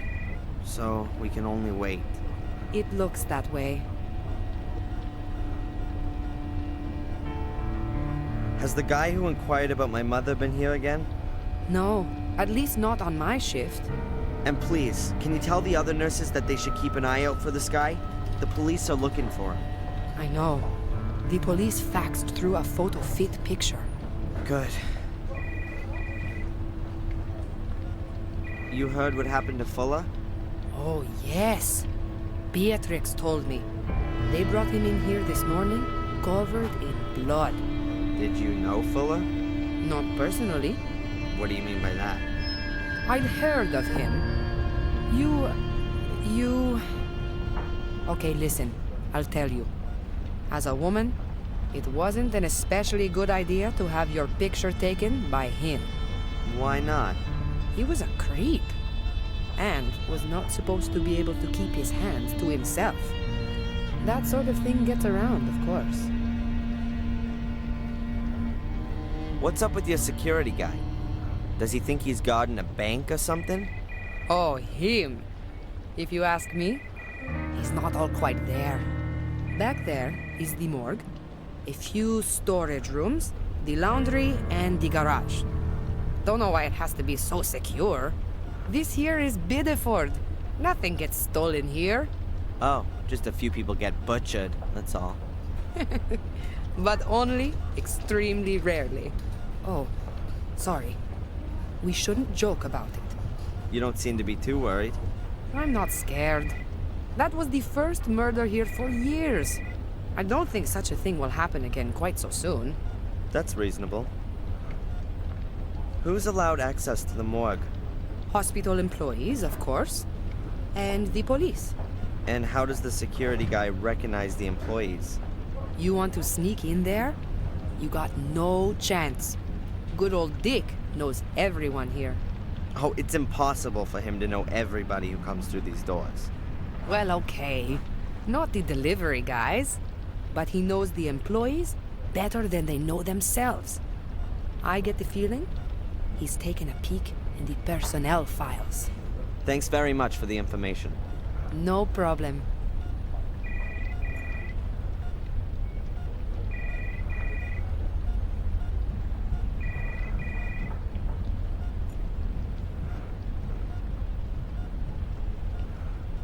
Yes. Hello. Are you delivering something? Yes. Delivery note. Whatever. I'll be off then. Hey, not so fast. What you delivering then? Liquid soap? So, where is it? Huh? Where is the package? Oh, what a klutz. I left it in the car. Man, unbelievable.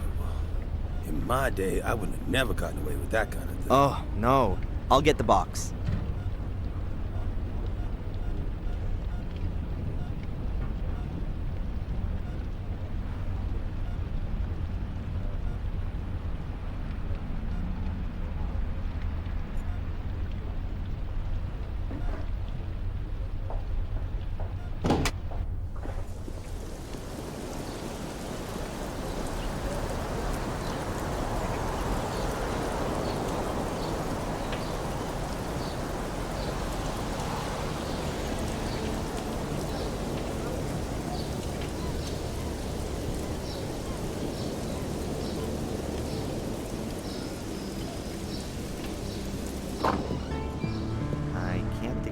I should talk to him about. I don't want to bother her while she's working.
An empty package. Looks like someone's unpacked a shipment here and left the packaging. Some people. An empty package.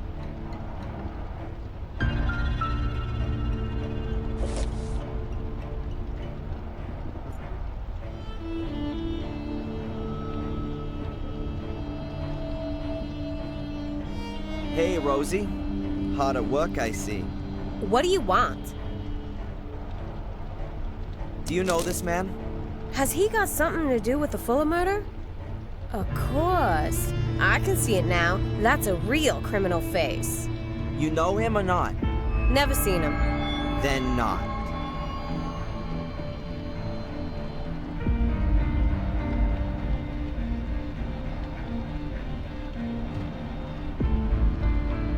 Have you already heard what happened to Fuller? Isn't that something? I know, right? Alas, something's happening here. A bloody murder in the middle of the night?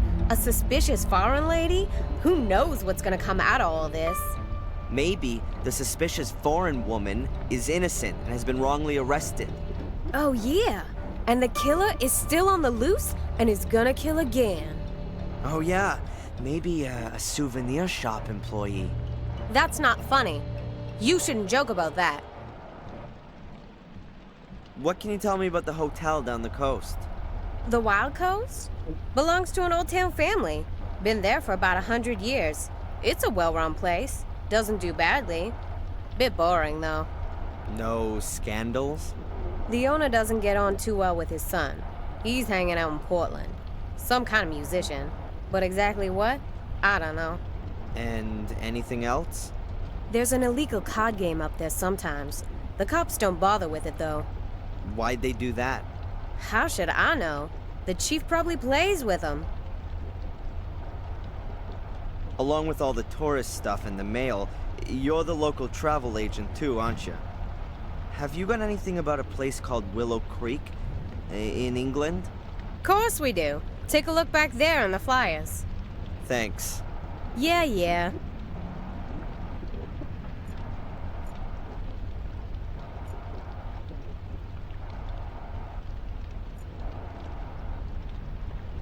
I think I'd rather my hand fell off before I took any of those with me.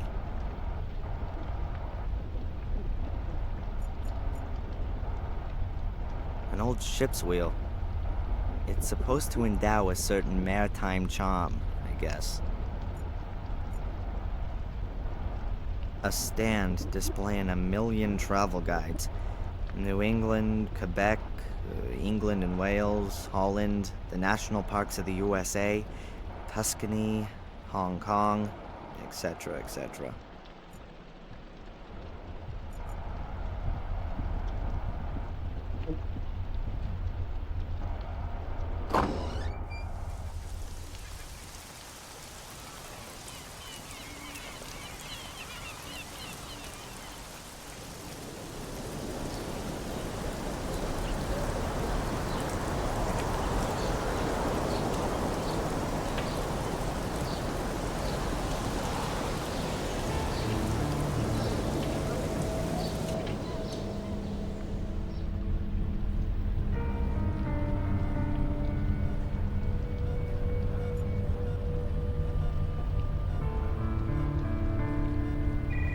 I've closed up the package again. You can't see that it's already been opened.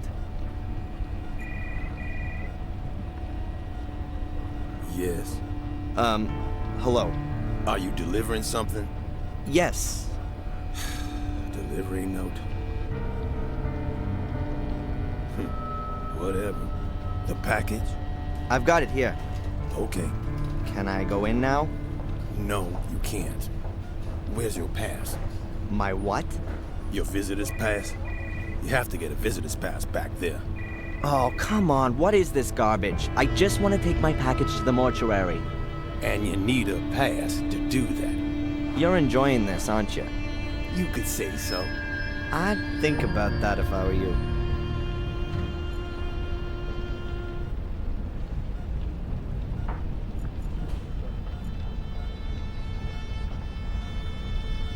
Hi. Hello, Mr. Michaels. What can I do for you? I'd like a visitor's pass, please. You don't need one. They're just for folks delivering stuff. But you're wearing one, aren't you? Dick, the security guy over there, insists that all the employees wear ID. I'm not so petty. Visitors shouldn't have to get messed up in paperwork. Oh, yeah? So that means that just about anyone can wander in here off the street. No. Everyone's got to register with me first. You mustn't worry about your mother. Of course not. She's only lying in a coma. It wasn't meant like that. Oh, never mind. It's done now.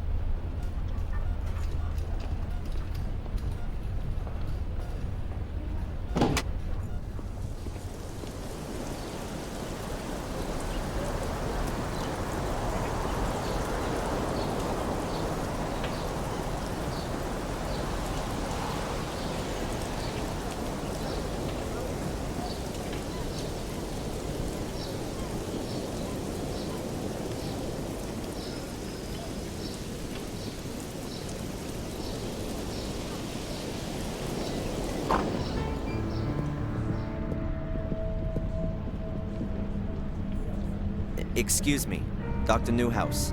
Hello, yes? What's that ID you're wearing there? It's from the hospital. Don't they know you're a doctor there? They can't have that many staff. I said the same thing to the admin people. But Dick, the security guard, insists on it. He's very meticulous. And apparently can't recognize faces. Can you tell me something about the security guy at the hospital? I find him kind of interesting. He used to be a police officer. He was, There were a few problems. So, when he couldn't be a police officer anymore, he became a security guard. Where do you know him from? He was in the diner yesterday. Oh, right. But strange as it may seem, I believe he lives for his job. He lives for that? Being a security guy. He takes his job very seriously. Sometimes too seriously. Well, that's it for now, I guess. If you've got any more things you want to ask, just come and find me.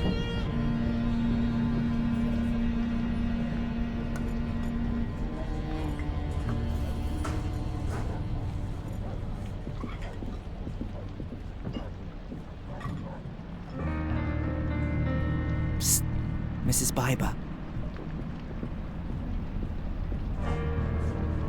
Yes. What can I get you?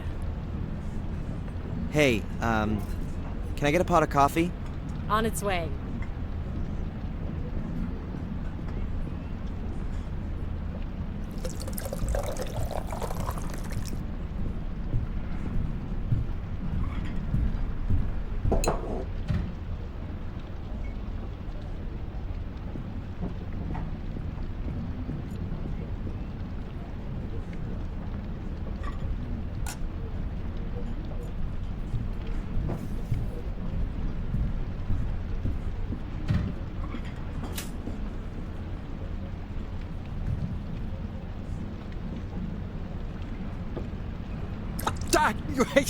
Hot. Oh man, sorry. It was an accident. Sorry. It's all right. Your thoughts are elsewhere.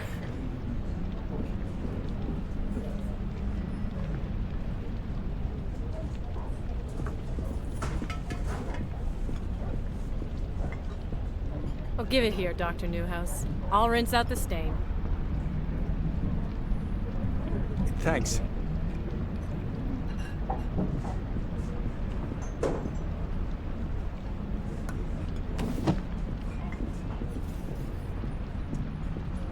No harm meant.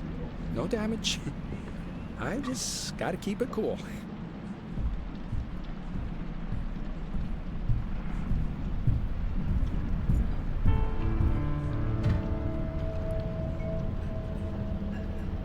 Now that's what I call a serious coffee stain. And the ID badge is still pinned to the lab coat.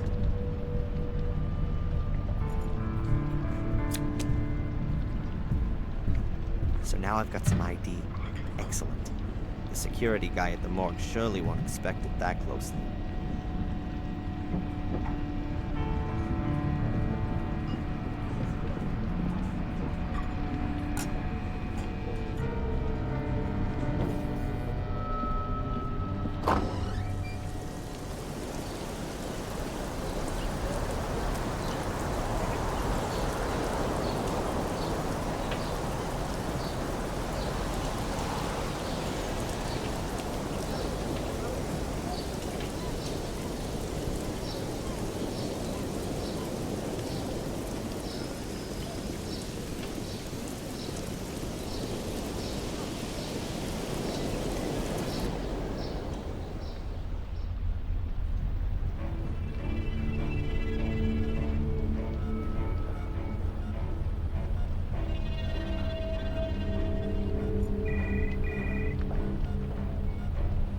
Yes. Hello. Are you delivering something? Yes. Delivery note. Whatever. The package? I've got it here. Okay. Can I go in now? I've got a pass as well. All right then. You could go in.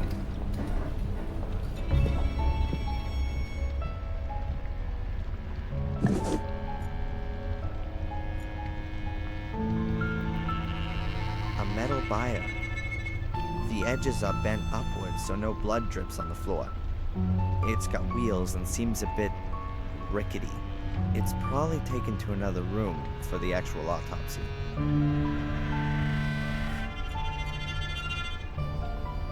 Thousands of people die every year from infections they pick up in hospitals.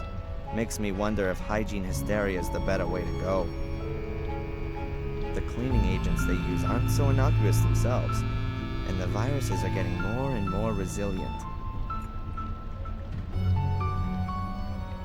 Either they assume that Biddeford's population will reach 50,000, or the number of cold drawers is quite over the top. Half the town would have to have a collective heart attack.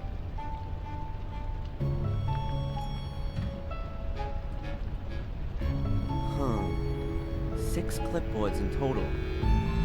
Let's see. There are lists of the personal belongings each dead person had on them, but there are no names. There's 394 written on the first one. I guess the numbers on the lists here relate to the numbers on the boxes. That means if I can work out which of these lists belong to Fuller, then I know which box his stuff is in. Number 394. Hairbrush, lipstick, car keys, mirror. That's hardly gonna be the contents of Fuller's pockets. Number 412. Wallet, keys, Polaroid photo. That could be Fuller. Oh, wait a minute. A wedding ring. Fuller was never married, so it's not 412. Number 433. Credit cards, earrings, anklet. No, not Fuller's. Number 448. Wallet, driver's license, credit card, keys, bills. I wouldn't rule that out as being Fuller's, but I'm not certain. Number 442. Driver's license, photos, small change, a pacifier, baby powder. Definitely not Fuller. Number 399. Knife, torch, ski mask, skeleton keys, small change, plastic bag.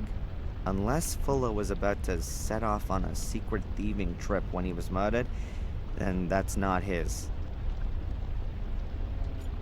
Number 448. That's the only box left.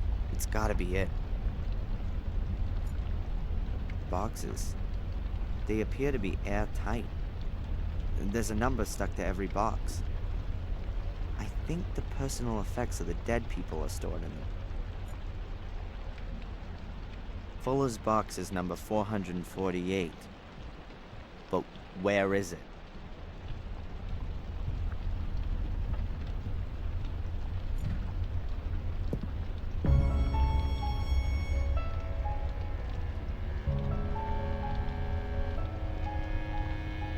That's Fuller's box. Fuller's keys. Those could be useful. Hey, and here's his wallet. Driver's license, a few dollars, credit card, a few bills. But no secret numbers or anything like that. I think I'll take the keys.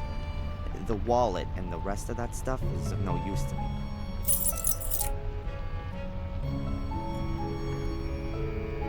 There's nothing more of interest in it.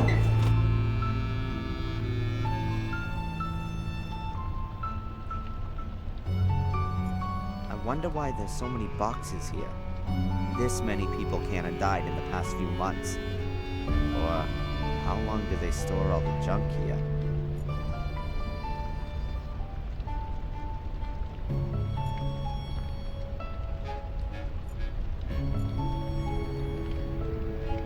A syringe. Quite a size. I guess any remaining fluids are sucked up with that. I certainly wouldn't want my flu shot injected with it.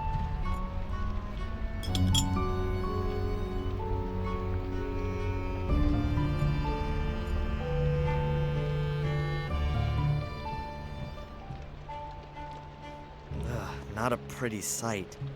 Fuller's body's peppered with stab wounds. They've undressed him. I won't find any clues here. I'd rather not do that. Whoever it was He must have been out of his mind. I'd rather not do that. Whoever it was, he must have been out of his mind.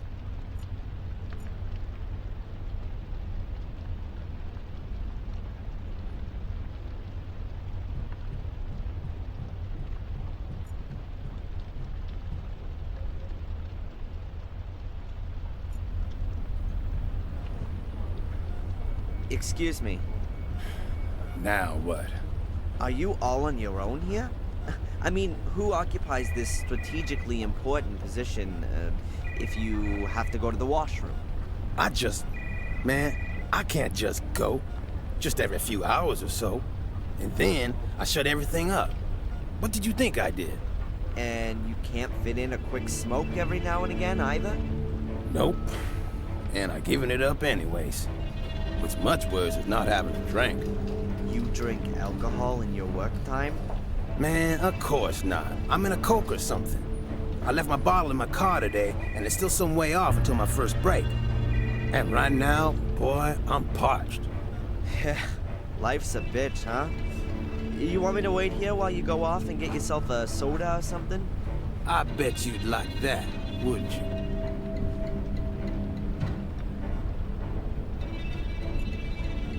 The guy would probably accept it. But why should I do him the favor? He'll still just be hanging around here drinking his soda. Hey! I've forgotten something else.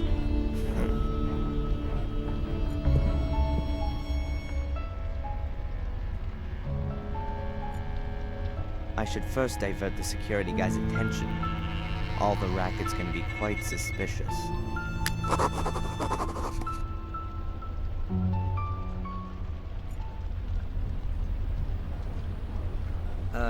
Excuse me? What now? About your drink. Yeah, I left it in the car and I'm an idiot. I got that already. Actually, Man, leave me alone.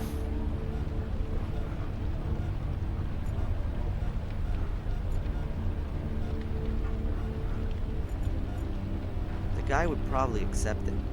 But why should I do him the favor? He'll still just be hanging around here drinking his soda.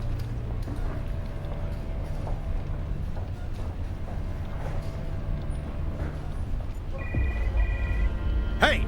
I've forgotten something else.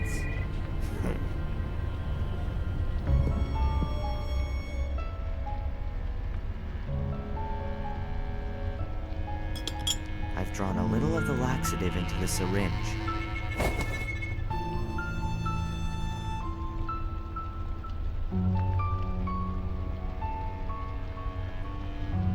Nice. That's the laxative in the soda bottle.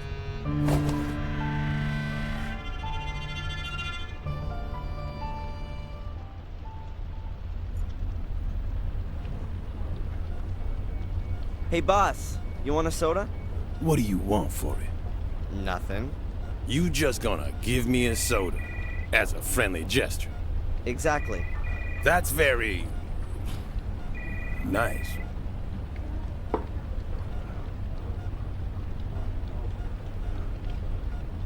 Perhaps you could do me another favor. Can you keep watch here for a minute? I'll be right back, but real quick. I thought you couldn't leave your post. It's an emergency. I'll be back in a minute. Wait here. Okay, no problem.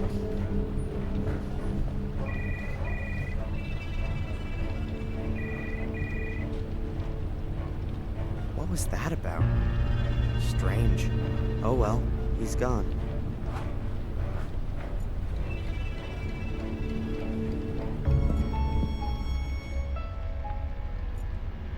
All right, I can work out Fuller's and the buyer's weight together.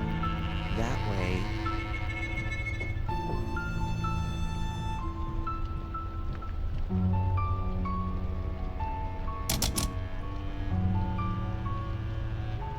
£348. The only question is, how much of that is buyer and how much is Fuller?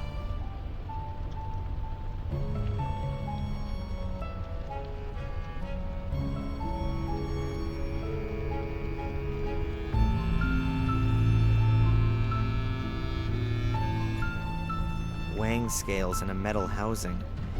Looks a bit old, but must be pretty durable.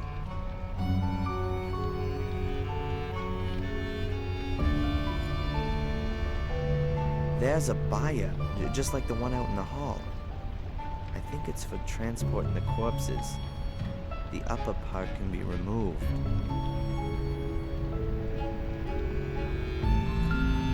Let's see.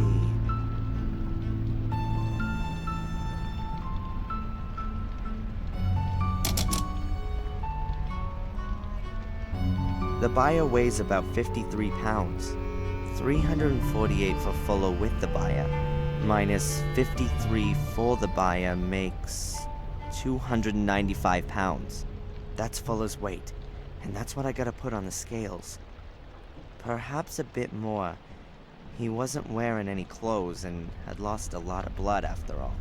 I weigh nearly 198 pounds with clothes on, so I just need around another 99 pounds on the scale with me. I'm sure I can find something in the basement. Don't move! What the? Look, I didn't want to... What are you doing? Trying to poison me, huh? That ain't gonna work on me. Me? Poison you? What makes you think that... No one has ever offered me a drink. And someone like you, of all people, bring me a soda. Yeah, well, I thought you were thirsty. Yeah, sure, junkie. You want to steal medication, huh? Or equipment to make some money, don't you? That's crazy. I was... The soda's poison, right? It's in the lab right now. And if it turns out you trying to poison me... Yeah, well, poisoned... You going to jail for this, you terrorist! And you were missing your old boss and wanted to say goodbye to him. Something like that. Don't give me that crap. Breaking and entering, larceny, we can lock you up for that. Breaking and entering and larceny. According to the security guy, I'm a seriously dangerous terrorist. He caught you snooping around, and that's bad enough. I understand that you want to help your girlfriend, but this kind of thing doesn't really help. When this gets out, and Dick's gonna make sure that everyone in town knows about his heroic act by tomorrow morning, then it's gonna look like you wanted to get rid of evidence, or something like that. Can I go now? Darren, I'm not against you, but keep your nose out of this. If we catch you snooping around again, you're gonna end up in the can, capiche? Yeah, capiche. Now get out of here. I've got to reassure Dick and make it clear to him the boy's harmless.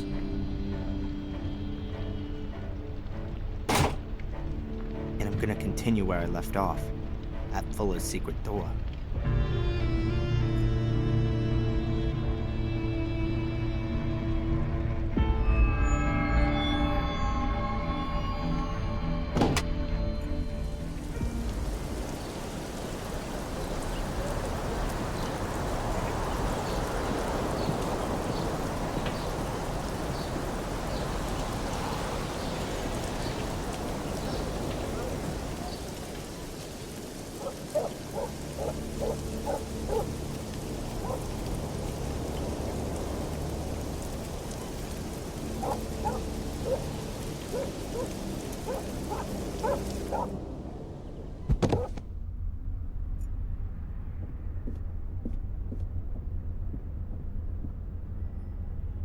Okay, I'm missing about 90 pounds of additional weight.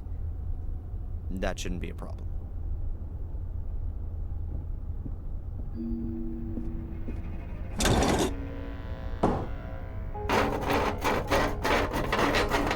Along with my weight, another few pounds ought to do it. I reckon that'll be exactly enough.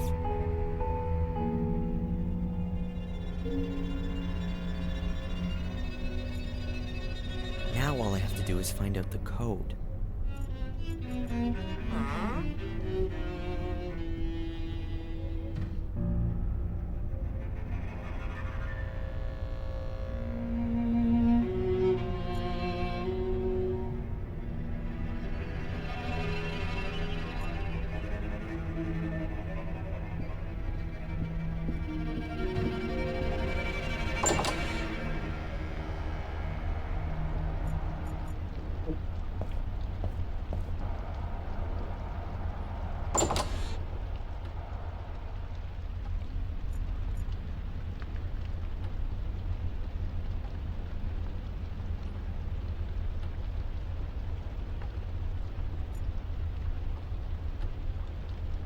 Those are Fuller's dirty shoes for outside.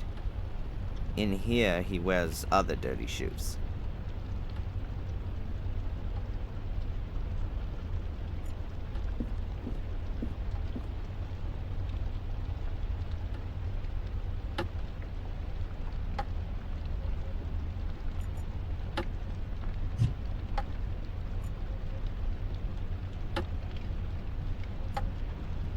Let's see what happens when I turn the key. Okay. So I've wound up the clock. Now I'm pushing the key in. Oops, it clicked. Sounds like it adjusted something inside the clock. What the? What's this then? This box was hidden in the clock.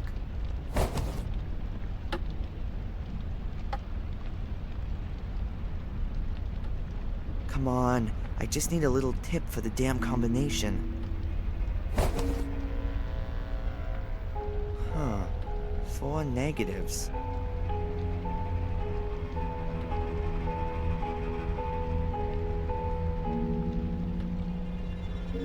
That's 4 negatives which have been cut out, but the photos don't seem to have come to anything. There are some faults in the exposure. They look like bars or stripes. A few horizontal, a few vertical, and they're arranged differently on each negative. I can't see anything else other than that.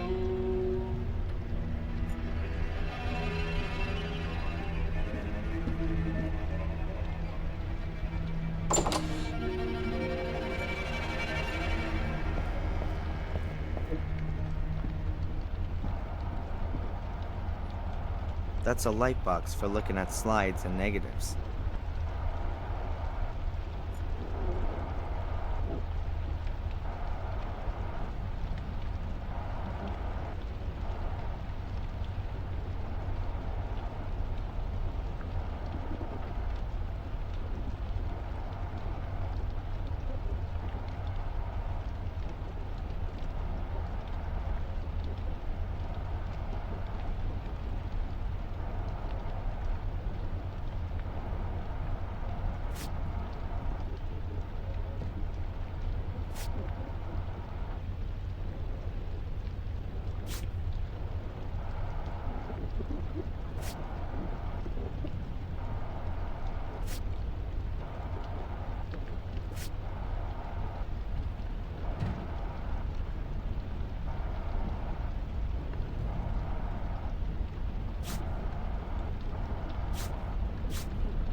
Hey, 2482. The rows produce digital figures when arranged in the right order.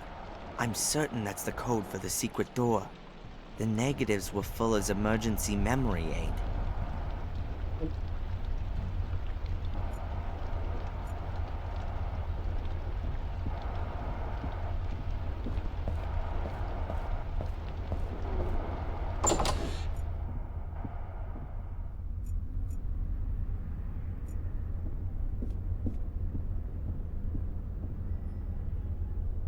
Might work now.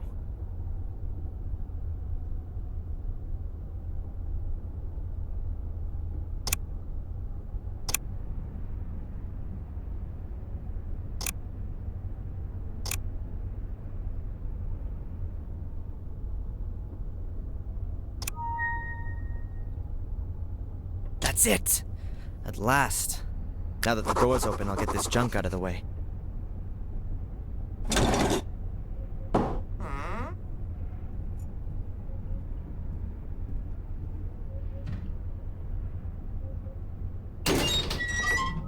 Somewhere there's gotta be... Ah, here. Oh my God.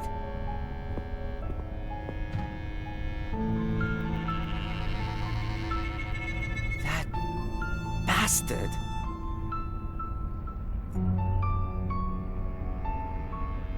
The bed's got a metal frame and a worn mattress. It's stained. Moldy. No sheet, no pillow, just this grubby blanket. I don't want to know what went on here. I'm just afraid that I already do.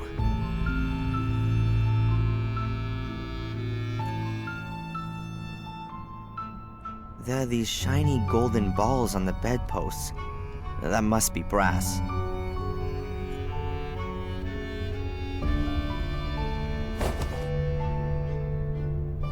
Wow, that really works.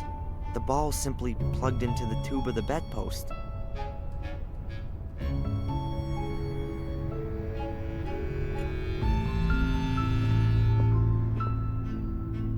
Lots of little bottles of knockout drops. That's... oh, God. I picked them up. Fuller's package, it clinked.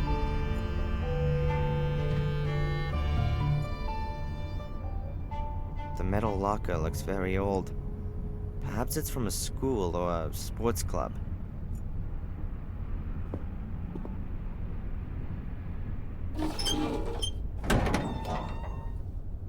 Cupboard's locked. But there's no padlock and no combination lock on the door. There's gotta be some other kind of mechanism.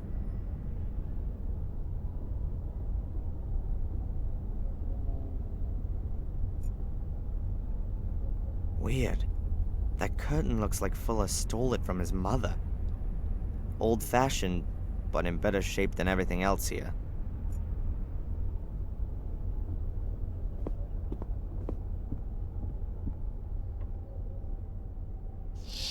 What have we got here? A metal plate has been built into the wall. In the middle of the plate is a hexagonal recess.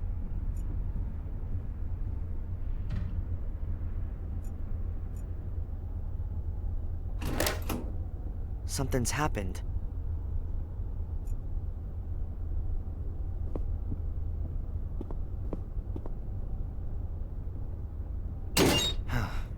It's open, but I can't get excited about it. I don't want to see what's on these photos.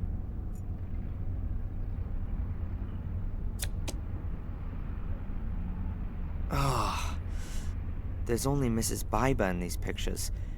But there could be other pictures of other women, and therefore lots of people with a motive. That, along with the blackmail letter, should easily convince the police. Fuller was a blackmailer, and worse. There must have been dozens of people who wanted him dead. Dozens of people with a motive, unlike Angelina. I'll get her out of jail with this.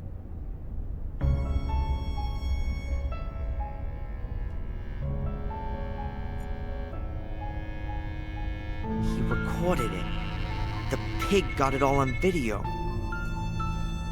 camera tripod. An older model than the one up in the shop, but it's got the same mounting system. It's for Fuller's camera.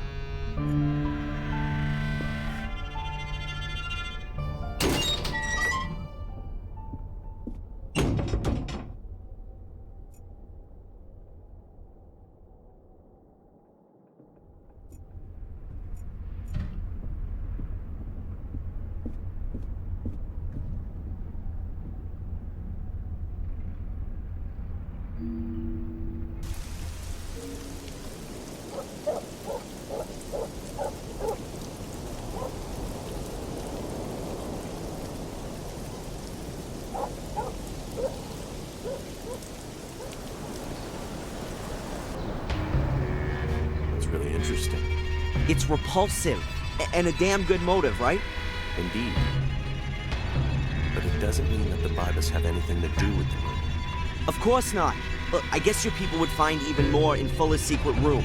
Then you'll have plenty of suspects, all with good motives. I've already sent some people over there.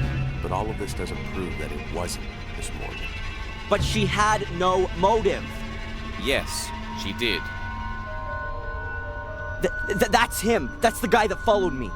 Nice that you came, Mr. Reginald Boris is my name, Captain. I'm a private detective from England. I'm sure I can contribute a few things that will clear up this case quite considerably. That's what we like to hear. We have a few questions for you as it happens. For example, why you lured Angelina into a trap? Mr. Michaels. The important question is surely why? Why did Miss Morgan murder the photographer Fuller?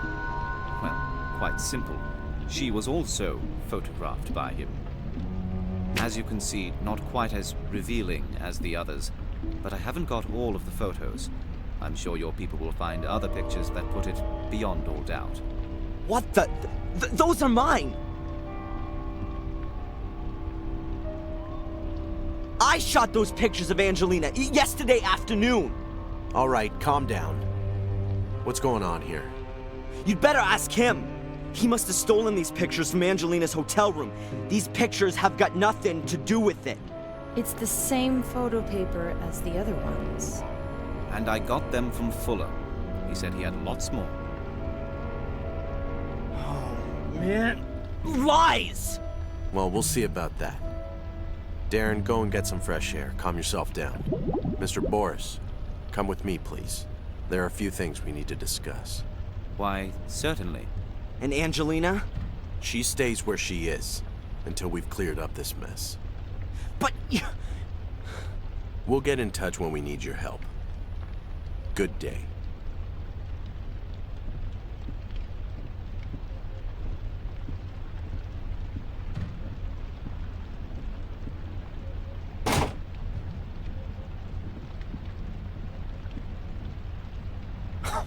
This can't be for real.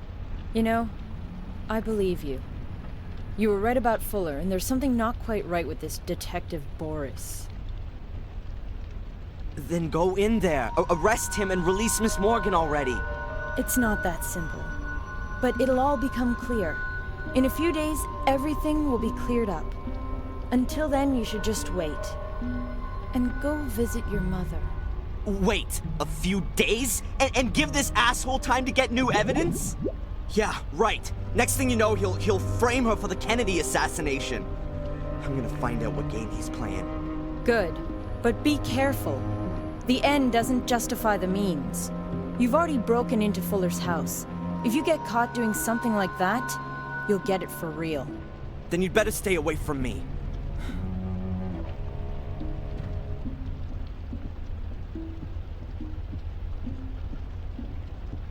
He can only have gotten the pictures from Angelina's hotel room.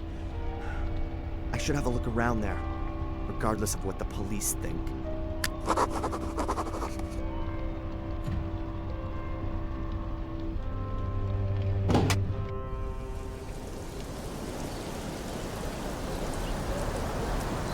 Get lost, you damn critters! Get off my veranda! The seagulls seem to like the veranda just as much as the hotel owner does.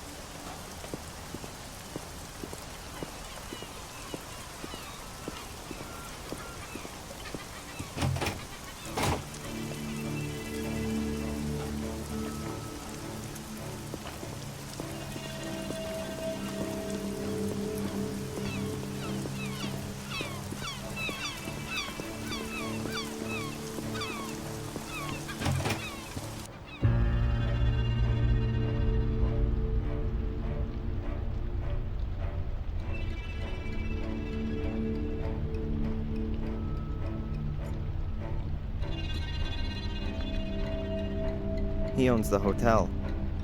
There are many small family-run hotels in this area.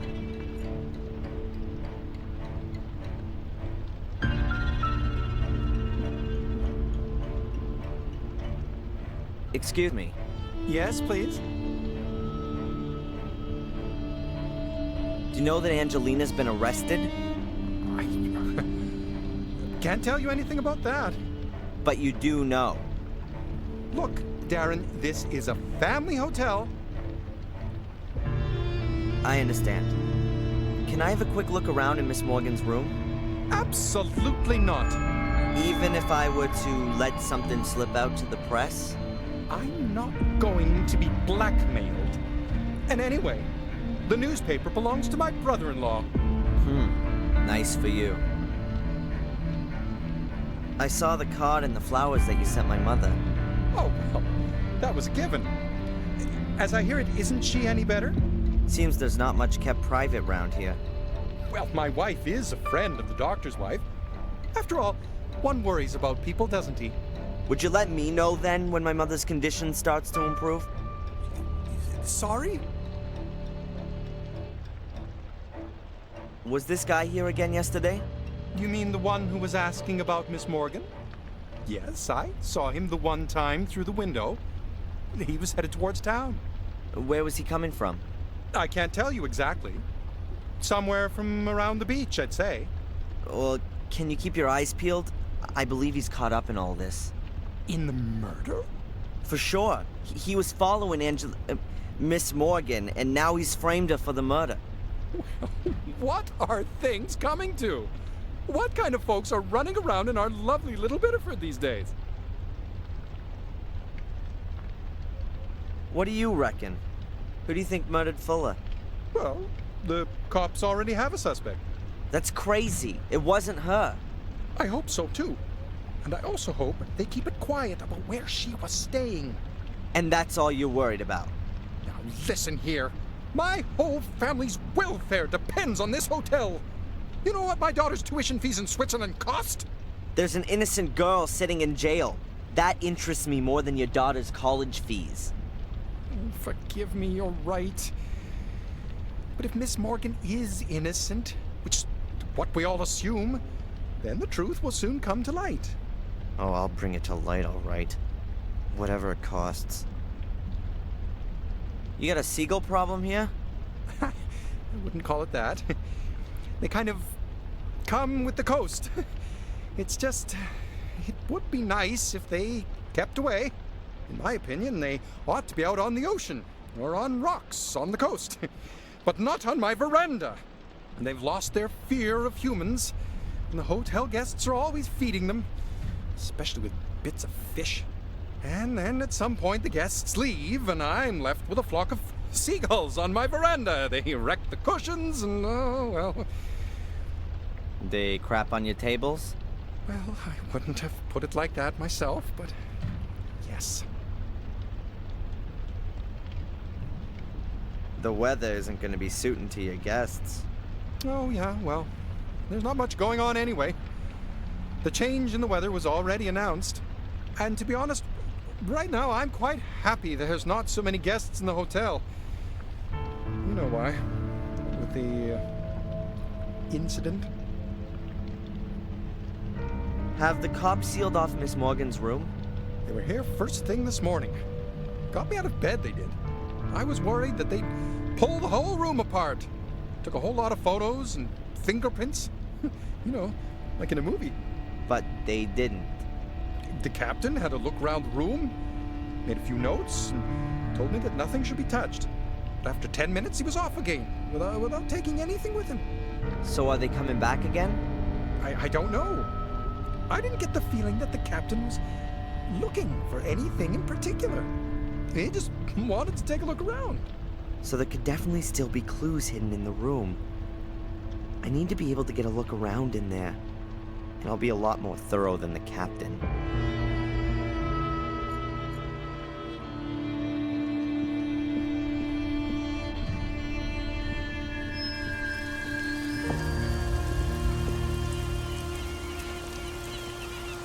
I'll press a little around here.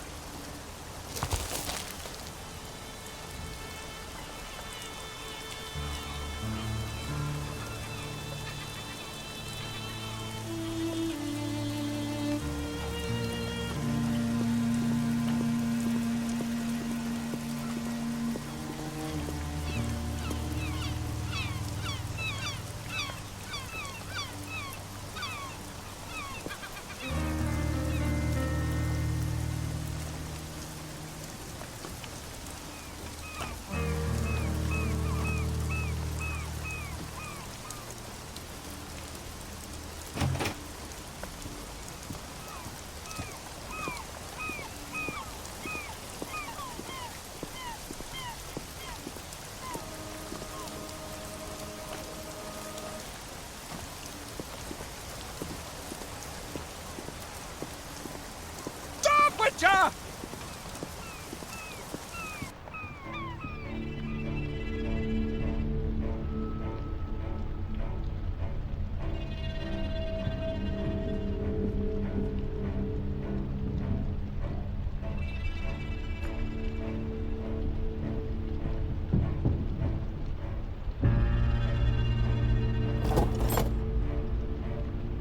Got it. The key for room number 5.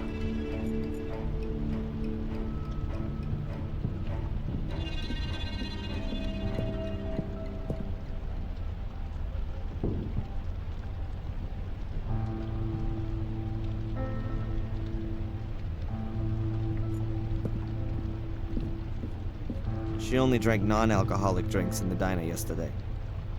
Angelina is about as good with alcohol as I am.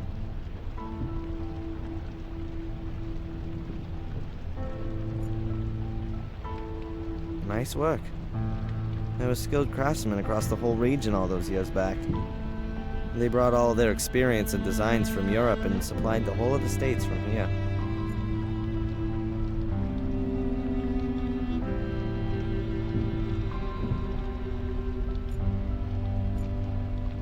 This isn't exactly my taste, and I can't find anything to help me any further.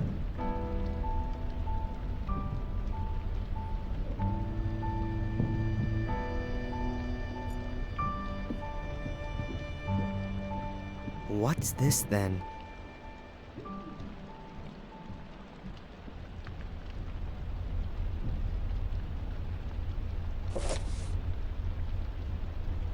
I don't believe it. A microphone. A listening device. The bastards bugged Angelina. There's no cable on it. It must have a little transmitter, but such a tiny transmitter can't have much of a range.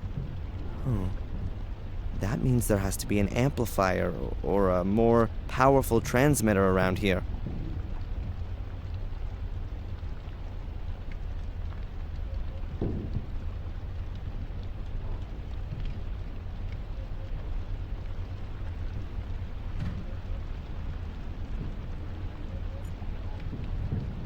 A ventilation shaft could be a good hiding place for a radio set. I bet the hole leads right up to the roof. There should be a pipe behind the ventilator grill which leads outside. There won't be any AC in this building. But there's probably a fan in the pipe which draws in the fresh air.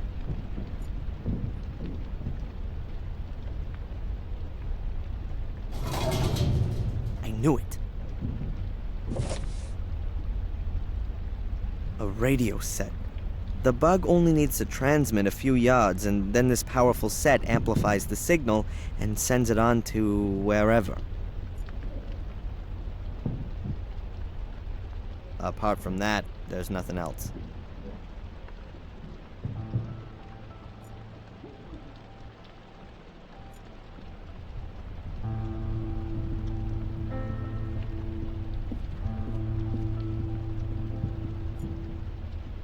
Where have you come from?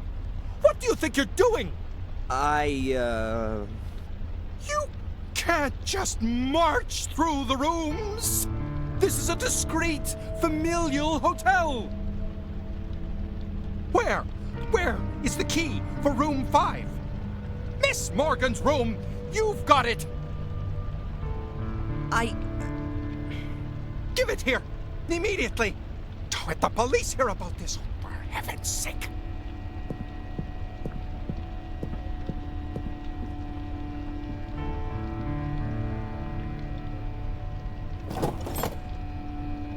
And now get out! I never want to see you here again!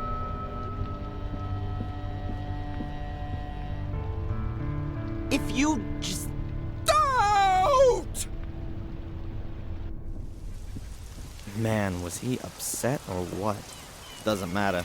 I've got everything I wanted and I don't need to go back into the hotel again.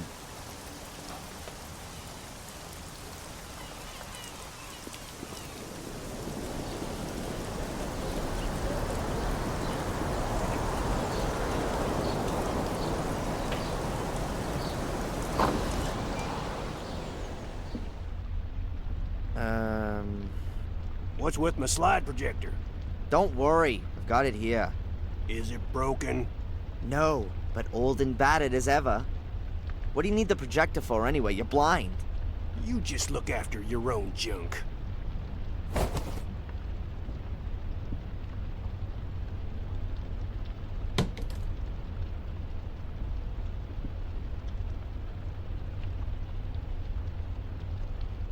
Do you know this man? You want to play me for a sucker? Oh, sorry.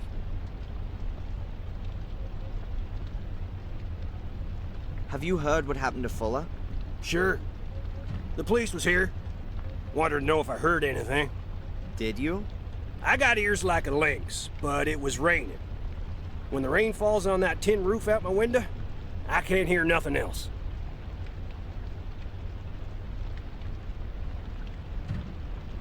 You're an expert on radio equipment, right? Can you tell me what this is? Who the hell? Darren. Can you help me or not? It's important. Well, that's a plain old transmitter. Cheap Asian trash. I found that thing in a ventilation shaft in a young woman's hotel room. What kind of range does this thing have? Not far. If it's used in a room, a couple of miles at best. And it's not possible to find out where the receiver is, right? That doesn't help at all. Damn. I know all the hams in the area, and none of them would hide that kind of thing in a ladies' room. But I intercepted some strange Morse code last night. Long wave, just after 1800 hours. Someone knew. He said something about a girl who is now safe. He also said he'd be back in touch today at 1800 hours. That could have been Reginald Boris. A foreigner? Yes. And apart from that, perhaps Old Fuller's murderer. And someone who wants to frame an innocent party. And you want to stop that? Well, maybe there's a spark of decency in you yet. Can we track down Reginald if he transmits again at 1800 hours? Well, you bet. With directional antennas. I got one here. We'll have to build another one. We'll get his bearings from 2 different points, and then bang! We got him. What do you need for it? Oh, well, let me think. I've got a radio here. We can use that. I need a metal tube, a copper wire, at least a meter, and you'll need headphones and a compass to get the bearings right. You bring me that stuff, and I'll build you the direction finder. And hurry! There ain't much time till 1800. 1800 hours. That's 6 p.m., right? Oh my God.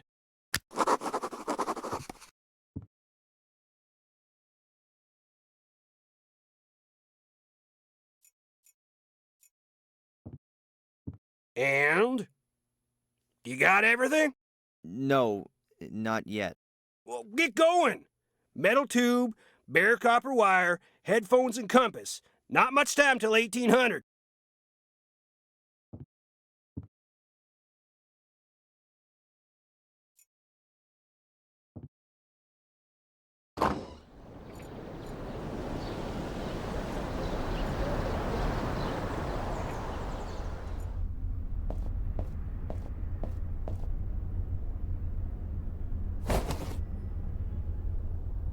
I'll just borrow it.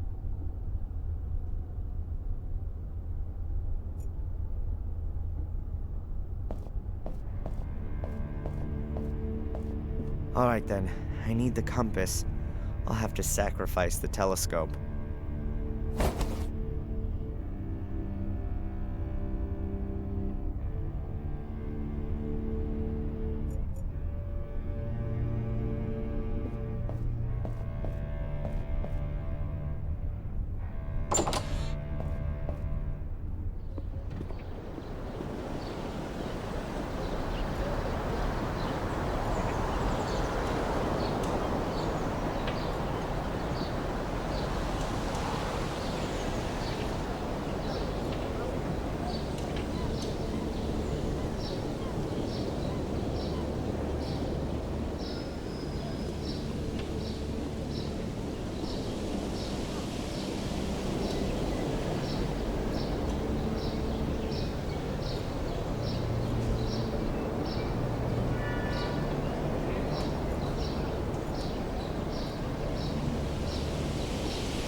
Alright then.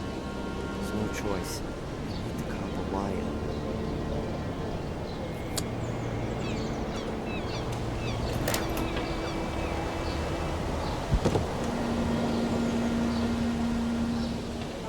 A piece of bare cable about 3 feet long.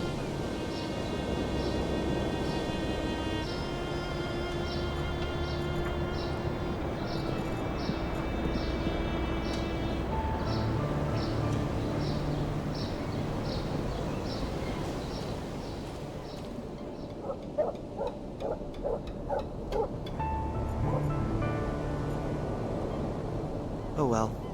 Now Fuller's mother's got less washing to hang up.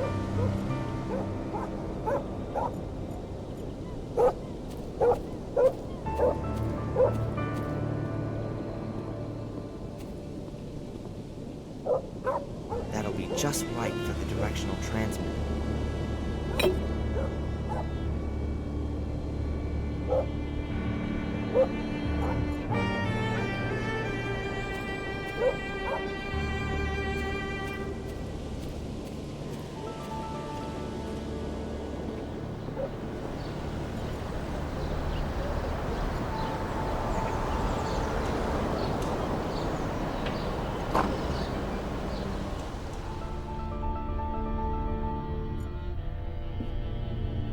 And?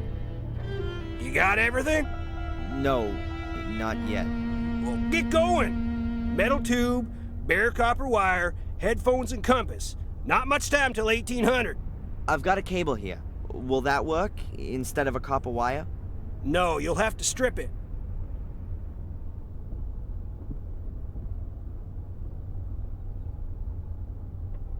A piece of bare cable about 3 feet long. A piece of bare cable.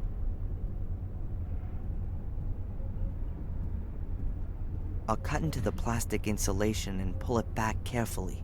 And now I have a real nice piece of copper wire.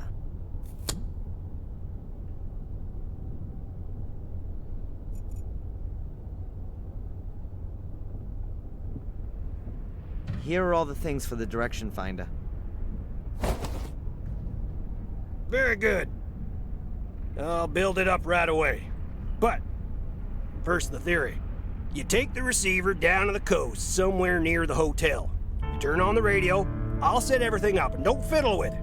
Then you turn the antenna slowly and listen for where the Morse code signal is the loudest. Look at the compass and write down the bearings and degrees where the antenna is pointing. Good. I'll do the same here with my receiver. Then we'll plot the bearings on this here map. Transmitter's located where the lines cross, understand? Yes, sir. Good. Now let me get on with it. So, let's see.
Got it. Back to the junk shop.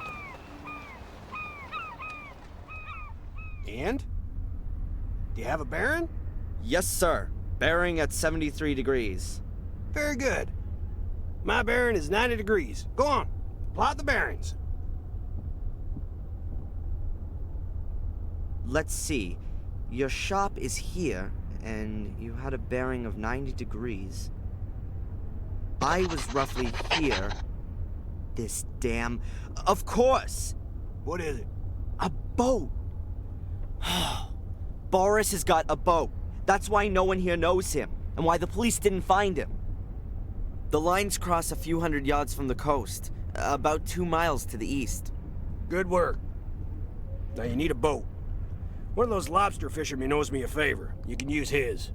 And what should I do with it? Sail out there, of course. And serve myself up for a fight with Reginald Boris on his ship? Didn't you hear the message? He plans on coming back into town again tonight, looking for you. That's what he said? Huh, I must have missed that. Well, go on then. You don't get many opportunities to be a hero. I trust the police least of all. I'd rather get hold of the evidence of Angelina's innocence myself. And this time, it'll all be watertight.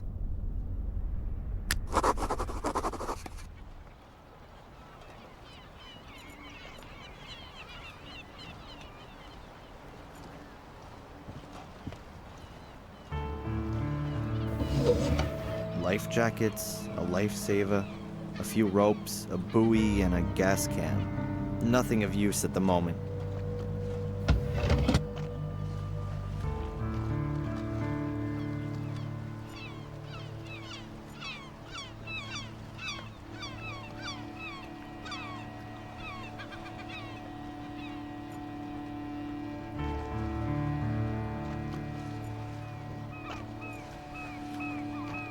A wooden paddle that looks pretty heavy.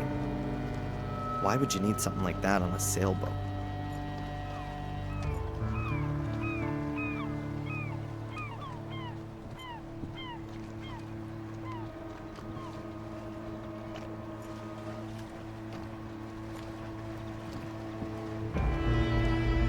I don't know much about sailboats, but I think this thing is called the boom. That's the thing that smacks unwary people on the head, knocking them overboard.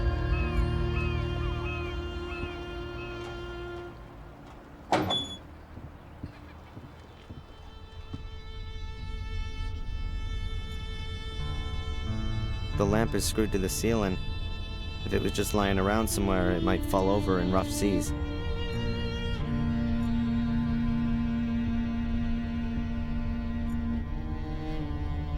Flip-up seat with a lock on it. The lock doesn't seem particularly strong, but it's still a problem. Nah, I'm not gonna get any further without the key.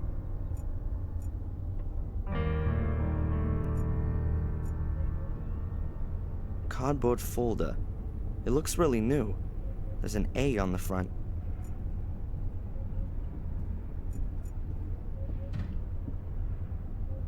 Let's see. Wow, this is a cool model. What have we here? A file titled Willow Creek. I don't believe it. Why the hell does Reginald Boris have pictures on his computer of a place where my mother regularly receives money? Something very strange is going on here.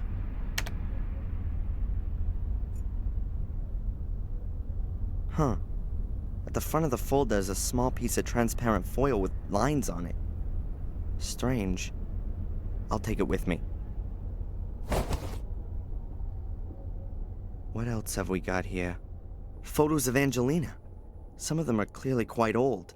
She can't be more than 13 or 14 years old in this one. Here she is as a kid. A note. New York, Boston. Perhaps that's her route? Yes. This proves that Boris has been following her for a while. I'll take the folder.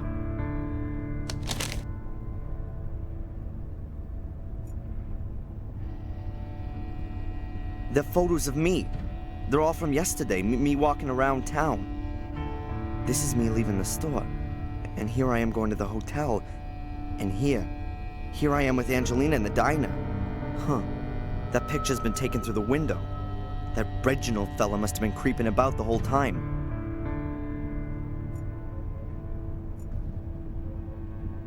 The cupboard looks like it's made of burl wood.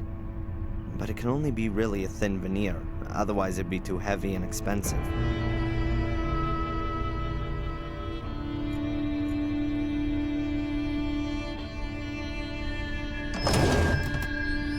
Alright. A few maritime maps, tools, screws, and measuring instrument. And a key.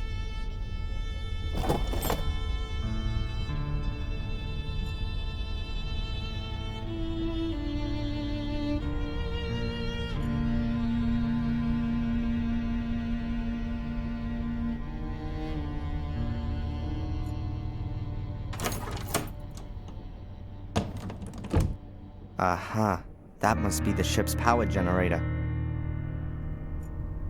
I guess the batteries are normally charged using a cable at the harbor. The generator's probably just meant for emergencies.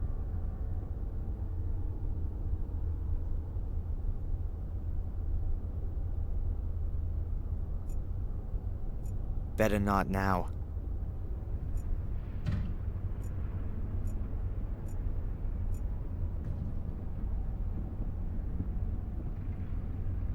The pictures of a big sailboat on a stormy sea. Maritime romanticism. There are hinges on one side of the frame. A safe. Hopefully it contains a few answers.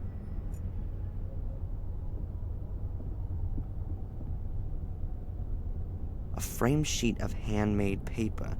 You can hardly read the writing, and there's some kind of wildly painted lines over it.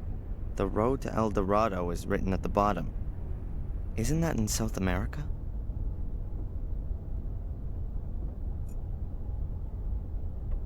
A transparency with some strange lines on it.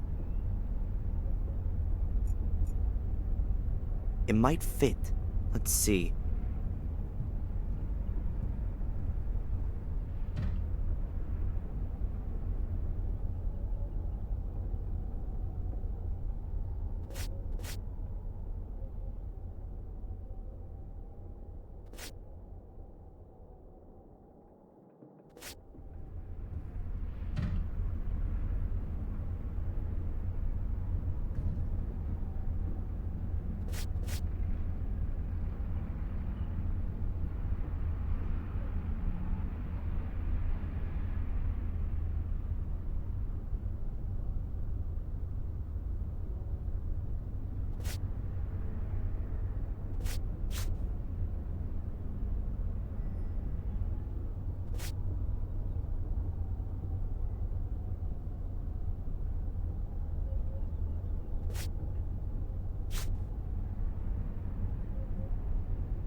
The foil fits perfectly.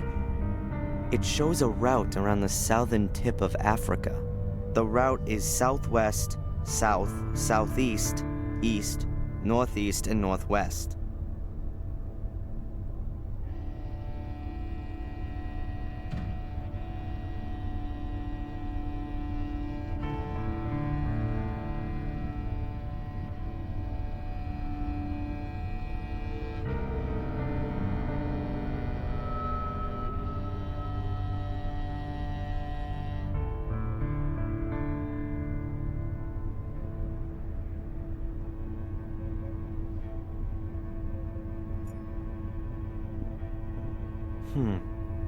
Here's a windrose that you can turn. I guess the idea is the same as with Fuller's safe. But unfortunately, I don't have a stethoscope with me to listen to the mechanism.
That was the right combination.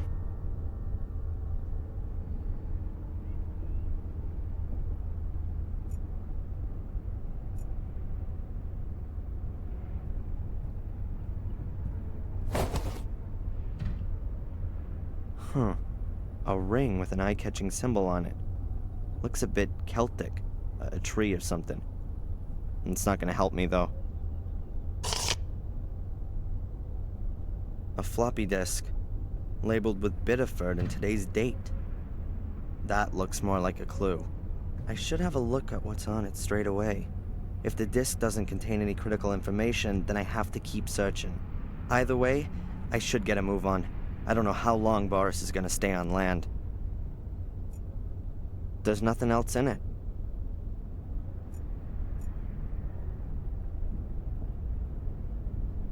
I'll take it with me later.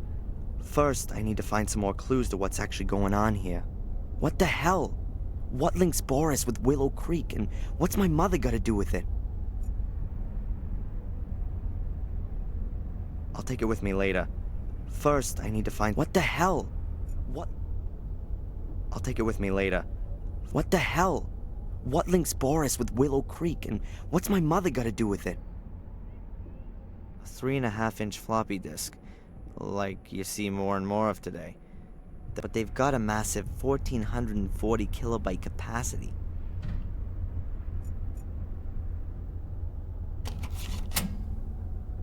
Damn, what's wrong now? The battery's dead, and there's no electricity on the boat. Alright, let's see if I can do something about that.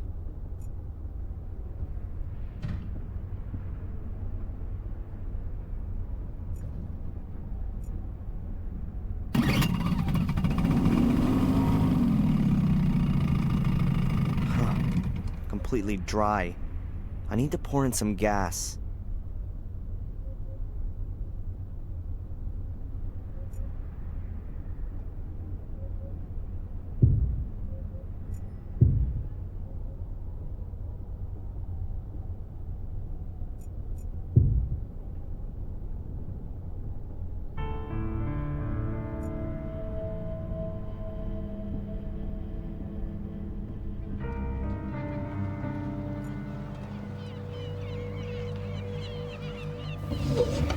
Somewhere here was...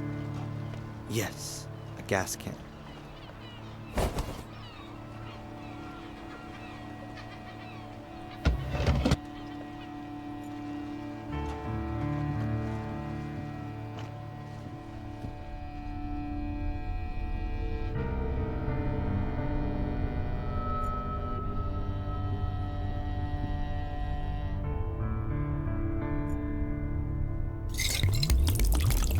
All right, ready for the next try.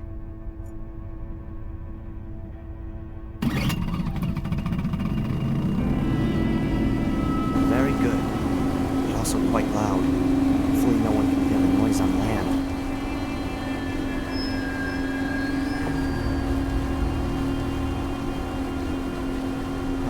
Let's see if there's anything on this disc that shed some light on what's going on.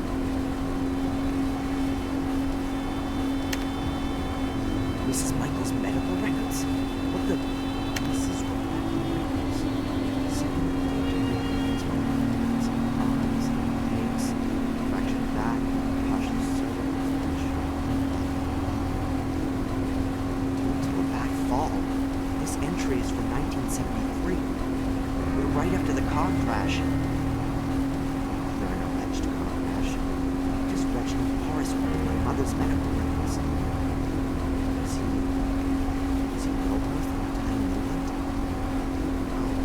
Deal with that later. Let's try and work with the Angelina thing first. Angelina. Hey, there's a store. And there's someone standing in the shadows. It's Mr. Biber. He must have found out about the blackmailing and then lost it. And there's Angelina. She's going into the store. Oh, this is the proof. Fuller was already dead when Angelina arrived at the store. Boris saw that Biber had murdered Fuller, then he must have called Angelina and then the police afterwards. Why did he get her arrested? Was she in the way? In his search for...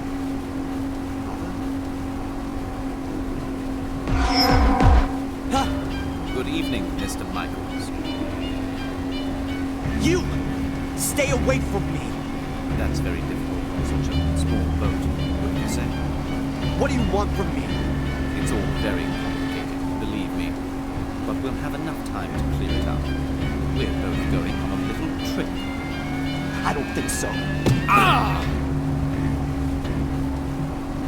Damn it!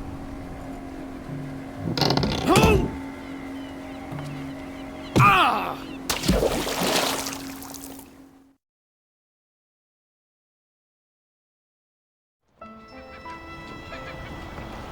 It was really brave of you to take him. Yeah. Well, I actually had no choice. If you say so. Most important thing is the disc is still okay. You saved me. I just wish they'd caught Boris. He'll resurface soon enough. I should have got back to the boat when you go any faster. Still not actually wanted for this. And if you fly back to England on your own, who's gonna watch out for you then? Oh, it's nice of you to worry. I've got you. And Boris seemed to be after you, not right? Nothing's going to happen to me. I still wish you'd stay here. Or that I could come with you. We've been through this already. You have to stay here with your mother until she gets better. You can come and visit me in a few weeks. By then I'll know more about the mysterious war. What? What do you mean? I'm going to investigate. Willow Creek, Reginald Boris, about the time your mother was at the castle. Listen to me. You are not going to do that. Please, keep out of this. But I'm a historian.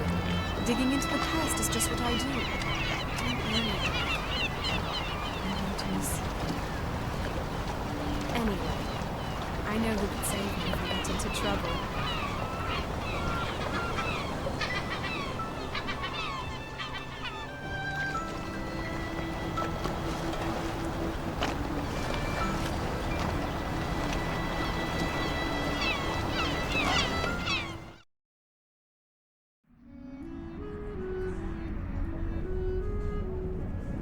Darren? Huh? We just called from the hospital. You should get over there straight away. My mom.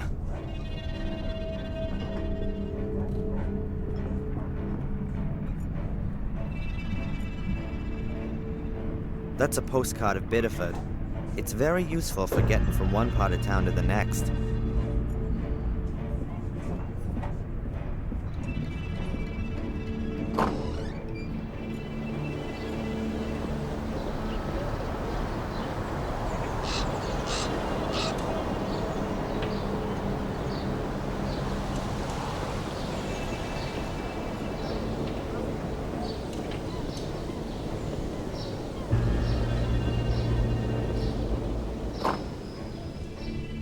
Mr. Michaels? It's, the doctor would like to speak to you.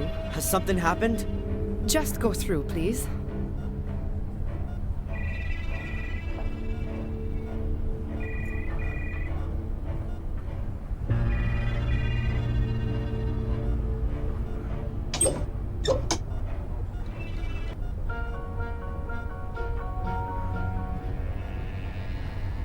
Darren, Where's my mom?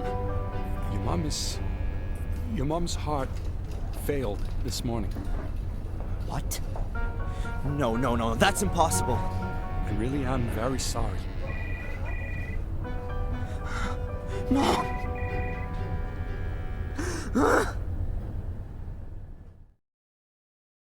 Hello, this is Rebecca Michaels. Unfortunately, I'm not at home at the moment. Leave me a message and I'll get back to you.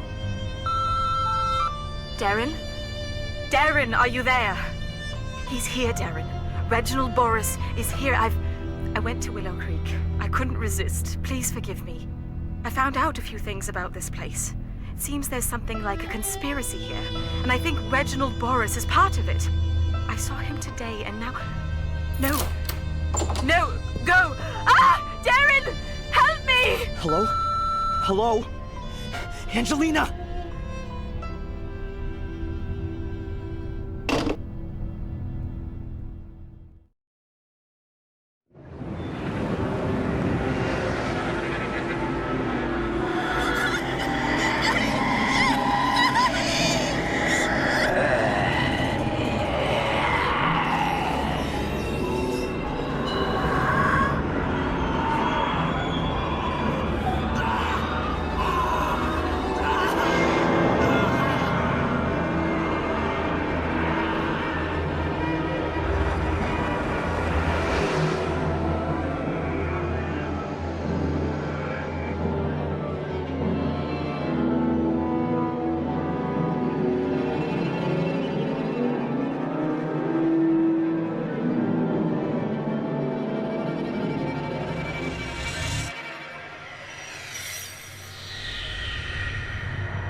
Wakey, wakey.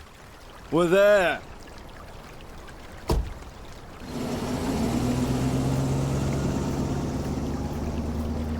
So, this is it. The one and only hotel in this godforsaken place. I had to change trains in London and then sit for another 45 minutes in a cab. And now here, I'm in the middle of nowhere. The village of Willow Creek itself is a bit further down the road. But I ought to take a look around here first. Angelina must have checked into this hotel.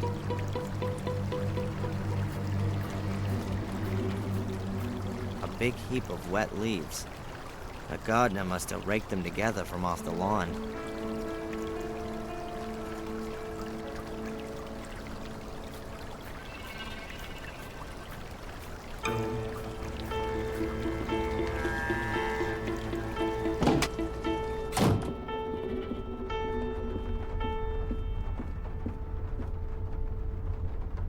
Oh, a new guest. Welcome to Gordon's Palace. My name is Murray. Hello. I'm looking for a young woman who's spending some time here. Maybe you've seen her? Yes, maybe I have, but maybe I haven't. You have to understand this is a discreet hotel. I can't talk about my guests. So, she's a guest here. As I said already, a discreet hotel. Almost dead, one could say. It's off season right now. It'll get busier. This is the best hotel in Willow Creek and a place with history. This was once the sanatorium of the dreaded Robert Gordon, the Dr. Frankenstein of Willow Creek. Oh, yeah? Yes, yes. He was the uncle of Samuel Gordon, the maniac murderer. Everyone thought squeaky clean Sir Robert was a respectable doctor. But in reality, he conducted illegal experiments on the sanatorium's patients. Very nasty goings on. And then someone thought it would make a great hotel. Of course, of course. Immediately after the murders 12 years ago, the tourists came in throngs. They wanted to see everything. But where could they stay the night? There wasn't a hotel. So, I bought this building. The patients were taken away straight after the incident, of course. Some also escaped. So, anyway, I bought the house, had it renovated, and now it's the best hotel in the place. How many nights did you say you wanted? Actually, I just wanted to know if you've seen this young lady. Her name is Angelina Morgan. Now, I can't talk to strangers about guests. The hotel's reputation, you see. I see. And if I were a guest myself, then... Then, of course, we could have a little chat about who else has a room here at the moment. All right, then. A room, please. For, let's say, 2 nights to start with. Very well. That'll be £90.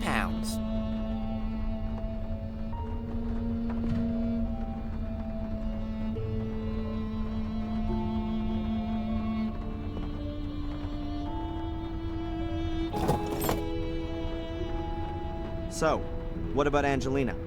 Is she here? The young lady checked in here a few days ago.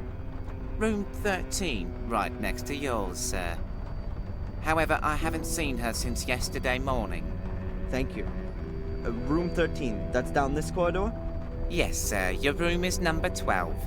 You do, of course, understand that I can't let you into the lady's room. As you know, the hotel has a reputation to uphold. Huh. This takes me a step closer. I know Angelina was here. Perhaps I'll find some clues as to what she found out and who didn't like it.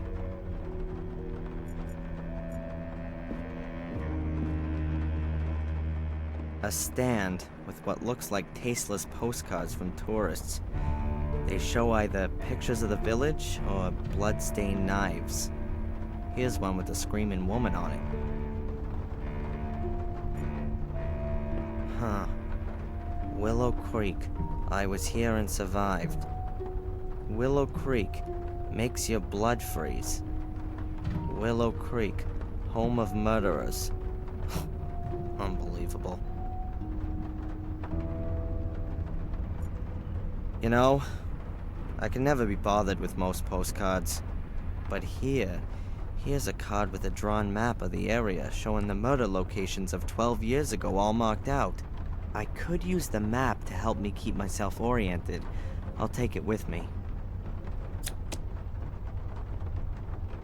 I'll put it on your bill. What the? A cheap plastic mask of Samuel Gordon. Toy knife with blood-stained blade. And the worst thing is that you can bet that some of my fellow humans actually buy this stuff.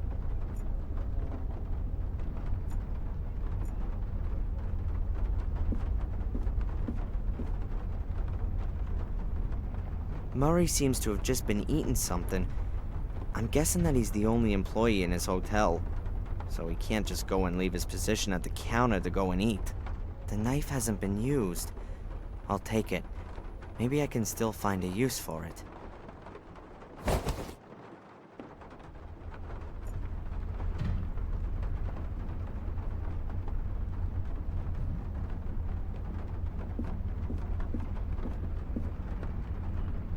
Angelina checked in here and is staying in room 13. The guest book probably can't tell me much more.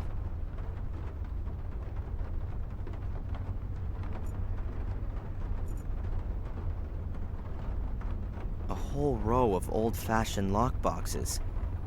Although they're only made of wood, they look like they're still tricky to break open.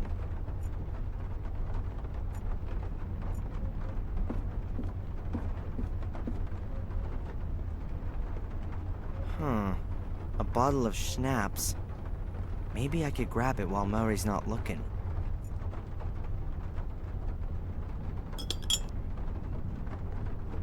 Voila!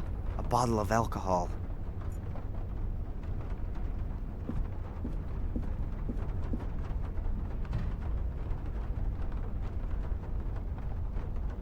What else can you tell me about Angelina?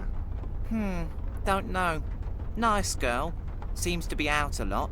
Always went off for a couple of hours, then back to her room, then out again. Did you notice anything? Was she nervous? Afraid? No, not really. She seemed to be a bit stressed. Tense. And always in a hurry. That's just what young people are like. Did you call the police when she didn't come back last night? Why should I? She paid up front. Everything's fine. Oh yeah, everything's fantastic. She might be bleeding to death in the woods or in the hands of violent kidnappers, but she paid up front. Calm down. Nothing will have happened to her. Absolutely nothing's happened here for 12 years, unfortunately.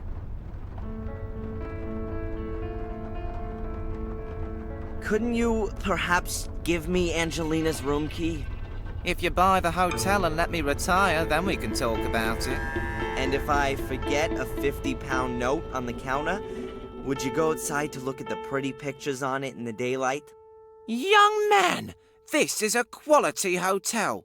I can't and won't allow its reputation to be damaged. No one will notice. There's not a soul here. You can't bribe me, and that's that.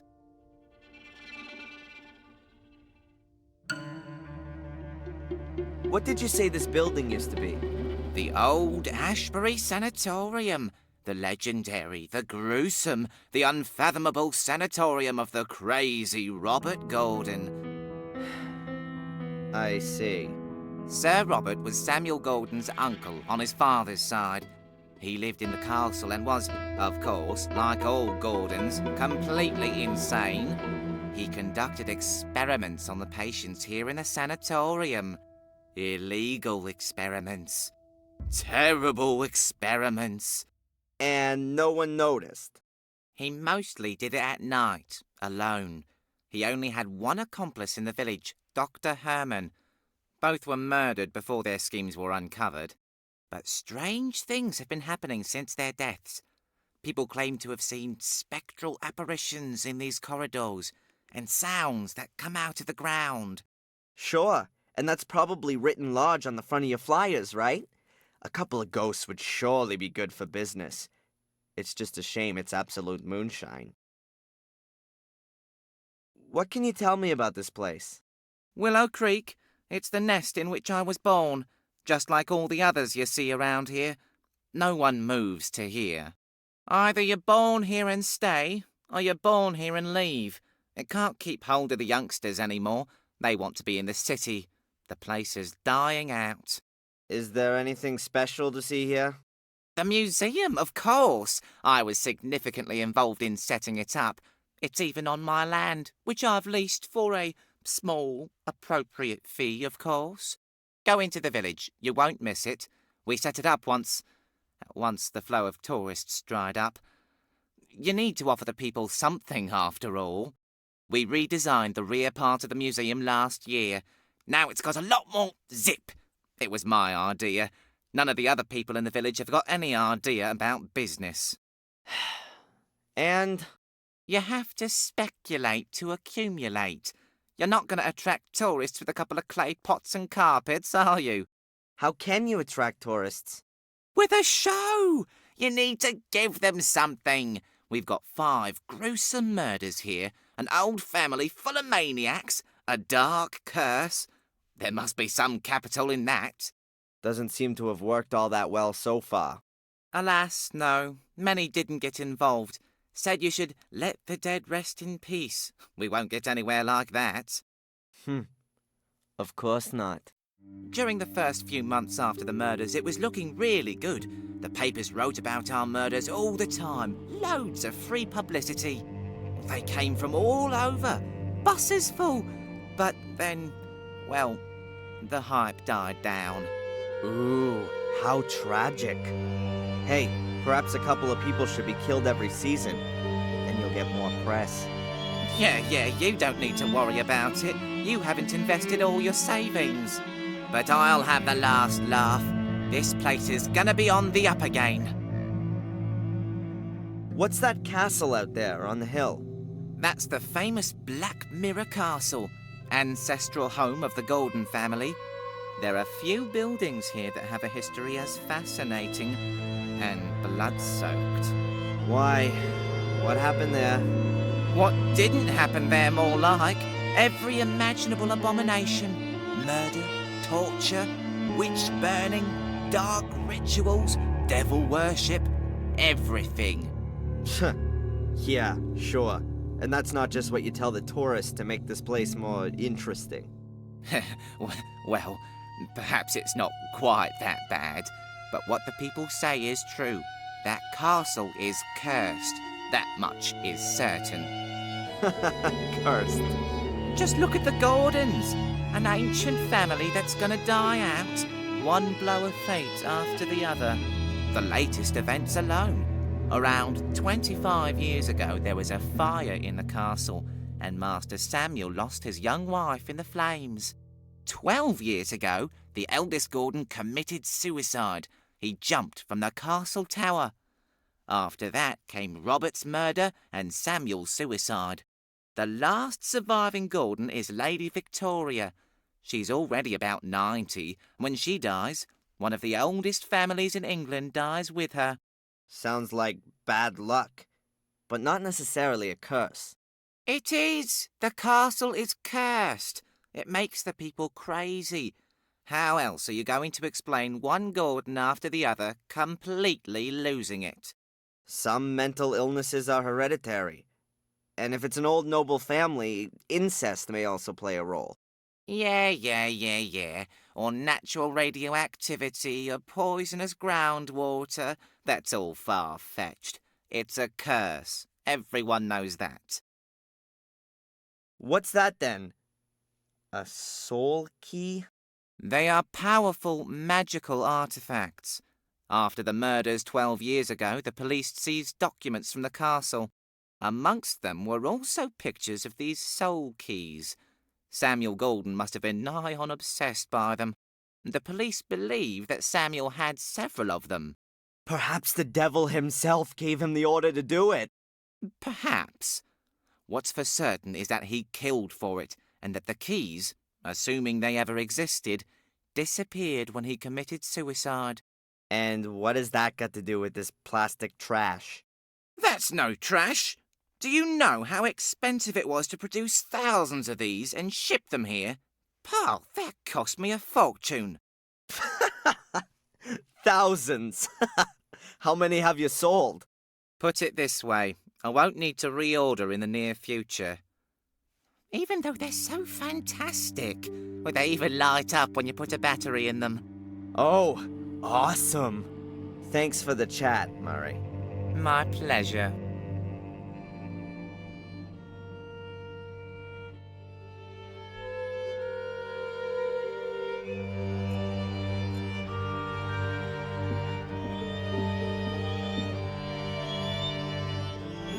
It's probably crockery that was intended for the guests. I can't see anything special about it.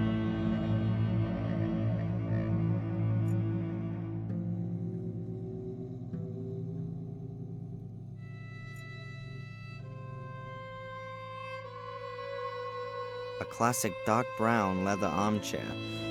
The arms are worn somewhat. It's seen better days for sure.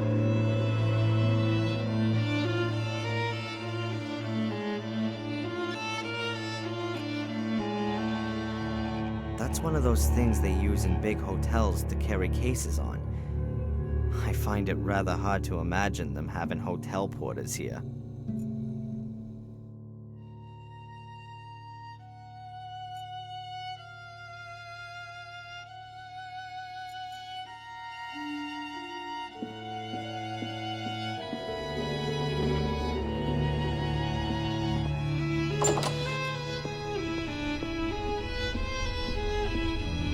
Room 13. That's Angelina's room.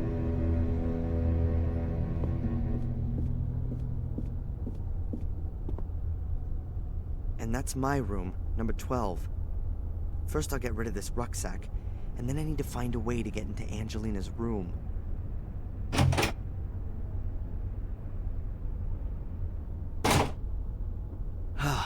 That's better. The idea is very much that you sit yourself in this armchair, read one of the books from over there, while quietly smoking a pipe or a cigar. Judging by the ashtray, it looks like that hasn't happened for some time, though. It's sparkling clean. There's only a box of matches lying in it.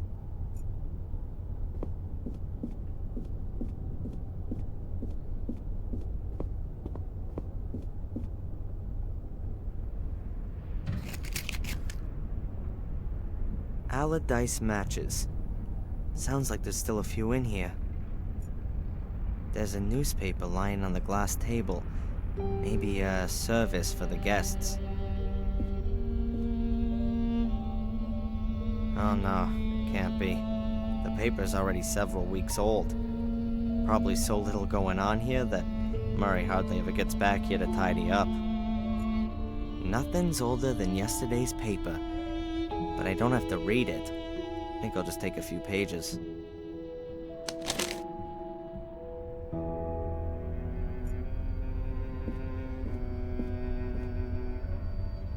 Let's see.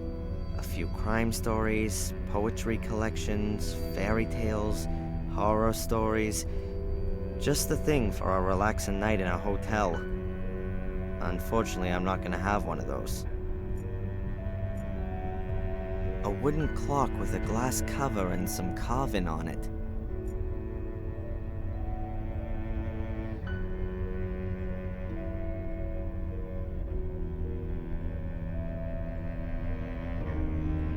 Huh. What's that? The clock's just an imitation. It can't be wound up. Probably a cheap electronic clock with batteries.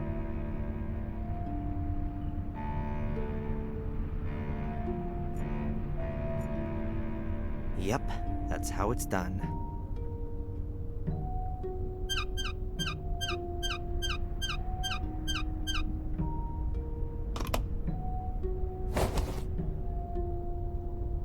I've got him. 2 1.5-volt batteries.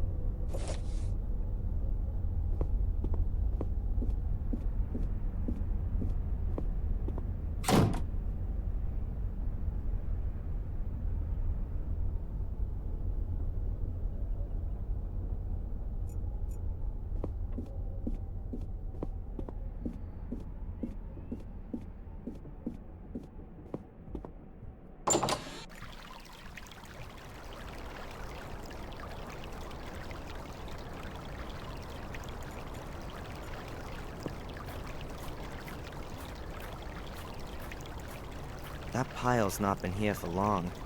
The leaves are soaking wet on the outside, but they look dry underneath.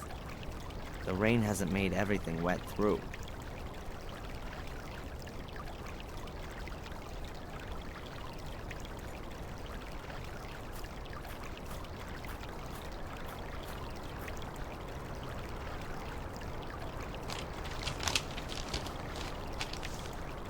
I've got the crumpled newspaper in the middle, next to the leaves which aren't so wet.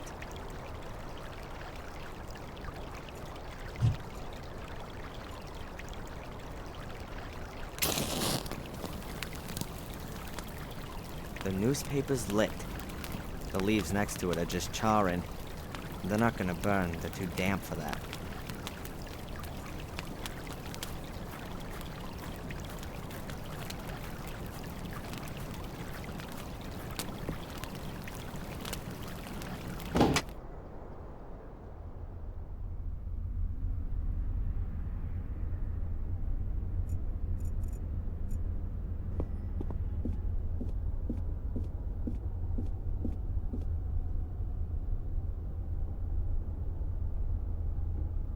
Murray, there's smoke outside. I hope the hotel isn't gonna burn down around our heads. Bugger! Oh!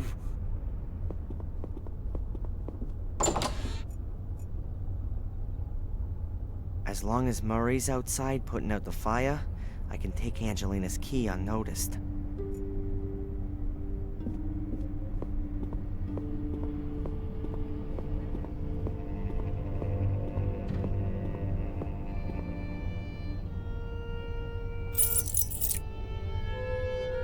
Now we'd like to have that. The key for room number 13.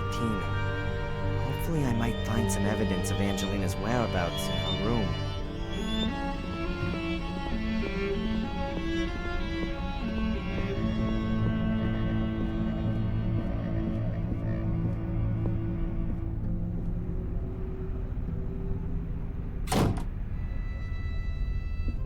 Those little brats!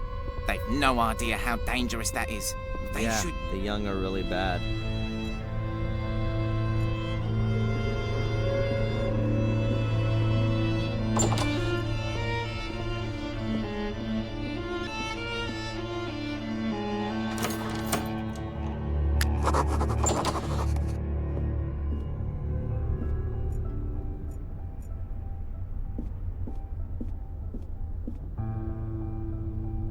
Interesting.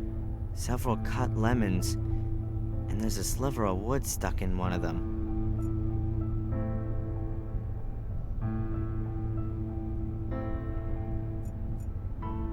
A thick-walled but relatively squat glass. You'd normally be drinking a drop of the hard stuff out of this kind of glass. A thick, heavy, and very old-fashioned bedspread. There are woolen threads around the edges. I can't take the cover, but I can take the wooden thread as a souvenir. It wouldn't be the first time something like that had come in useful.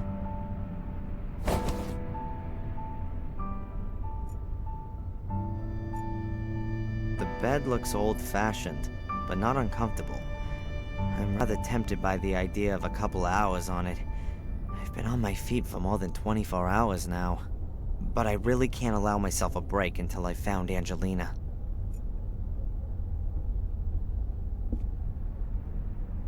Huh. The bed's a little to one side, as though it's been pushed around. Maybe there's something under there.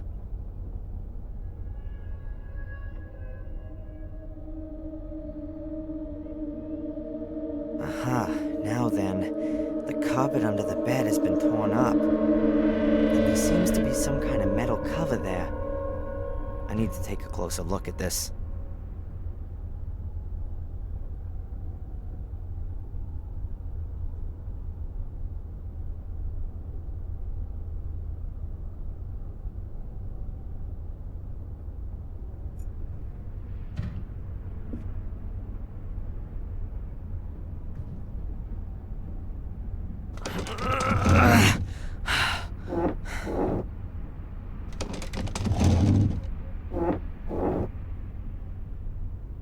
There it is.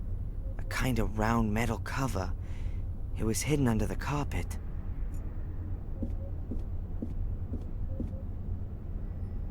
A round metal plate, about 20 inches in diameter. Maybe copper? Oh, I can't say how thick it is, but it gives the impression of being solid and heavy.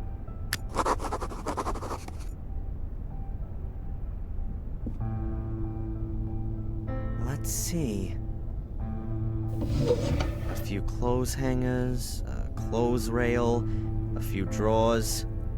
Everything empty and squeaky clean.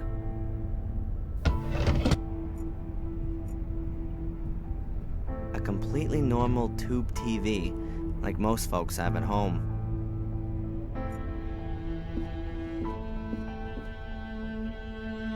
A little cupboard. Looks rather like an antique. And inside there's... Sleeping potion. Now could that be Angelina's? Maybe she was having nightmares from all that business. What the hell have I gotten her into?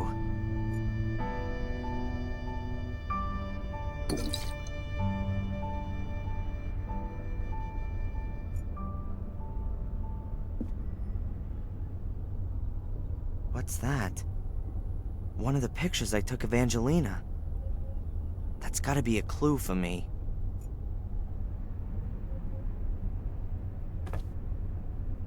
So it is. There are a few white notes on the back of the picture.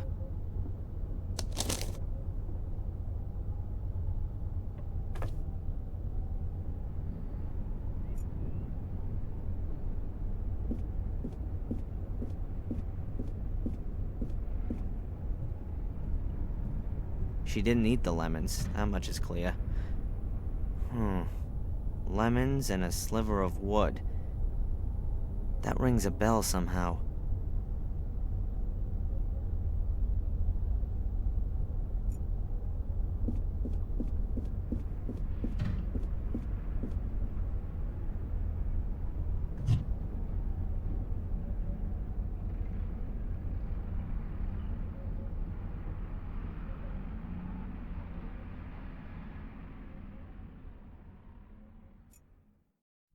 Strange.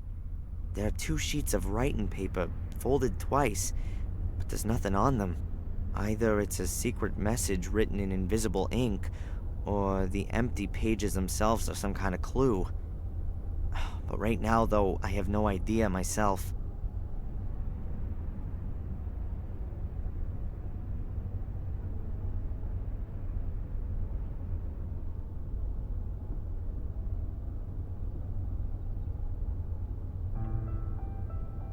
Let's see. There, you can see a black script. Of course, a real old trick. Angelina must have used lemon juice to write with. The heat makes the clear juice turn black. Ouch! Damn it. The match is burned out and there's only a tiny corner of the text that's turned visible. A few words have appeared in one corner. It's the place warmed by the heat from the match. But there's too little to make sense of it. I need the whole note, and to do that I need to warm the citric acid. But how?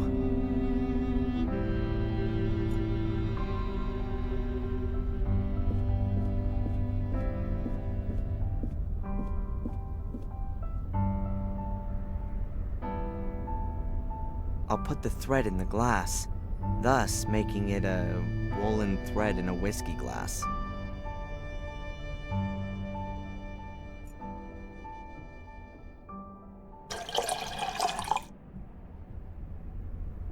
Great. The woolen thread is acting like a wick and soaking up the alcohol. Looks like I've rediscovered the world's oldest artificial light source.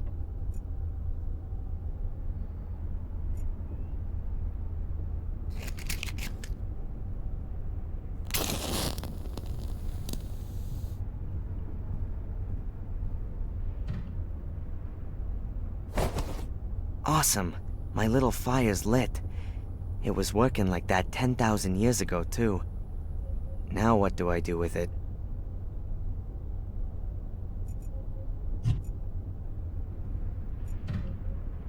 So, let's see. Ah, at last. There's Angelina's message.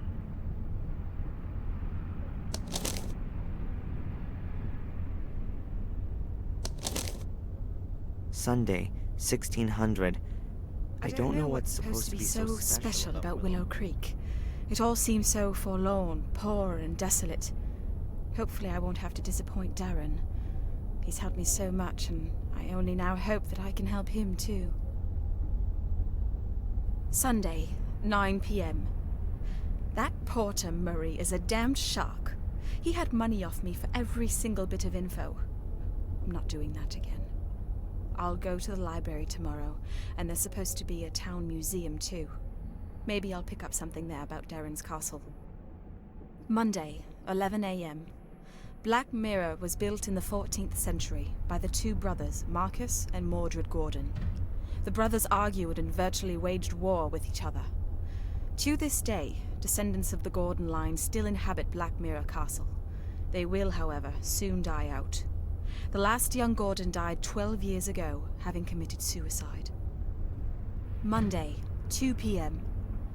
I've got something on the tree symbol that Darren discovered on Boris's ring.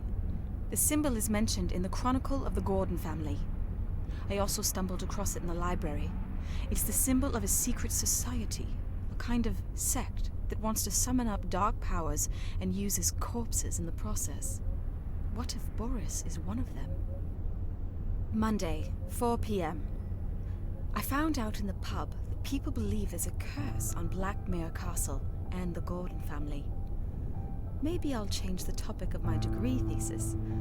I'd much rather write about accursed castles, though I can't see my good Prof. Hubbard being too thrilled about the idea.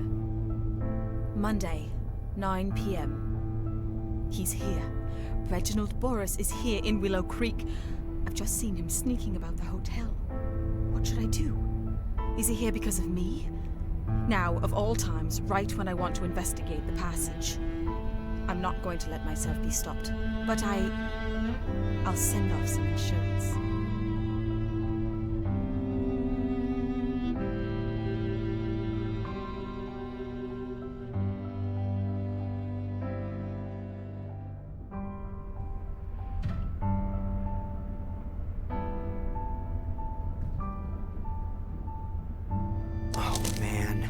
Reginald Boris.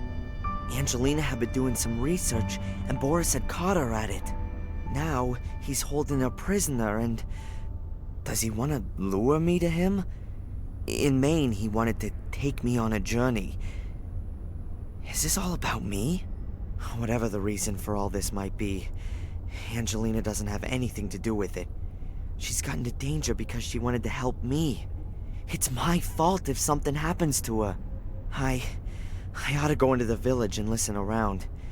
Angelina was there. But I need to be careful. I don't know who might belong to this order that Angelina warned me about.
We all know that old one. What do you mean? A young, attractive lady is carrying a stack of books and lets them fall at the feet of the hero. Excuse me? I'm the librarian here, so it's quite right that I should be carrying books around the place. Young? Attractive? Well, I'll accept that. But why do you consider yourself to be a hero? You're the librarian? Oh, then you can definitely tell me something worth knowing about this place, Miss, Valley. You're American? Darren Michaels. Do I really sound American? Oh, yes. Now let me see. Your accent is non-rhotic. That is, you don't sound the phoneme R at the end of a syllable or before consonants. And you have hard A sounds. That's the famous Boston accent. Awesome! I really do come from Boston. I've spent half my life in books, so something has to have stuck. So then you can probably tell a damn Yankee something about Willow Creek? What do you want to know? I'm staying at the Gordon's Palace Hotel. Really? You're letting yourself get ripped off by that old so-and-so Murray? The building is supposed to have had a terrible past. That's true. It would seem that all of the male Gordons were a little bit crazy. The curse of the Gordons. Please don't tell me you believe in all that hokum. I never used to. You English.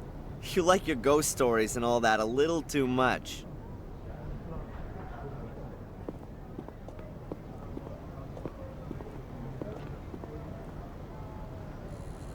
That's the obligatory village pub.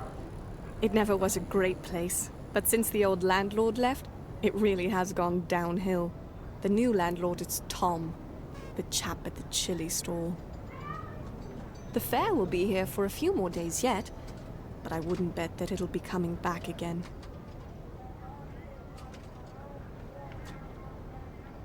Well, is there anything about Willow Creek that's worth knowing? Not a lot. There must have been a settlement there for a good 1,000 years or so. They found remains dating back that far. Yeah, a stone circle in a forest. So I've heard. Yes, there's one of those. It really only kind of got going around the 13th century when there was a monastery built in the neighborhood. Also a church and the first part of a castle. And more recently? You're talking about the murders. That's 12 years ago now. Let's not talk about those.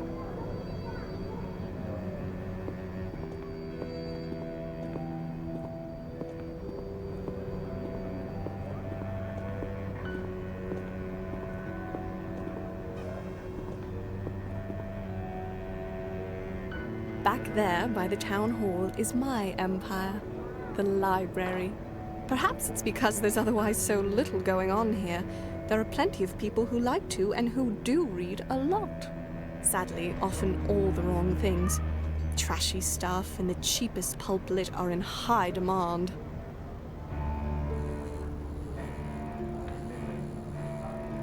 The castle nearby, isn't that the famous Black Mirror Castle? It certainly is. Its inhabitants have influenced things around here for centuries. Sometimes for the good, sometimes rather more negatively. How do you mean that? Everything around here belongs to the Gordons. In the old days, virtually everything that went on here was all decided in the castle. Just what could happen in the village, and what could not. And who lives in the castle today? Lady Victoria Gordon, the last of the Gordons, her old butler Bates, and her late brother's widow, Lady Eleanor. I think there are a few other servants too.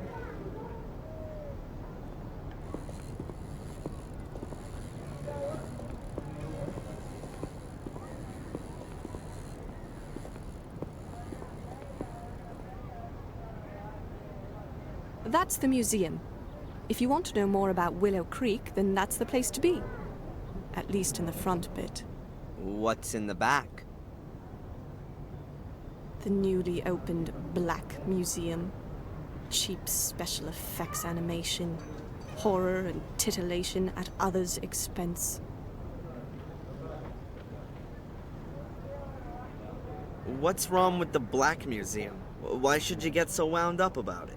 It's not about informing people. Nothing to do with knowledge. It's about putting blood and suffering on display. I'm afraid that's what folks are interested in.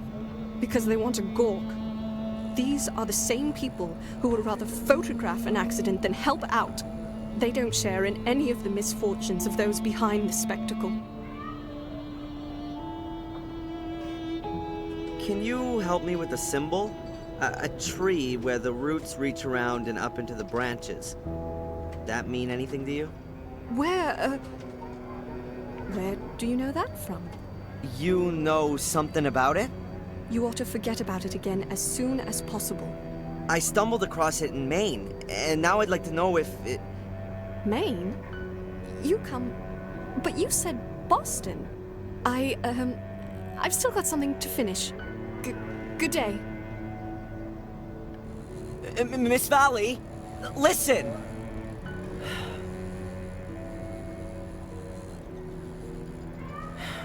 And she's gone. What was that all about?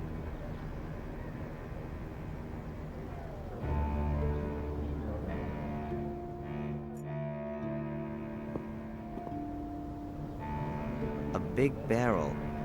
It's supposed to collect rainwater.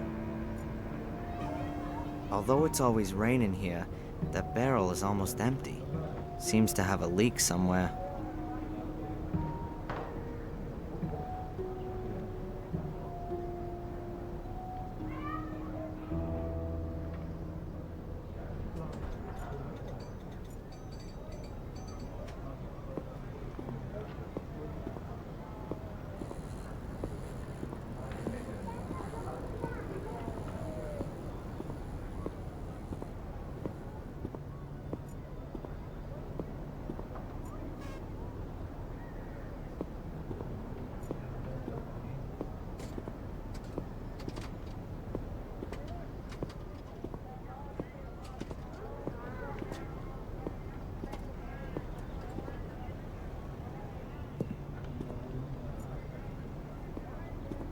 The pub's still shut. I'll have to come back later.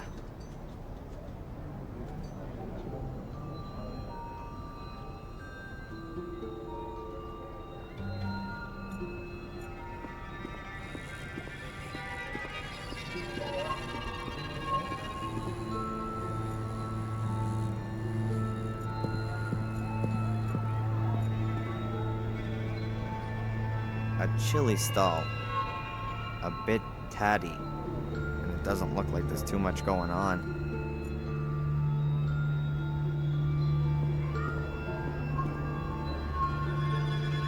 Hi there. What would you like? Normal or extra? What? Normal chili or extra hot chili? I actually didn't want any chili. I only wanted to ask a couple of questions. Nobody gets paid for just standing around. All those other folks can wait. Not exactly backwards and coming forwards, are we? I like it. What do you want? What can you tell me about Willow Creek? No idea. I was born here and I'll die here, I suppose. Doesn't exactly sound like there's much going on here. So there isn't. 10, 12 years ago, it was good here for a while. You could make good money, what with all the tourists. We all thought things were on the up, but it never was. Loads of people lost money, they invested, and then bit by bit the visitors stopped coming. Yeah, take old Murray and his hotel, for example. It's still kind of half okay there. He's got a finger in most things round here and takes his cut. There's plenty more, though, that really caught a cold. They went bust. 2, 3 of them hanged themselves. What can you tell me about Miss Valley? She's a nutter. She's been in the loony bin. She belongs back in there, too. That's what I say. So, what's wrong with her? She never got over what happened to her brother. So? Come on, then. What about it? 12 years ago. A series of murders. The murder that caused the biggest sensation all across the country was when little Vic Valley was killed. A little boy who was murdered by Samuel Gordon in a stone circle in the forest. And in a very nasty way, too. That's really awful. And Miss Valley... Well, she's the sister. She found him the next day. It really screwed her up. Stopped eating, didn't speak to anyone anymore. When she swallowed a load of rat poison, she was committed. Jeez. And in spite of all that, she's come back out now and is back living in Willow Creek of all places? Turned up here again a few years back. The doctors reckoned it would be better for her, but once you've had roof damage, then, well, it's always gonna leak, isn't it? That's what I say. What can you tell me about the museum? That's another brilliant idea from the town hall. Who, I ask you, wants to see that load of old crap in there? Who are you? What's that got to do with you? My name's Darren. I'm studying English literature and would like to learn more about the country and its people. That sound familiar to you? Should it? A fellow student of mine may well have been around here recently. No idea. You'd have noticed her. Tall, pretty... Haven't seen her, and I'm here pretty much all day, hunkered down here. My name's Tom. So, not exactly a lot going on round here then. You think I don't know that? Crowds of folk from all over the place. Loads of hungry customers, you said. And it's getting worse by the year. Isn't Willow Creek also a bit too small for a fair? Those clever pillocks in the town hall had it all worked out. They reckoned that people from all round these parts would come here. It used to work out okay, too. Everybody wanted to come and have a look at the murder capital. But nowadays, it's just one big loss maker. The people just aren't gonna be drawn here by a couple of carousels and a few stalls. And who has to foot the bill for all these fantastic ideas? Me. Is the pub yours? Where'd you hear that? Miss Valley reckons it is. You shouldn't get involved with that nutter. She's a few sandwiches short of a picnic. When's the pub open? This evening, after I've shut down the store. Those commercial Einsteins in the town hall make me keep open from 11 in the morning to at least 5 p.m. And in the meantime, I've sold just about sod all. If it was down to me, I'd have chucked all this lot here in the harbour by now. Shoved it up the Lord Mayor's arse. I need to get on. A chili stall.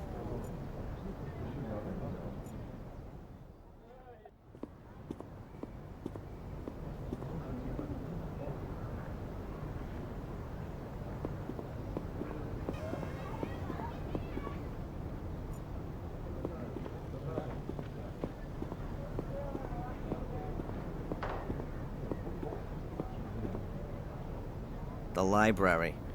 Miss Valley's Empire. The light is off and the door is locked. I'll have to come back later.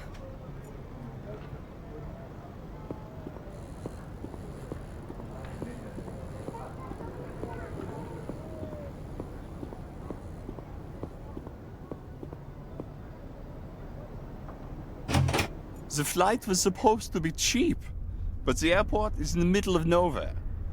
The taxi here was more expensive than a private jet. Calm down, Albert. And on top of that, your friend's guidebook is totally out of date. You were happy that we didn't have to buy one. No one could have guessed that so much would change here within a few years. Yeah. Just shut up, okay?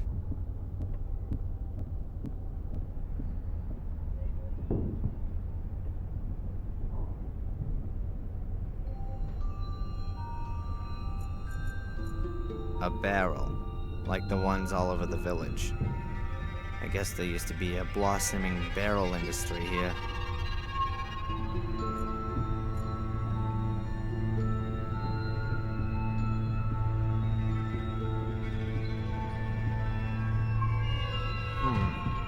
A broken display cabinet.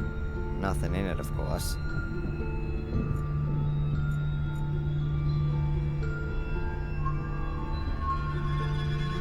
I don't really understand why there's a globe here. I bet most of the people here haven't even seen the neighboring village, let alone the rest of the world.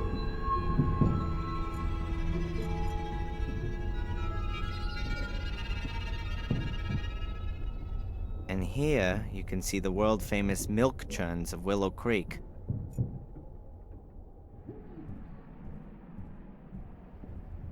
Yay, a treasure chest!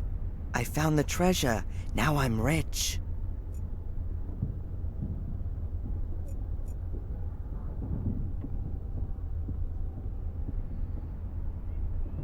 Postcards, brochures, and advertisements from Willow Creek.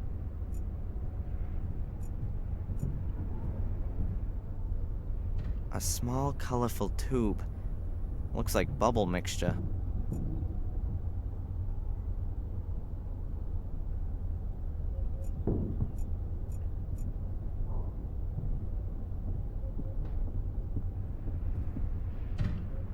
Eddie would have fun with this shelf. There are normal plates, painted plates, decorated plates, and glasses with soil. I don't really want to know anymore.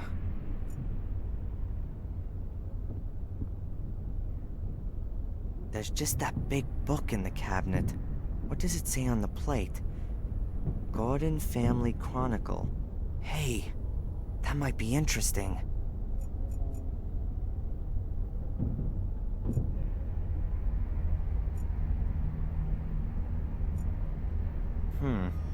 This page is full of medals. But there's a bit of text there, too. And therefore, our brotherhood should operate in the spirit of this great man for all time. It shall serve beyond the dominion of the church, free of all the conventions, and over and above all earthly jurisdiction. Commit yourselves only to your one aim, that you may take control of that higher power. Our great strength lies in our secrecy. We stand in the darkness, in the shadows, and look into the light, invisible to all who may impede us. For if no one knows we exist, then we cannot be stopped. Therefore, my brothers, hold to these rules. The members of the Order shall not be known to one another. Only the High Priest of the Order shall be able to call every member by name and rank. At Order assemblies, every brother shall be masked so that none may recognize him.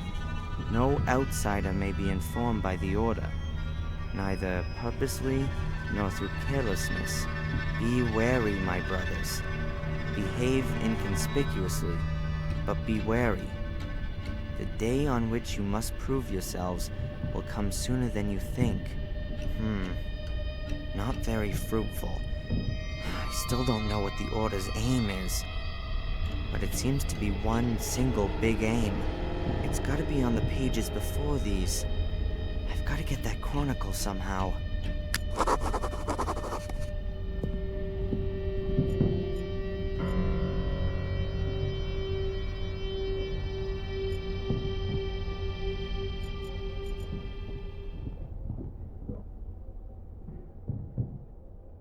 Excuse me. Hi. I've just arrived in Willow Creek. Have you got any tips for me? Is there anything worth seeing? Are you also a tourist? Yes. You could say that. Well, we actually wanted to take a look at the notorious sanatorium today. But some kind of freak has made a hotel out of it. And the guy at the reception tried to pawn us off as some cheap tourist rubbish. Like, we were thrill seekers. Exactly, Albert. And then he says that the ghost of this Samuel Gordon still haunts the castle. You can see him at night at the windows of the burned wing. Really spooky. Laughable. Anyway, we came here afterwards. We'd expected a bit more from a black museum. We'll go and see the castle afterwards. Hopefully, that's at least worth looking at. Thanks for the information. Well, enjoy the rest of your holiday. Thank you, you too.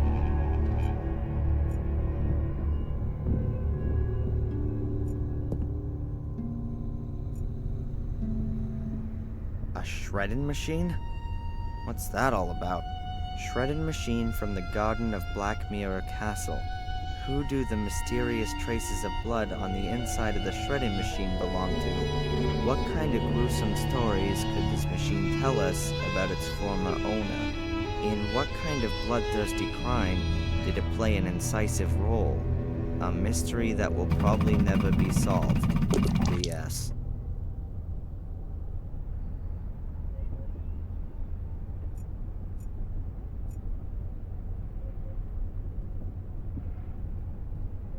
This seems to be about the murder of a boy.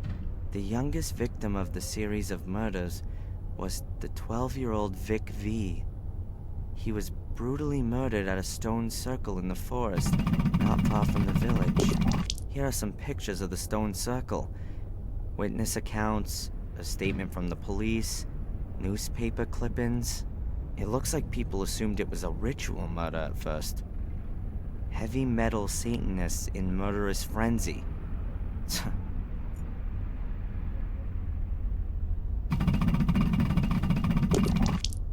The madman Samuel Gordon murdered the respected Dr. Heinz Herman in a bloody frenzy.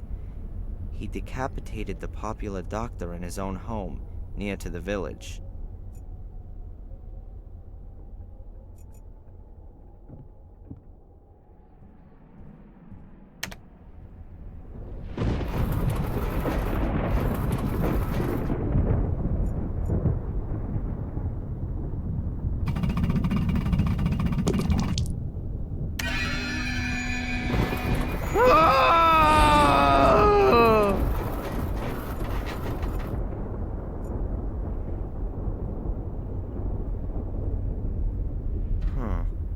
The window is locked and alarmed.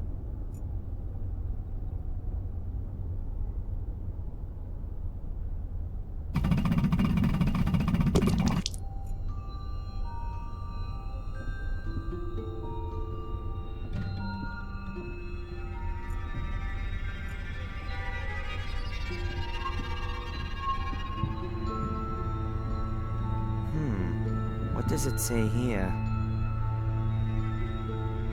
The death bell of Warm Hill Church. I guess the church doesn't exist anymore. Otherwise, the bell wouldn't be here. Looks like a cross between a Roman chariot and a lawnmower. An ancient sewing machine. I bet they sewed the curtains here with it, and then just left the thing standing where it was.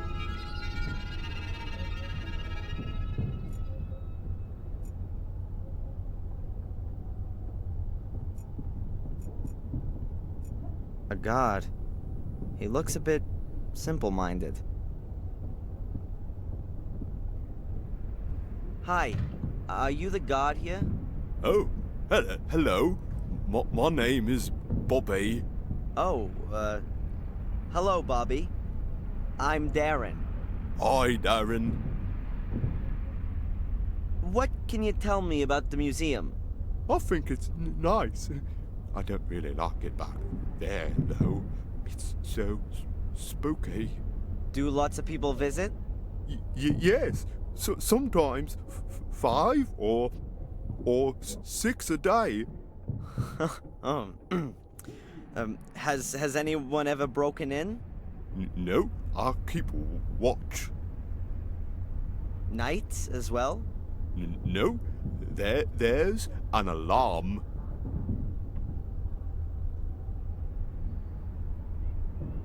That big book over there in the display case, the Gordon's Chronicle.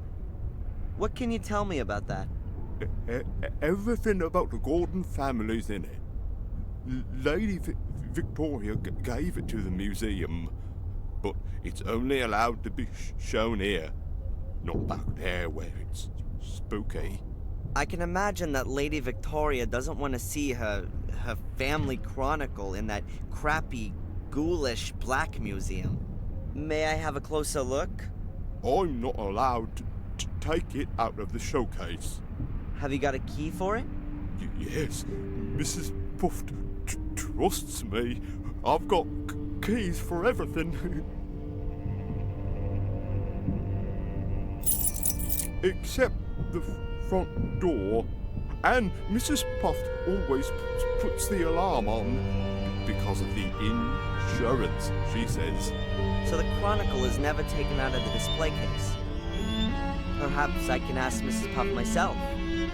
No, the book mustn't be taken out. Lady Victoria has forbidden it. She says it's an evil book. So you've got a key for the display case, but you're not allowed to open it. Exactly. Are you the guard here, Bobby? Yes, I have to make sure that everything runs shape here. An important job. Yes, Mrs. Puft at the town hall gave me the job because I'm so big and strong. Of course. No one would mess with you, right? No. I'm very happy that I can work here. Tom says I'm too stupid. But Mrs. Puft says I'll do a good job. Tom? From the chili stand over there? Oh, you shouldn't worry about what he says. But he's my brother. He looks after me, and I'm a big burden, he says. Tell me, Bobby, the cabinet back there, has it been broken long? Yes, Darren. For 4 weeks already. How did it happen? I don't know.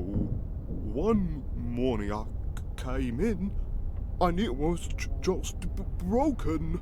So, someone broke in and stole what was in it? Yes. I completely forgot about that. But it's not so bad. There was just a bowl in it. What kind of ball? A big black one. Thanks for the info. You're welcome, Darren. What does Tom do for you that makes you such a burden? Oh, he does a lot. I'm allowed to stay at his place and help in the pub. Does he pay you? No, Tom doesn't have much money. He says I cost too much because I eat too much.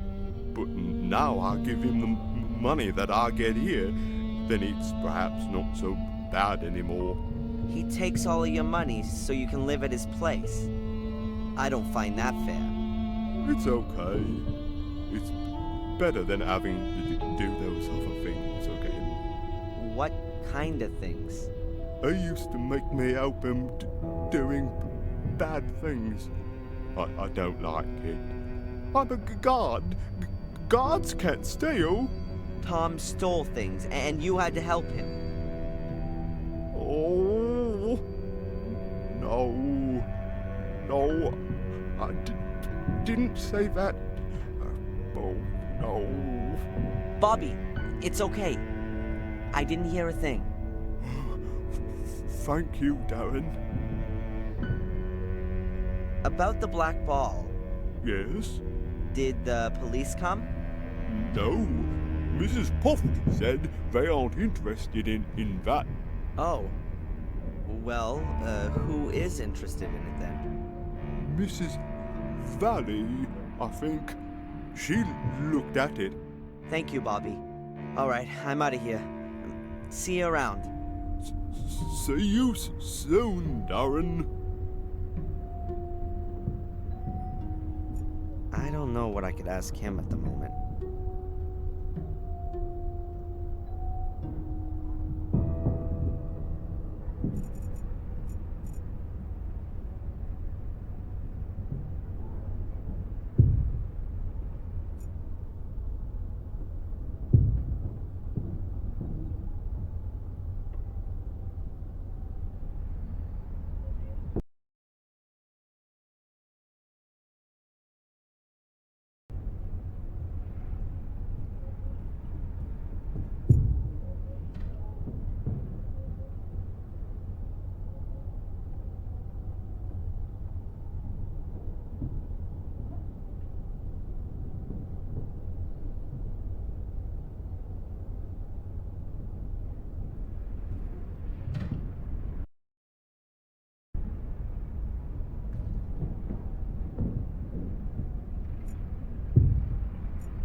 The houses here look just as dilapidated as the rest of the place. The village comes to an end less than 100 yards from here.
Hello, Tom. What's going on?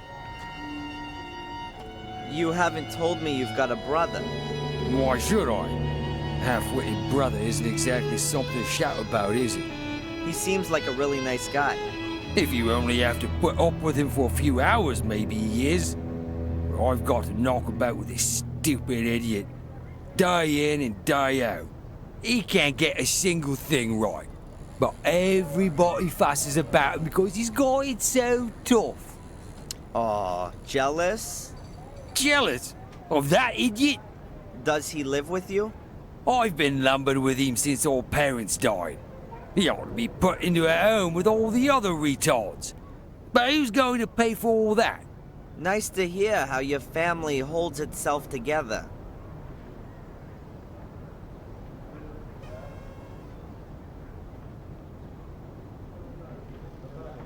Do you know anything about a black ball?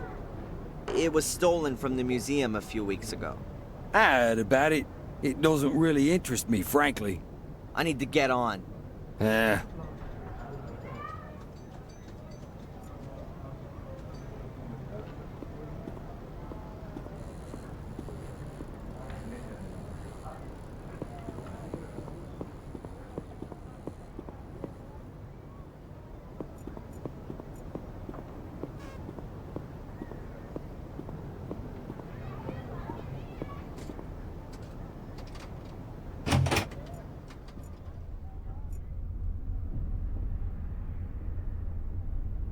That's mine.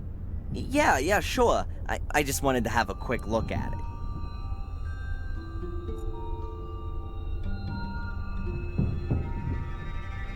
Hello, Bobby. Hi, Darren.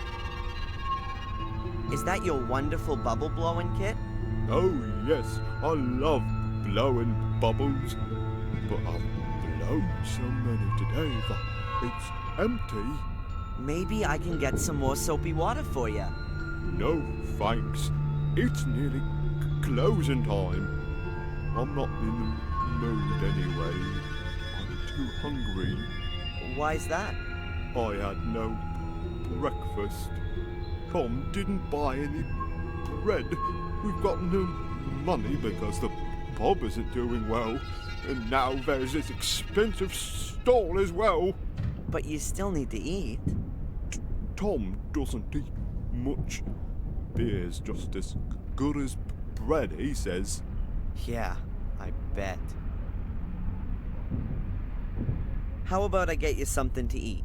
Oh, that would be very nice of you, Darren. Let's see what I can do. Alright, I'm out of here. See you around. See you soon, Darren.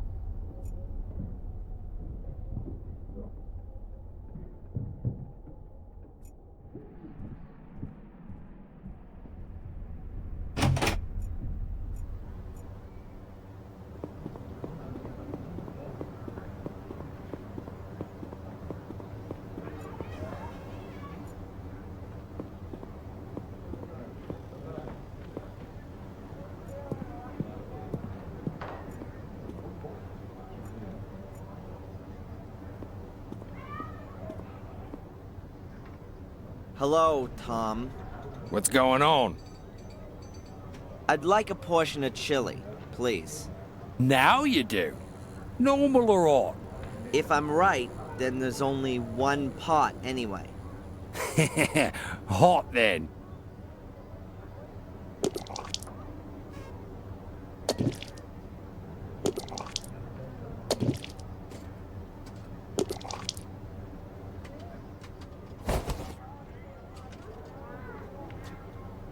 Called it right. Oh, the mighty Lord is generous to the lower born. I need to get on.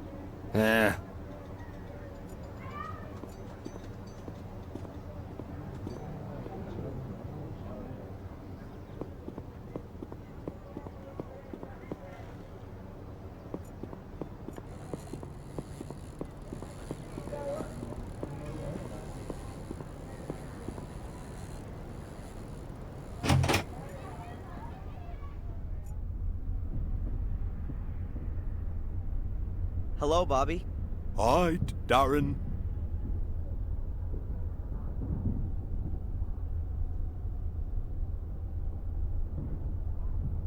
I got you some chili. I hope you like it. Oh, yeah. But I've got no money. Don't worry. It's on me. Oh, thanks, Darren. But I'll give you something too, then.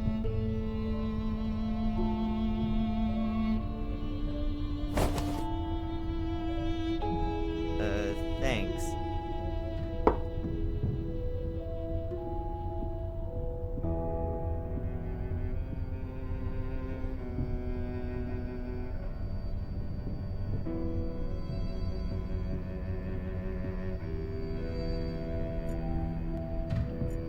As long as Bobby's sitting there, I'm not gonna get my hands on the key in his jacket pocket.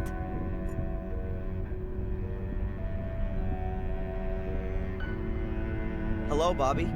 Hi, Darren. So, are you full now? Yes, was delicious, really hot. And you still don't want to blow bubbles?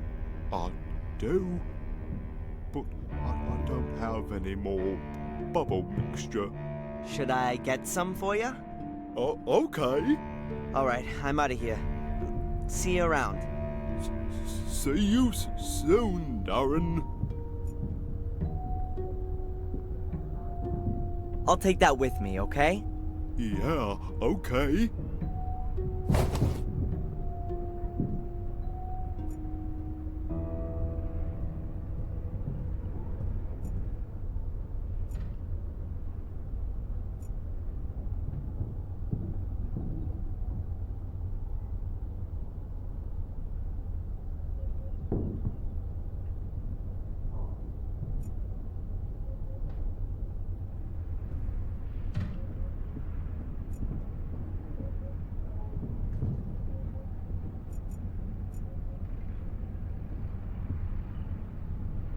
I don't think that's part of the exhibition.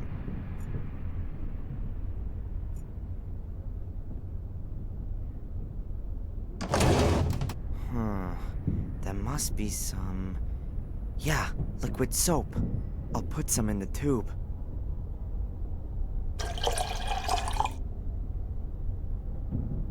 That's it?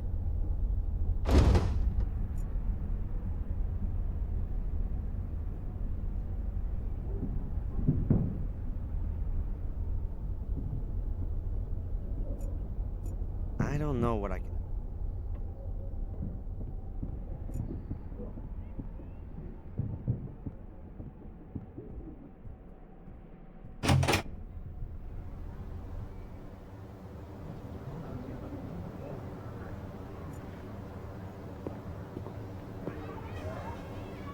Although it's always raining here, that barrel is almost empty. Seems to have a leak somewhere.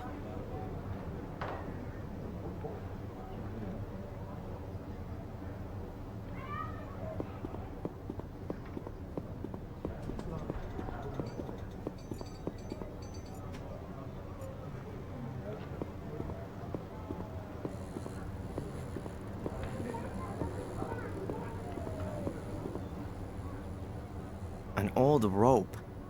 It's wrapped around the pole up there, and the other end disappears into the canal. I can't make out where it leads. The water's too dirty.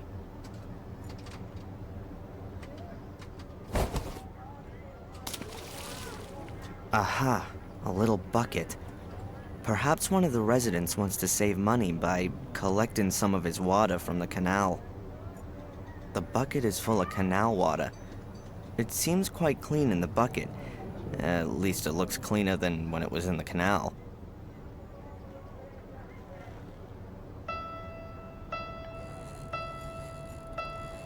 The bucket is full of canal water. It seems quite clean in the bucket. At least it looks cleaner than when it was in the canal.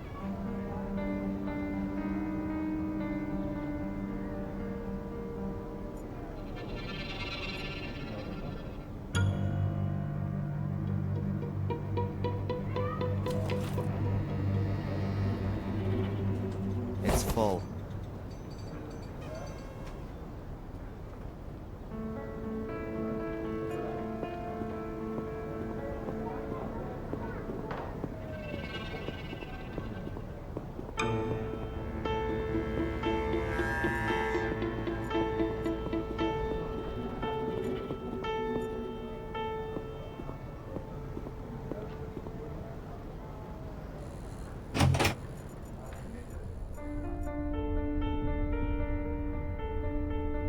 Hello, Bobby.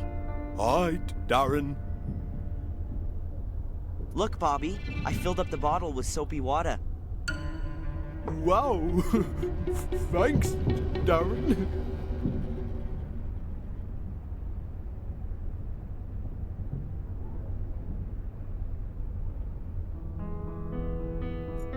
All right. This is my chance.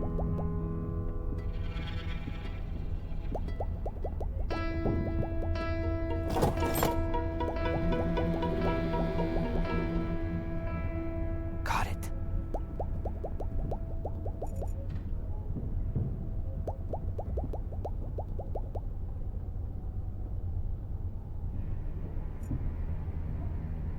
And therefore our brotherhood should operate it shall our great for if no therefore my brothers, the members of that order know ye wary.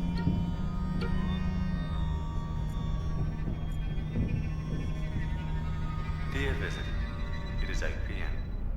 The museum is now closing. Please make your way to the exit. We would like to thank you for your visit and look forward to seeing you again tomorrow from 11 a.m. Ah, damn it. Hi, Darren. We're closing now. I heard. You can come back tomorrow. Yeah, thanks, Bobby. See you then. See you then, Darren.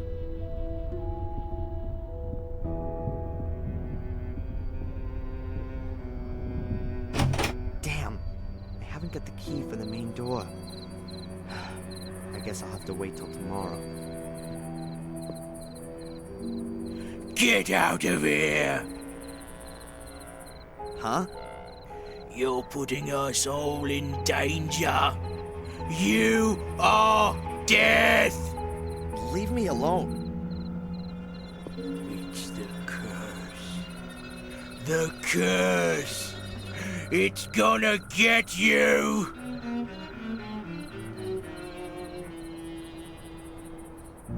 Get out of here.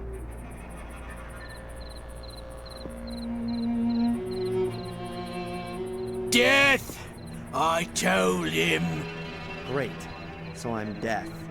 That's the only piece of information I've picked up on this trip so far. And now, back to the hotel? Or is there anything else for me to find out here?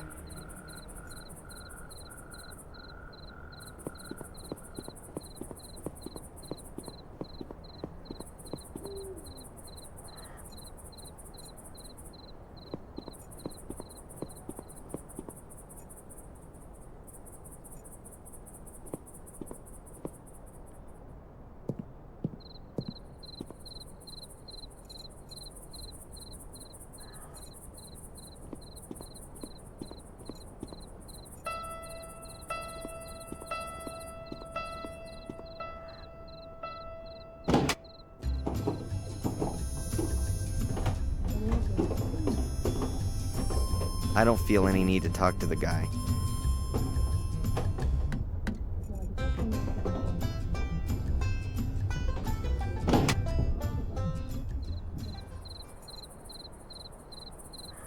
That's the bum who grabbed me at the museum. Poor crazy loser. Brain's probably totally picked.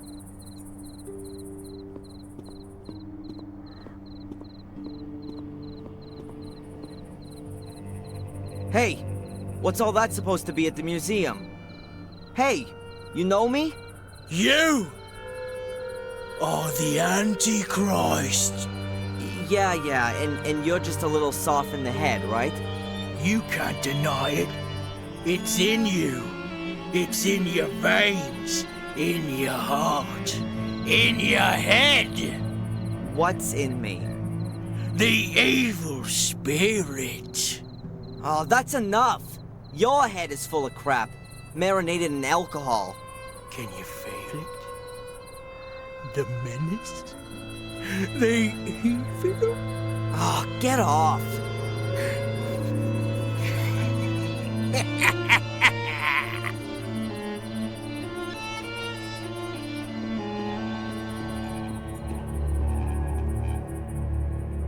An overturned beer keg.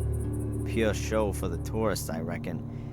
Even here, they're hardly likely to still get their beer delivered in wooden barrels.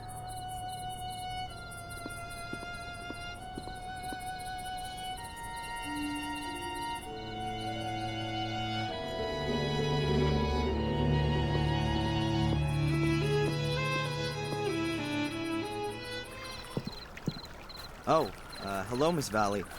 It's a small world. Darren, nice to... yes, who'd have thought it? Is everything all right? Me? Yes, why? I mean, why not? You seem a bit nervous. Oh, no. I'm just with Murray about... I just see ghosts. It's just the 12 years, you understand. No. And how could you? You aren't... I mean, every 12 years... Every 12 years, something terrible happens. In the village, in the castle, in the forest. Dreadful things.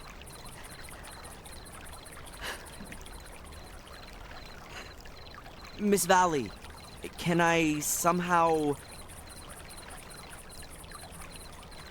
Oh, oh no. Please excuse me. It's just that a lot has happened recently, and I thought... Never mind. No. What did you think? And what's it got to do with this 12-year cycle? It's got nothing to do with you. Fortunately. I have to go. Miss Valley,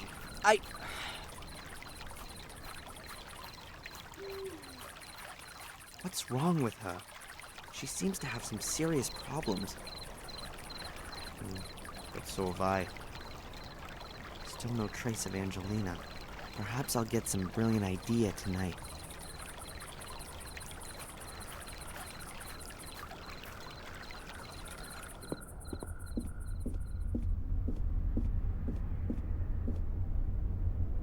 Good evening, Murray. What have you got there? A letter for your friend. A letter for Angelina? Unlikely. Who knew that she was here? But that's what's written on it. Miss Angelina Morgan, Golden's Palace. It was posted somewhere very close to here. Yesterday, I would assume. Will you give me the letter? It could be important. Indeed, it could. Important for Miss Morgan. Give me the damn letter. I got it. You've got to restrain yourself, young man. This letter is addressed to Miss Morgan.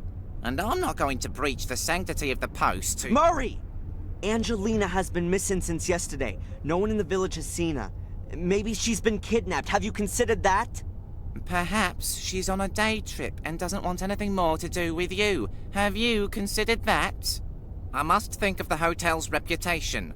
I'm not going to give you the letter. But...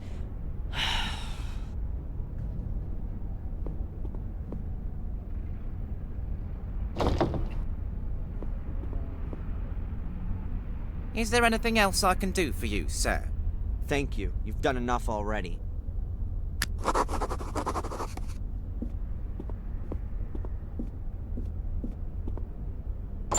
There goes my night's rest. I've got to have that letter. It's gonna move things on. I can feel it.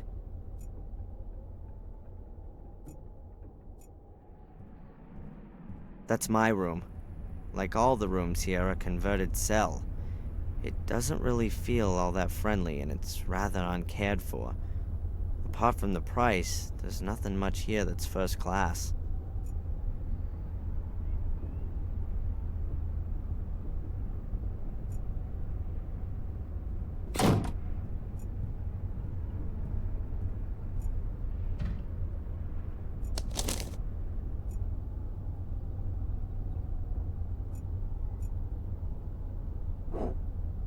Murray sure enjoys his cup of tea in the evenings. He really seems to like the taste. He's always sipping at it.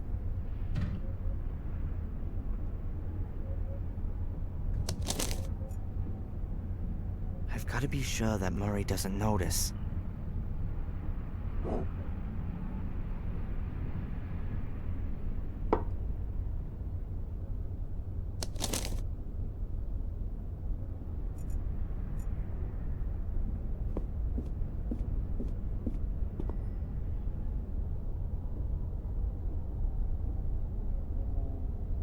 That's it. Sweet dreams. Can I help you? No. No thank you. I'm tired and I'm gonna go to bed now. Very well. I'll give him a couple of minutes.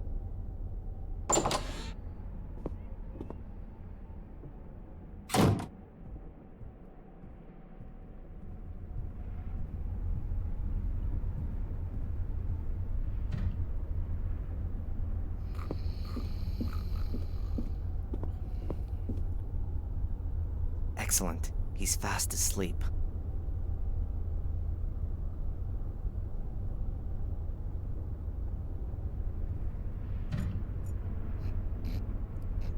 Okay, Murray's asleep.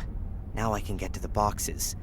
But without a key or a lock-picking tool or something like it, I'm not gonna be able to open the box with Angelina's letter in it. And I don't want to go looking for the key in Murray's pockets. He'd notice that and would hand me over to the cops right away.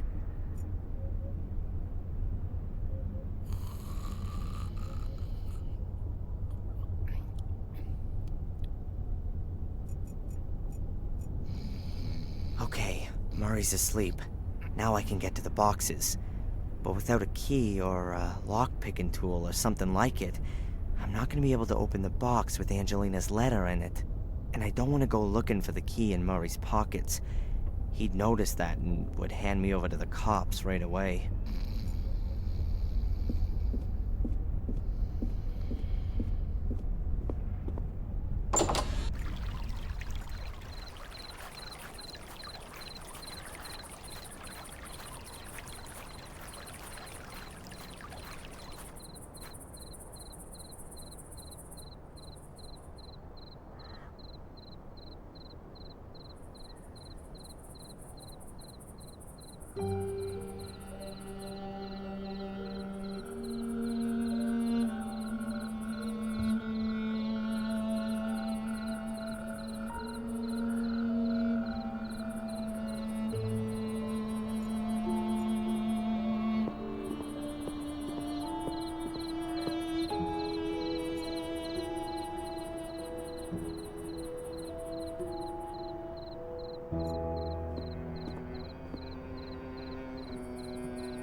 Evening.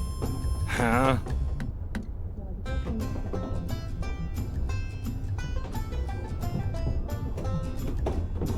I need to open a locked cupboard.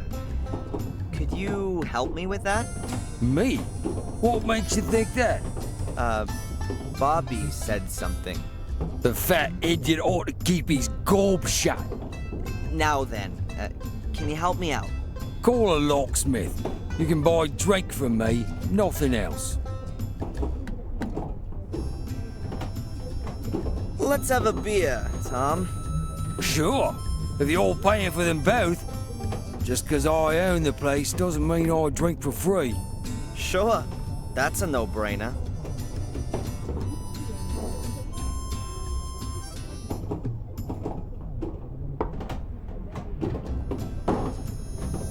What's up? Why aren't you drinking? I'm not so fast. Haha, Yanks, can't handle proper beer, eh? Tom, you didn't want to have a drink today. Shut your gob, spacko.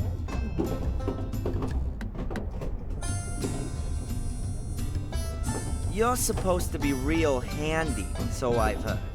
There's something in that. My dad had a workshop. I used to help him a lot. I was already tuning mopeds even at 10 years old. Really? I've got two left hands. I can't even crack a simple lock. Nice try.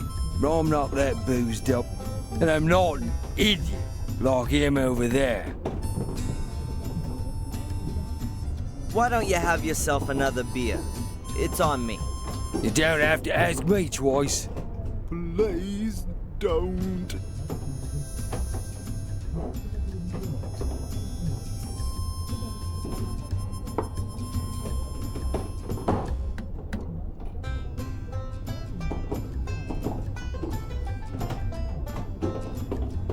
Now tell me, Tom, just theoretically speaking, how could I crack a lock in an old safe?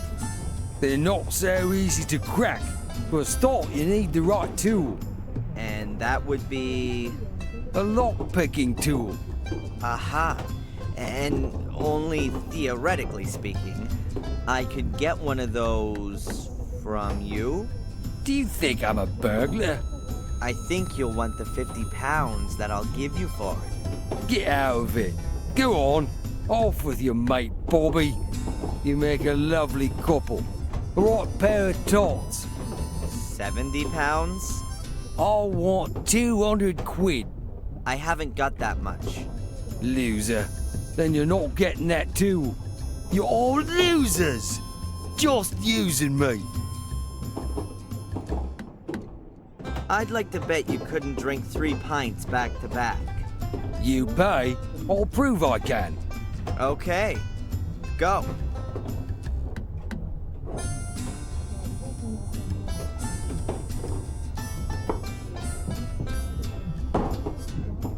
There you are. I somehow suspected that wouldn't be a problem for you.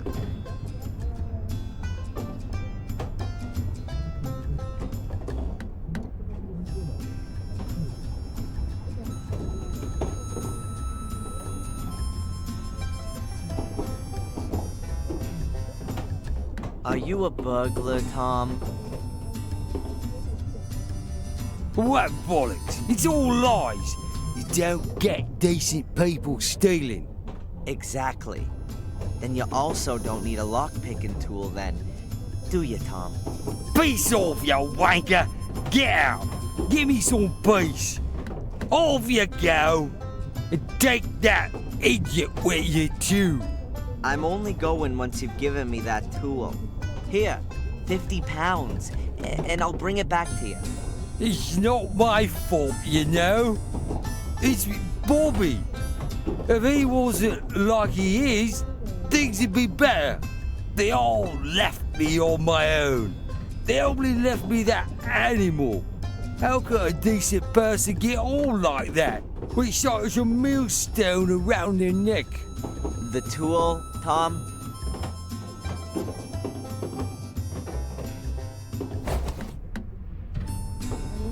Not my fault. Quiet, take him home. I'm really sorry, Bobby. It's okay, Darren.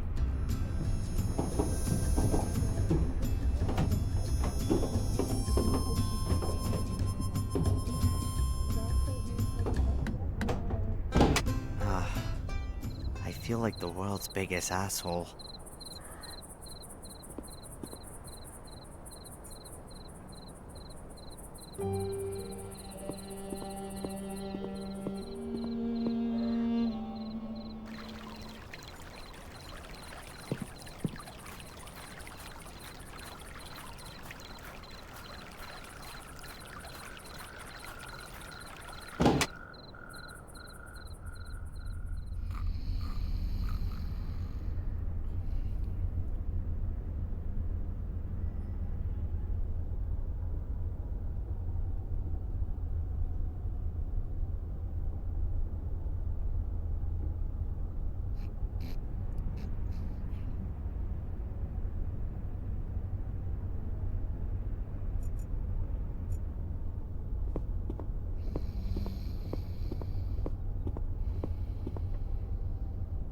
Murray's sleeping, and I've got the lock-picking tool. I'm sure I can get it open.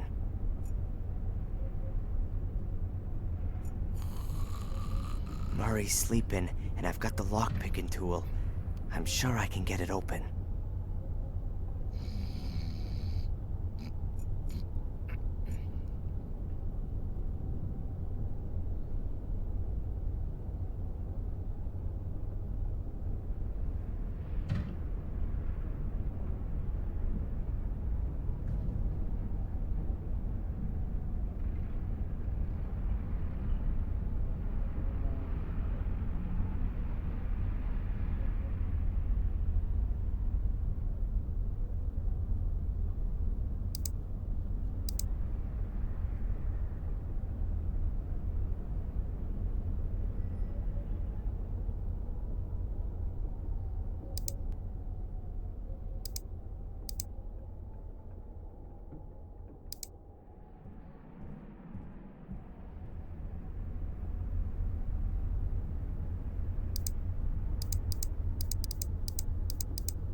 That's it. The lock's open.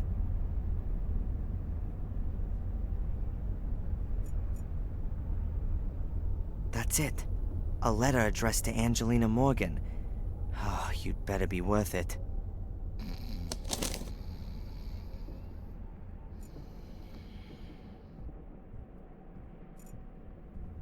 A sealed letter. Angelina's name's on it. It was posted yesterday.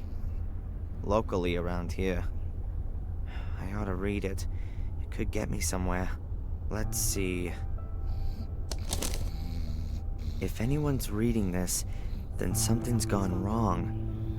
My name is Angelina Morgan, and I'm gathering information about Blackmere Castle, the Gordon family, and a secret society. I feel under threat and am being followed by a man called Reginald Boris. Please contact the police and Darren Michaels in Biddeford, Maine, USA for further information. I've heard scratching noises coming from beneath my room. I'm scared. I have discovered a space under the floor and was able to decipher the code. The solution was known by two storytelling brothers from Germany, GFT 62 17 1 25. I'm going to throw in this letter and ask Murray for another room. Darren, if you're reading this letter, I've really tried, so I'd like to thank you here for your help. I love you.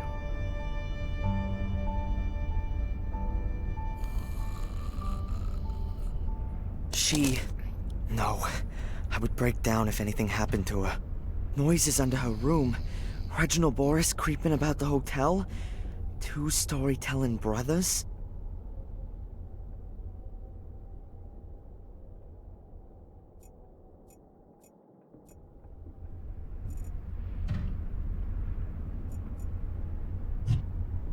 I bet I could also open the other lockboxes.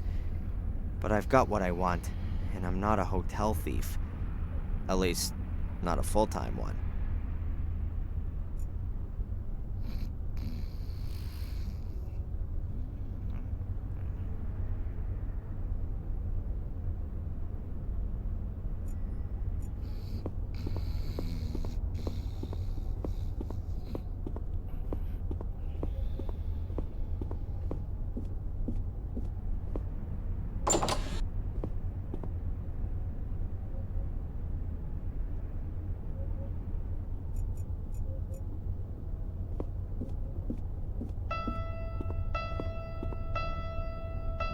How was that again? Two storytelling brothers from Germany. And here's a book. Grimm's Fairy Tales, that's gotta be it. There are 15 selected fairy tales in the contents. The Frog King or Iron Henry. GFT 12, Rapunzel. And so on up to GFT 187.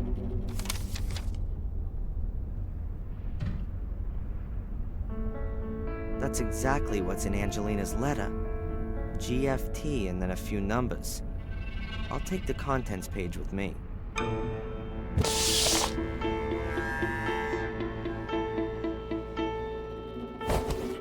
Shame about the book, but nobody would have read it in the next 100 years anyway. That's the contents from the book The Fairy Tales of Brothers Grimm. There are 15 in total, all numbered in a list. I only know a few of them.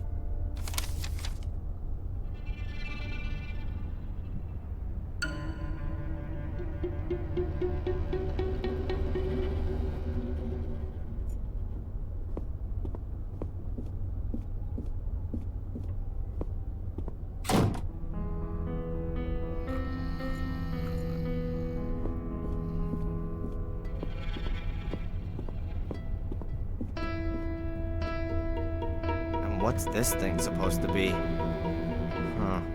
The original Soul Key. Summon dark forces and scare the pants off your friends.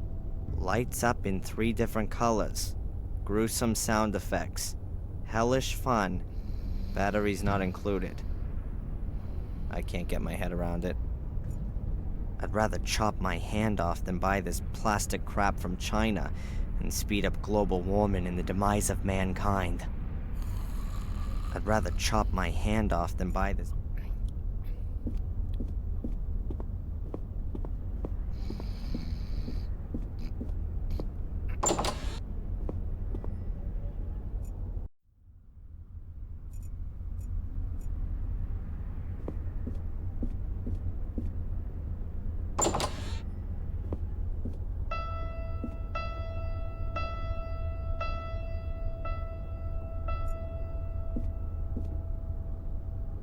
Let's see.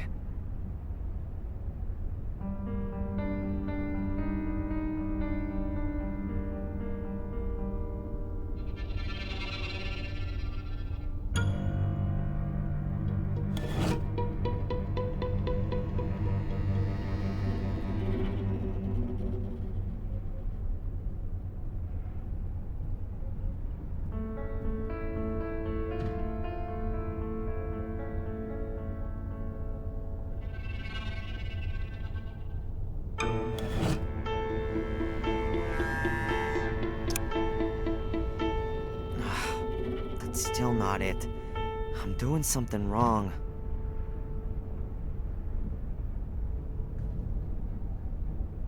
That's the contents from the book, The Fairy Tales of Brothers Grimm. There are 15 in total, all numbered in a list. I only know a few of them.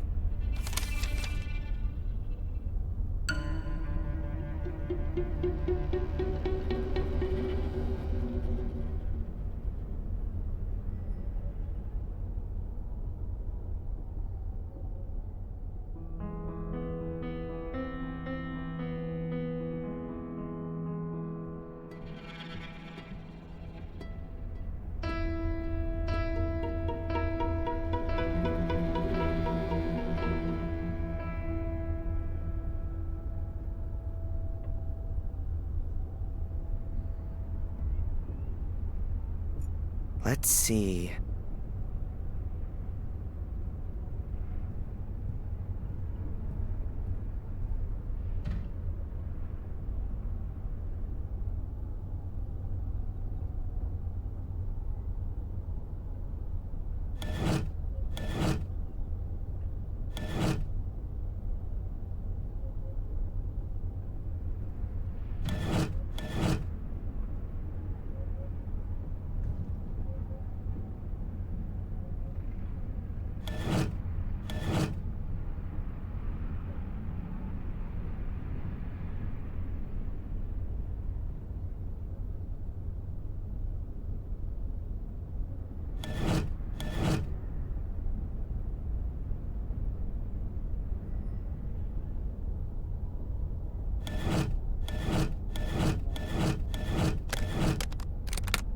That's it. I heard a quiet click.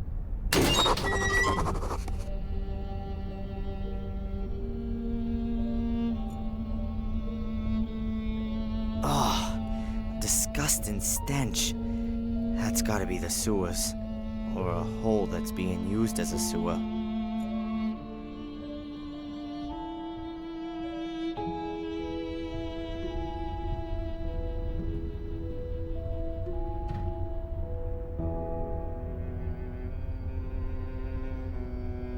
It's pitch black. I can't tell how deep it is, but I think I have to go down there. Angelina's being held prisoner there somewhere. I know it.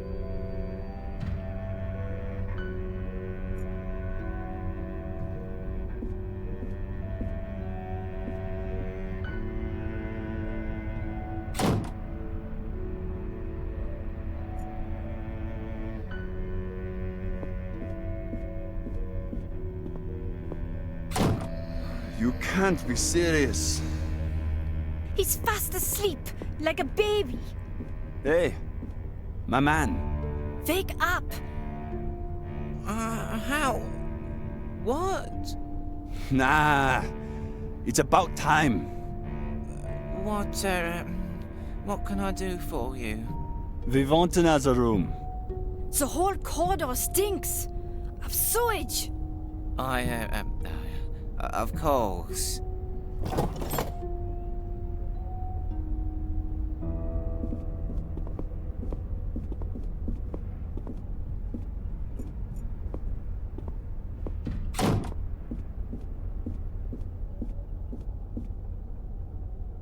Huh.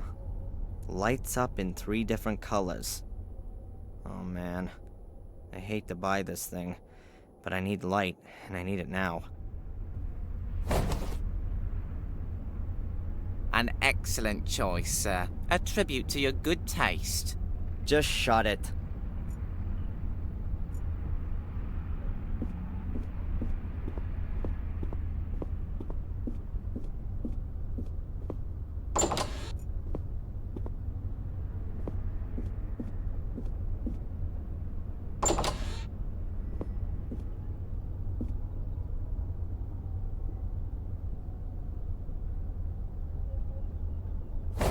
The batteries fit and I've got light. So, let's go down into the underground.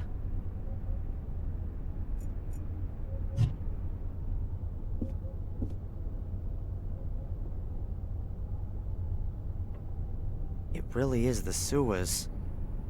Pretty ancient for sure. More than 100 years old. I can see water, and there's some steps in the wall.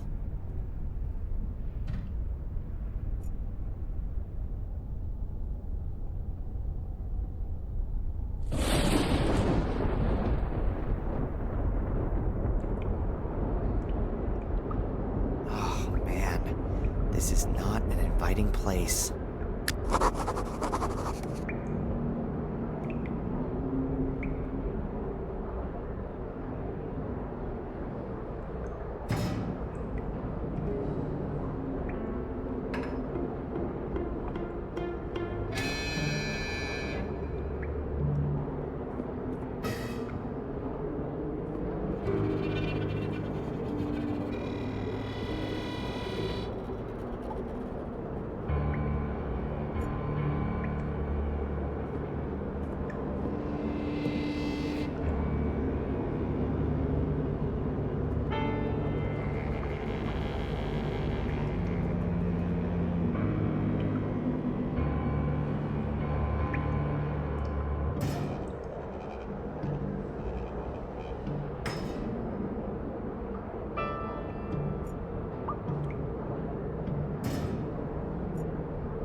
Hey, there's a metal bar on the wall.